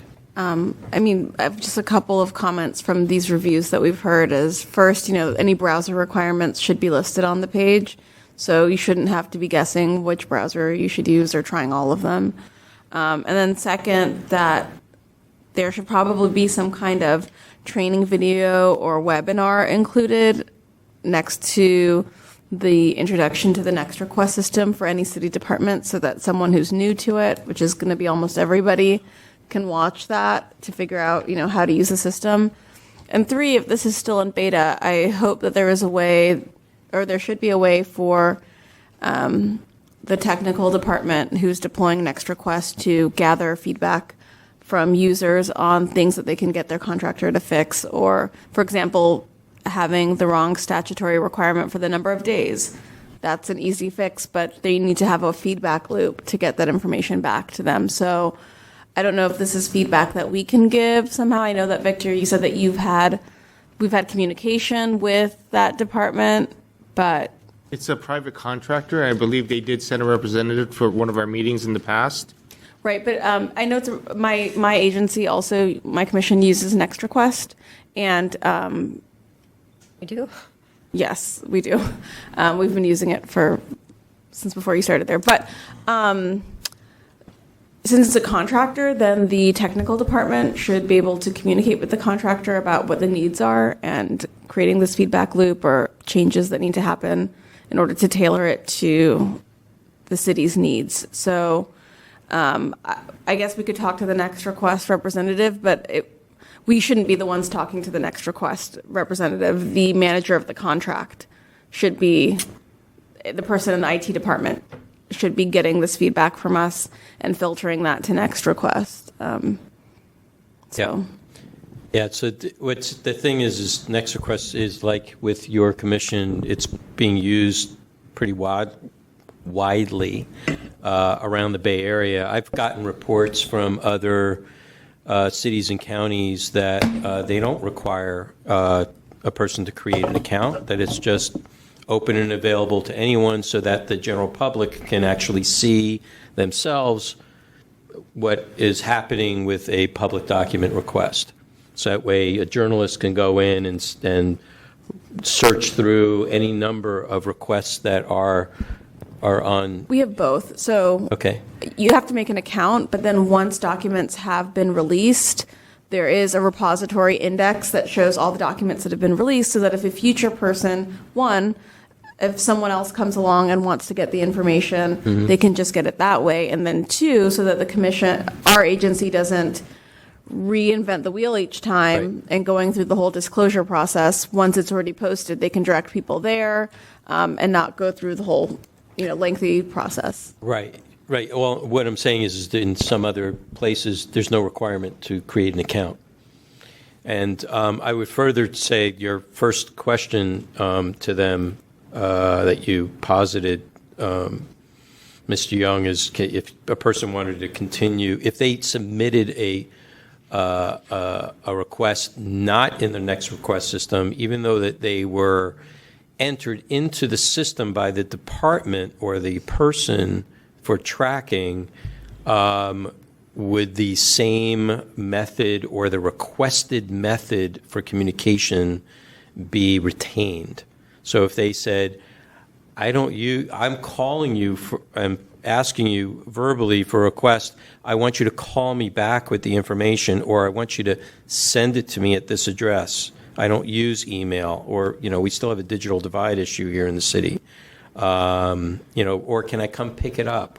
I want it on a CD. Can I pick it up? Can they do that? Or does once it's entered in the system, does it then have to be retrieved I from think that within would the be a system? departmental policy. Each department will handle that differently. Well, but this becomes part of compliance with the ordinance. The ordinance specifies that a requester can specify how they want it to be delivered. They cannot be funneled into a specific type of Yes, system. I do understand that, Okay. but it would be up to the department to implement that, and it's not related to Next Request. It would be a department to decide how to comply. How to comply. Okay, great. Okay, gotcha.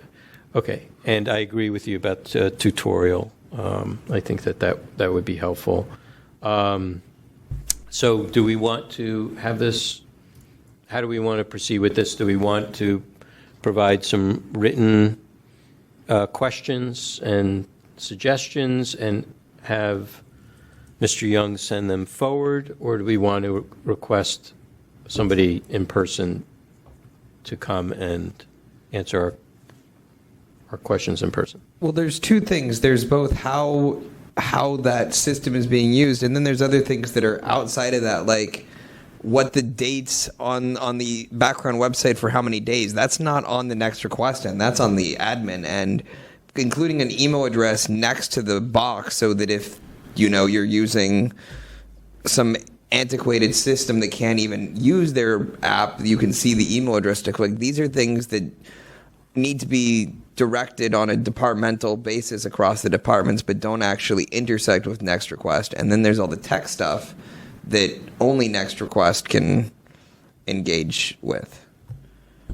Either way, I think that our message needs to, if it's in writing, needs to go to the IT department. We shouldn't be talking to Next Request directly. The IT department should be filtering all of this information to Next Request, as well as the IT department updating the department websites that are using Next Request to include an email address if you want, or a phone number, the other ways of getting information that aren't Next Request. And also, though, we should be telling the departments to actually use the Sunshine Ordinance and not the Good Government Guide when they're putting their information out there, because there's been many, many, many cases with the Arts Commission, and they always use 14 days, and they've been told a million times it's not 14. Got it. Ms. Young, who is administering or installing or managing the Next Request system? Is it per department working with the actual provider, or is it Department of Technology? I'm unaware. I can ask around. Yeah, because if they're each individual department, if we have a system-wide license and then whatever department wants to use it can call up the provider comes in. I am pretty sure that each department is contracting with Next Request on their own. Oh, okay. So that means there probably wouldn't be a central department managing it. Okay. If we can find that out. Yes, we will look into it. Yeah, that would be helpful because then we can determine various things on that. Okay, great. Is there any public comment on the Next Request system? There are 12 departments that use Next Request. The police department is not one of them. They use CA.gov. Next Request. Well, I made a document. Okay, I'm not going to get into it back and forth. Okay, so I went looked at the 12 departments that use Next Request, and everyone, with the exception of the Arts Commission, seemed very clear and straightforward. The requests were published. You could see, as a member of the public, what was asked for, what was gotten.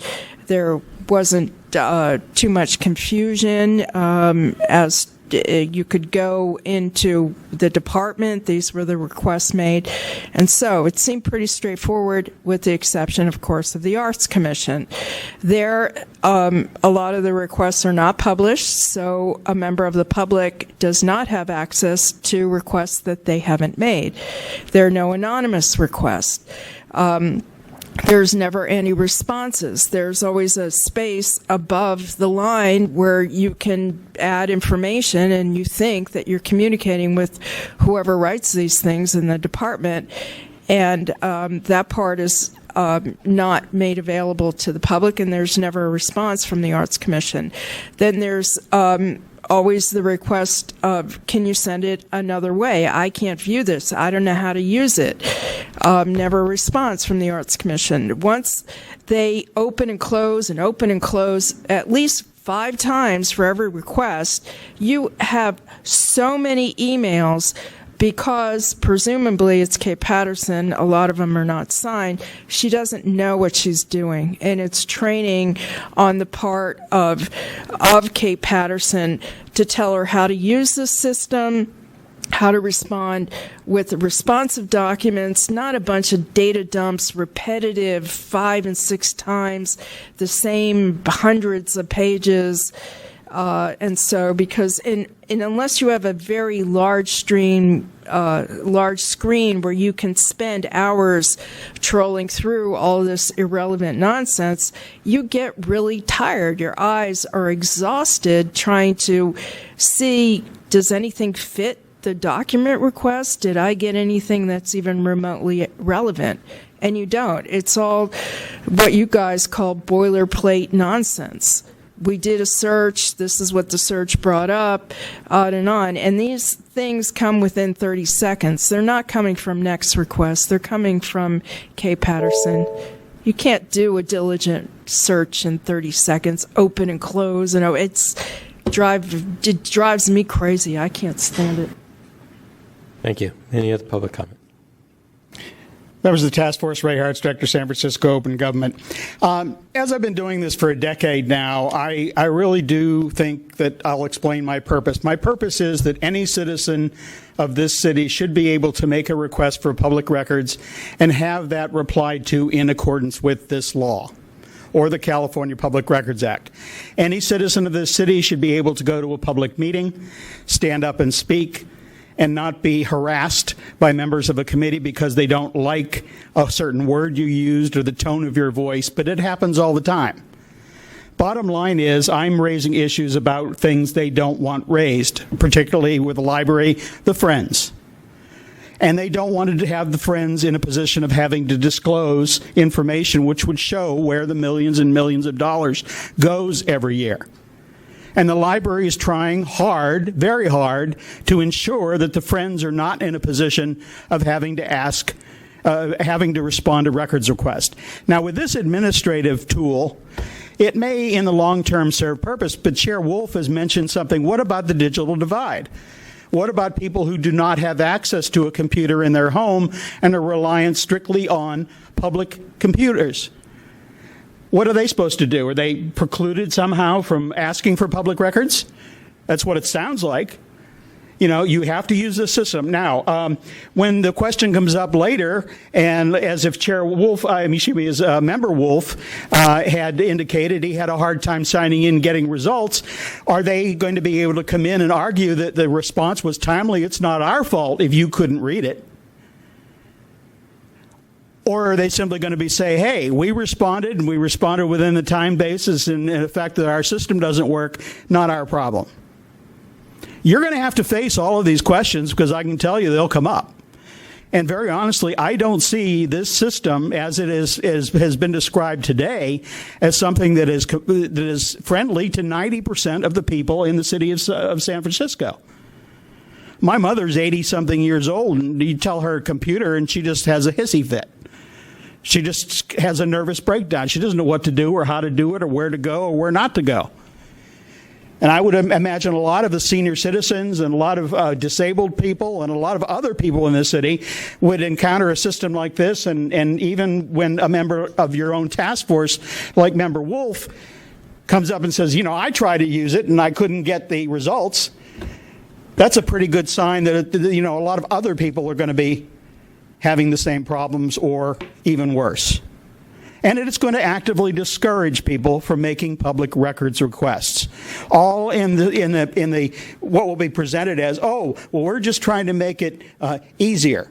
I mean, we heard it tonight from the city attorney's office. Oh, well, there's a certain address you're supposed to send it to, and you requested it of an individual, and that's a problem. Well, as far as I remember, the Sunshine Ordinance says any holder of a public record, which included the person in that case, is required to respond. And yet I still hear this, you know, well, do you have somebody checking their email? Well, you know, what if somebody sends a bomb threat in that person's email? Are they going to, and it goes off? Are they going to subsequently come back and say, oh, well, he was on vacation, so nobody reviewed it? We had a 24-hour notice that the bomb was going to go off, but he was on vacation. So all of these questions, you know, what I do is I raise these questions for one reason. I'm a member of Mensa, and I have the time and the energy and the experience working with government in a lot of cases that most members of the public don't have. They don't know how to come to the task force and file a complaint. They aren't faced with attorneys who are determined to see they don't get what they want. And yet, that's what's become now, even with members of the task force, which are attorneys. Thank you. Any other public comment on the next request system? So I need to correct the record. It was GovQA that I used and couldn't get in, and not Next Request. Next Request logged in just fine, and GovQA still wasn't working. Okay. Thank you for that correction. And thanks for pointing that out. deleting my notation about that in my notes. I mean, it still applies. Yeah. I hear you. Well, but that's for a different discussion. Now, in Education Outreach and Training Committee, if you want to look through that and see if you want to make some recommendations for the task force to send it a advisory letter. I mean, we could do that of looking at GovQA as a separate vendor, but I think that there's a bigger issue that we have two different public record request interfaces that the city's using. Like, I think that should all be part of one larger conversation. So I think it's a good project for a committee. EOTC can look at that, sure. Okay, great. Let's continue this item to call the chair so we can get some answers to some of the questions that have come up, and we'll collate those questions together and send something out. Sorry. Yes, we'll do it officially. Absolutely. Okay. Let's call the next item. We need to vote on the continuance. Oh, I'm sorry. Is there a motion to continue this item? Yeah, so moved. Moved by Member Kanata, second by Member Hinsey. Any discussion on continuance? Any public comment on continuance? Seeing no public comment, can we take this by acclamation? Seeing no objection, the motion is approved. Now, let's call the next item. Next item, item number 9, Sunshine Ordinance Task Force Annual Report. Okay, my bad. I missed the deadline for getting this into the agenda. I will send around my suggested edits that you can see, and anybody else who wants a copy of that can request it through our office, and we'll put it on the agenda for September, yes, for submission. That's the annual report for years 2017, 2018. Okay, anything else? Is there anything you would like to add to the annual report at this point in time? No. Okay. You can read the current draft that's out there. It's been sent around many times. If something comes up, let me know. Send it around again. Okay. Let's go. Is there any public comment on the annual report? Seeing no public comment. So let's have a motion to continue this item. Moved by Member Hinsey. Is there a second? Second by Member Tesfaye. Any public comment on continuing? Seeing none, can we take this by acclamation? Seeing no objection, item is approved. Please call the next item. Item number 10, report from the Sunshine Ordinance Task Force Committees, Complaint Committee, Compliance and Amendments Committee, Education Outreach and Training Committee, Rules Committee, Information Technology, Ad Hoc Committee. Thank you. Complaints Committee, anything to report? I don't have anything to report. We didn't get to meet. I don't think we met last month. And hopefully we can talk about kind of switching it up with our committees now that we have new members. Great. Complaints and amendments? Mr. Kanata? I have nothing, and switching it up will be good after the board Does the right reappoints people. Sure, absolutely. EOT? We'll be meeting this month, and we haven't met for a while, so there's not much to say right now. Okay, great. Oh, I guess we need 2 members too. Yeah, it's just me right now. When is it? EOTC. Oh, when? It's the next meeting will be on the 21st at 3 p.m. I believe. 3:30. Which we can make 4 if someone can do 4 and not 3:30. Like, we can be flexible. Okay, so if anybody who needs a committee, wants a committee on that day, please let Victor and me know, and we'll get you in there. Or if you... We'll send out a poll for potential replacements for that day. Right, and if you want to switch out of a committee to go to another committee, let us know that too. That's okay, we can start that ball rolling. So last time there was a circulation of kind of what all of the committees do and kind of what their meeting schedule is. Can we recirculate that? Okay. Yeah, Victor, if you can do that. Yeah. Member LaHood. I understand that dates being set for the next committee meetings, but if you join a committee, do you have some say-so on when the committee meets? To a limited basis, because we only are able to schedule rooms in this building on certain days, and usually they're only on Tuesdays for committee meetings. The third and fourth Tuesdays. Okay. Of every month. There is a possibility of the second Monday, but that is relatively difficult for a lot of folks. Yeah. But, as far as times are concerned, we have it for a number of hours, so moving it, 30 minutes in either direction could possibly Well, while be we're flexible. discussing it, is anybody able to fill in on August 21st? I'll, as the default, if I will do it. We will put out another. Too far ahead of time. I know. I could do it on August 21st if it was like starting at 5:30 or later. I have plans in the evening. No worries, no worries. No, I mean, I looked at my calendar because I didn't even know I was meeting this month, and I'm like, oh, good, I'm free till 6, so. We will work on it. So in the meantime, you'll have me. Okay. And maybe Vice Chair Highland. Cool. I can probably reel him in for it. Okay. Rules Committee. Member Hinsey. We're still waiting to meet. So waiting to meet. Do we have items to discuss? I think we have a couple, and Victor and I were talking about doing. There are some issues. I need to dig them up and put them into an agenda. Okay. Yeah, but we should probably get some membership on there also. Yeah, we're gonna need. Member Fisher is resigning, so we're gonna need a member. Okay. At least one. Very good. And Infotech, we haven't met in a while. It's very ad hoc. One of the things that we've been looking at is trying to develop a database for all our orders of determination for everybody's benefit, but really a lot for us because we don't want to contradict previous orders of determination. If we do, we at least should reference what they are, and that's a really important factor.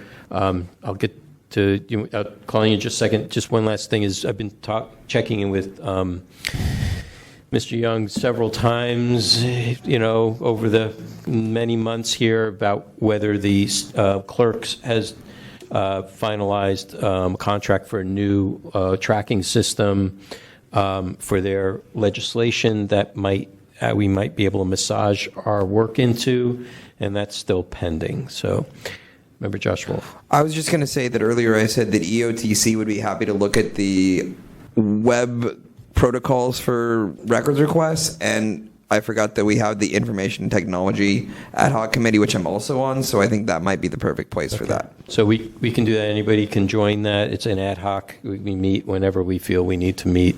I would also say we also have a new digital services wrangler or director by the name of Carrie Bishop, and she focuses on making sure that all websites are consistent. I've talked to her at a gathering about paying attention to the index to records, which is a requirement. And a lot of the city's websites have them, but they're empty. And so, how to get that implemented, which will help the general public find records, quickly and more expediently, and then if they needed something more detailed, then filing a request would be can be had at that point. At least get as much information online as possible that's searchable and all that kind of thing. So, but yeah, we can bring that up in Infotech. The other thing I wanted to bring up while we're in this is that applies to both complaints and rules is just thinking about what Member Tesfaye had mentioned earlier tonight about do we have an actual kind of index of what is to be included in a case file packet. And if you feel that it would be helpful to quasi-codify that into our procedures, like into the complaint procedure, it's worth a discussion. I'm always looking for better ways to organize it because reading 200 pages for a case and not knowing where one thing begins or ends an email, gets duplicated 3 times because of all the trailing responses, makes it really difficult. And by the way it's created into a PDF is not in an editable program. It's scanned in and it gets spit out as PDF. How to maybe organize it. Does it get separated into separate PDFs?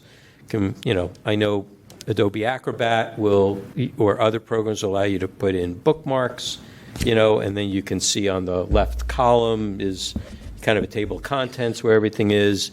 That's a lot of extra work for this kind of file. So just want to think out loud about how to do that, and then what should come first. What's the order of things to make it easier for us to get into the meat of the issue real fast. If you didn't have time to read something and you had to just skim the first few pages, it'll at least give you a good breath of what's happening in the meeting instead of trying to tackle through it during a meeting. Rules can take that up for packet accessibility's sake. I can do that. There you go. Very good. Inclusive. Absolutely. And you have different criteria for public records and public meetings because right. of the types of stuff we need. Right. It could be, you can go as far as there's a thing called Title 509, which requires accessibility online, and test it with various different disability or assistive technologies, regarding voice recognition or what have you. I mean, there are things like that. So it's a longer process and research, but at some point in time, the city is pretty dedicated to accessibility for people with disabilities, so this should be part of that. Okay, that's all I have on that. Anything else for committees? Nope. Okay. Any public comment on committees? Members of the task force, Ray Hartz, Director, San Francisco Open Government, and I'm bringing this up because it does affect all the committees, but it affects the task force as a whole. I don't know how you keep track of these complaints, but some of them are getting lost in the shuffle. And basically that is unfair to a petitioner who is asking for a timely hearing.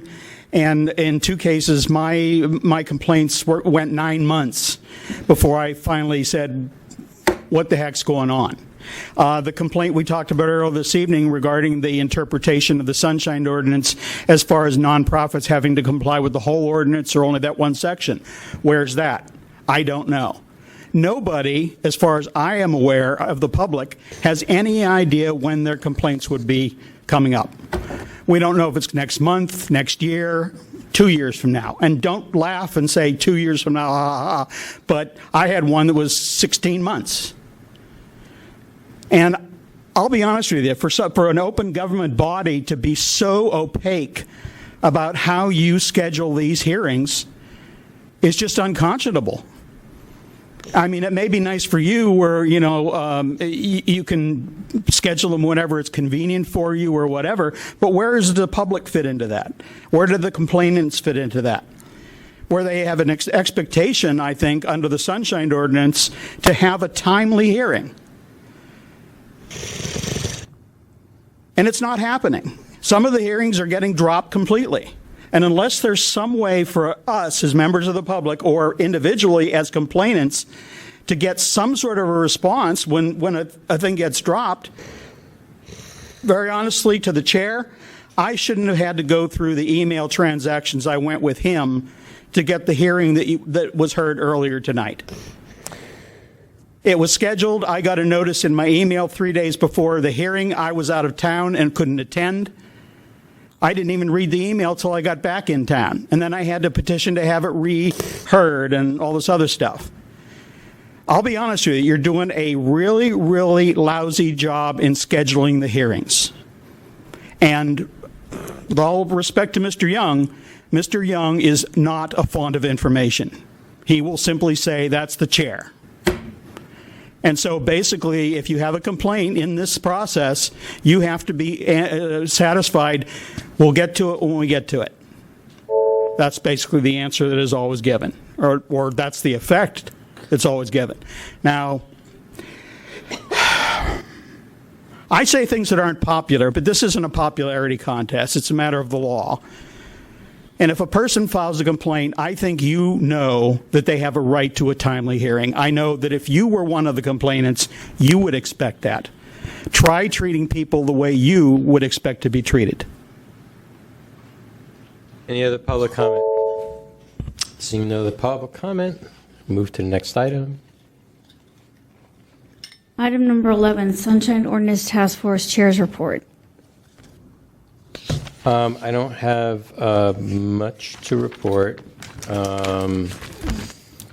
Just to welcome our new members, and it'd be interesting to get your response, your debrief on how you felt the meeting went tonight. If you have any suggestions, being fresh eyes on this, on what we're doing from either a perspective from the public or a perspective from any perspective, that would be always welcome. The other open seats that we are all, rest of us are holdovers, and we are holdovers indefinitely until that changes, until there's an appointment, meeting for appointments. I hear that it will happen either the first meeting in September or sometime in September, and you might be called into the Rules Committee's office for an interview, maybe, I'm not sure. Opposed to a meeting? No, sometimes they want to speak to people ahead of time. And you have the opportunity to go speak to any supervisor yourself. But it's Rules Committee members. There isn't a Rules Committee office, is there? No. Okay, So I was Rules just... Committee members. But it's I'm talking about just the chair of the Rules Committee. I'm just confused. Right. I mean, I dropped in on them when my right, so fine. Right. I stopped in when our term was up, and they didn't even want to talk until they came closer to scheduling Right. meetings. Right. Well, so they didn't want to talk to you. That's true. I don't know. DCA, a whole bunch of other task force members. DCA COLA, That's not uncommon. is this your last day, or you're in and out? Okay. Okay, very good. And thank you, DCA Wolf, for Thank you. your presence. Really appreciate it. I also want to thank member Louise Fisher for her service, and Long years, 6 years, 3 months, 2 days. Yeah. appreciate your service and your ability and openness for running across the street when desperately needed for quorum. Yeah, when I was on my way to a wine bar. That's too much dedication. Yeah, thank you. And there are others to thank too, Member Moss and Member Eldon, who have moved on since. And that's all I have. Here, do I keep this or do you save it for the future, Louise? Slap it up on my. Okay. You know, you could get another Louise. Is there any public comment? Again, Ray Hartz, Director, San Francisco Open Government. Not to put too fine a point on it, but DCA COLA leaving at 9 o'clock when you're still in session is another indication that the Board of Supervisors, in particular Angela Calvillo, has no intent whatsoever of supporting this body. Look at the empty seats. 3 empty seats, which means there are 8 filled seats, and if every single person shows up, I have to get 6 out of 8 votes to have a violation found. That is basically, and I've raised this issue many times over the years, when it happens, it puts people in a position where the city is given an advantage, and the complainants are put at a disadvantage. If 6 people show up, I have to get a unanimous verdict that a violation's been committed. Do you know how hard it is? I've gotten unanimous verdicts. But you know how hard it is to get 6 out of 6 votes? It makes it easy for the complainant to lose and hard for the complainant to win and easy for the city to win. And try thinking of it as if you were a complainant and you're standing here and you look out there and there's supposed to be 11 members. And it's not just a case of 1 person or 2 people are absent. That happens at any meeting. But you look up and there are 7 people, and you know to prevail you have to get 6 out of 7 votes, and the city only has to have 1. The Board of Supervisors, and in particular Angelo Calvillo, does not support this body. All you have to do is look at the length of time it took to get the seats filled that were filled tonight, and look at the fact that there are still 3 seats empty. They will take their own sweet time to fill them, and as a result, the public is being misserved. Now, I'll be honest with you. I've been coming here 10 years, and I hear all this stuff about, well, we're working with the Ethics Commission to enforce. What a bunch of BS. They're not going to enforce anything. They're appointed to the Ethics Commission by the same people against whom they're being asked to enforce the ordinance. All you had to do is go back and look at the Ethics Commission hearing where the clerk of the board went, well, she didn't go. She sent a letter and put a whole bunch of mischaracterizations in there about how the task force hadn't made up its mind on the 150-word summaries. Well, no, it was the fact that they just didn't find a violation because we were in a case where there were 6 members. 5 voted yes to find a violation and 1 voted no. So, of course, they didn't find a violation, even though there clearly was one, and it was the same thing they'd found violations of 6 times prior. Now, I'll be honest with you, at some point, somebody's going to have to stand up to the board and tell them, we expect that the law says we're to be supported, and we expect you to do it. And if anybody on this committee can tell me, this task force can tell me that they're supporting you, I'd ask you to look at the record and ask you whether you're a few rocks short of a full barrel. I just want to respond to one point that the public commenter made with regard, and I'm not speaking for any period of time prior, but just for this particular period of time this year, the appointments backlog has been with the committee. It has not been with anybody else.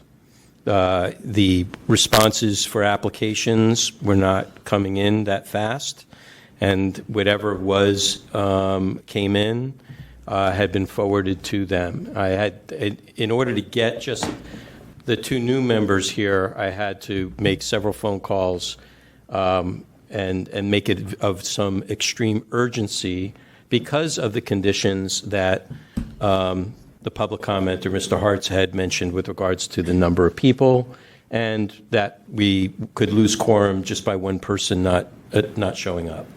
And that's what got them rolling, at least for the 2, so that we could have at least a few more members. And because they butted up against the vacation time in August. So I'm not apologizing. I'm just explaining this is what has been happening. That's just what's been happening. Yes, Member Kanai. And just a follow-up on one of Mr. Hart's other points, and I know we've discussed it before. I still don't know if I fully understand why we can't do it, but the fact that we need a majority, that the complainant needs a majority of the 11 seats instead of the majority of the people here, to me is as ridiculous as it is to Mr. Hart's. Don't go there. Everybody keeps saying that, but I don't understand why. I'm available for coffee at any time. Okay. Just look at the history of 2012. Just Google Sunshine Ordinance 2012, 2011, 2010. So there was a bloodbath. Yeah, but the explanation, there are plenty of reports and articles in newspaper, in the media about what was happening at that time and why that happened. And there are some, there is a statute in the city code. I'm not sure if it's in the charter or if it's in the code that says even no matter how any ordinance that gets created in any way, shape, or form is applicable, under the city charter. And so it's a lot of gray area, a lot of weird discussions. I mean, we have this whole thing around the holdovers, Why are our holdovers indefinite while everybody else's is 60 days? Well, we were told that ours applies to state law because we're voter approved. And we're not a board or commission under the executive branch where that particular provision applies. You can't have both ways. Which way is it? Well, apparently you can. Well, you can. It can exist that way. That needs to be fixed. Yeah. You know, we need to figure out what's what. And that goes back to our whole discussion in the couple of cases, in earlier cases, about does the charter trump the Sunshine Ordinance, or is the Sunshine Ordinance actually part of the charter at that point, you know, in some way, shape, or form? That's, I think, all that is topic for a future discussion. So, okay, let's move on. Next item. Item number 12, Administrator's Report, Complaints and Communications. Task Force and Committee hearing schedule, complaints submitted and hearings files created, communications to the Task Force, summary of pending complaints and other issues. My report is pretty self-explanatory. I provided a list of the upcoming hearings. There were approximately 10 new complaints filed over the last 2 months. We currently have 65 complaints pending action before this task force, 25 before the task force, and 40 before the committees. I provided a list of pending issues that are pending the task force discussion. There are 2 pieces of communications in the packet. One from the clerk of the board regarding departing supervisors and the office of the clerk not representing them, and one from Mr. Bussey regarding Reverend Amos Brown's actions, and that's about it. Okay, thank you. Any questions? Any public comment on the report? Seeing none. Okay, next item, please. Item number 13, announcements, comments, questions, future agenda items by members of the Sunshine Ordinance Task Force. Any member? I've got a real question. I don't want to take up too much time. Video.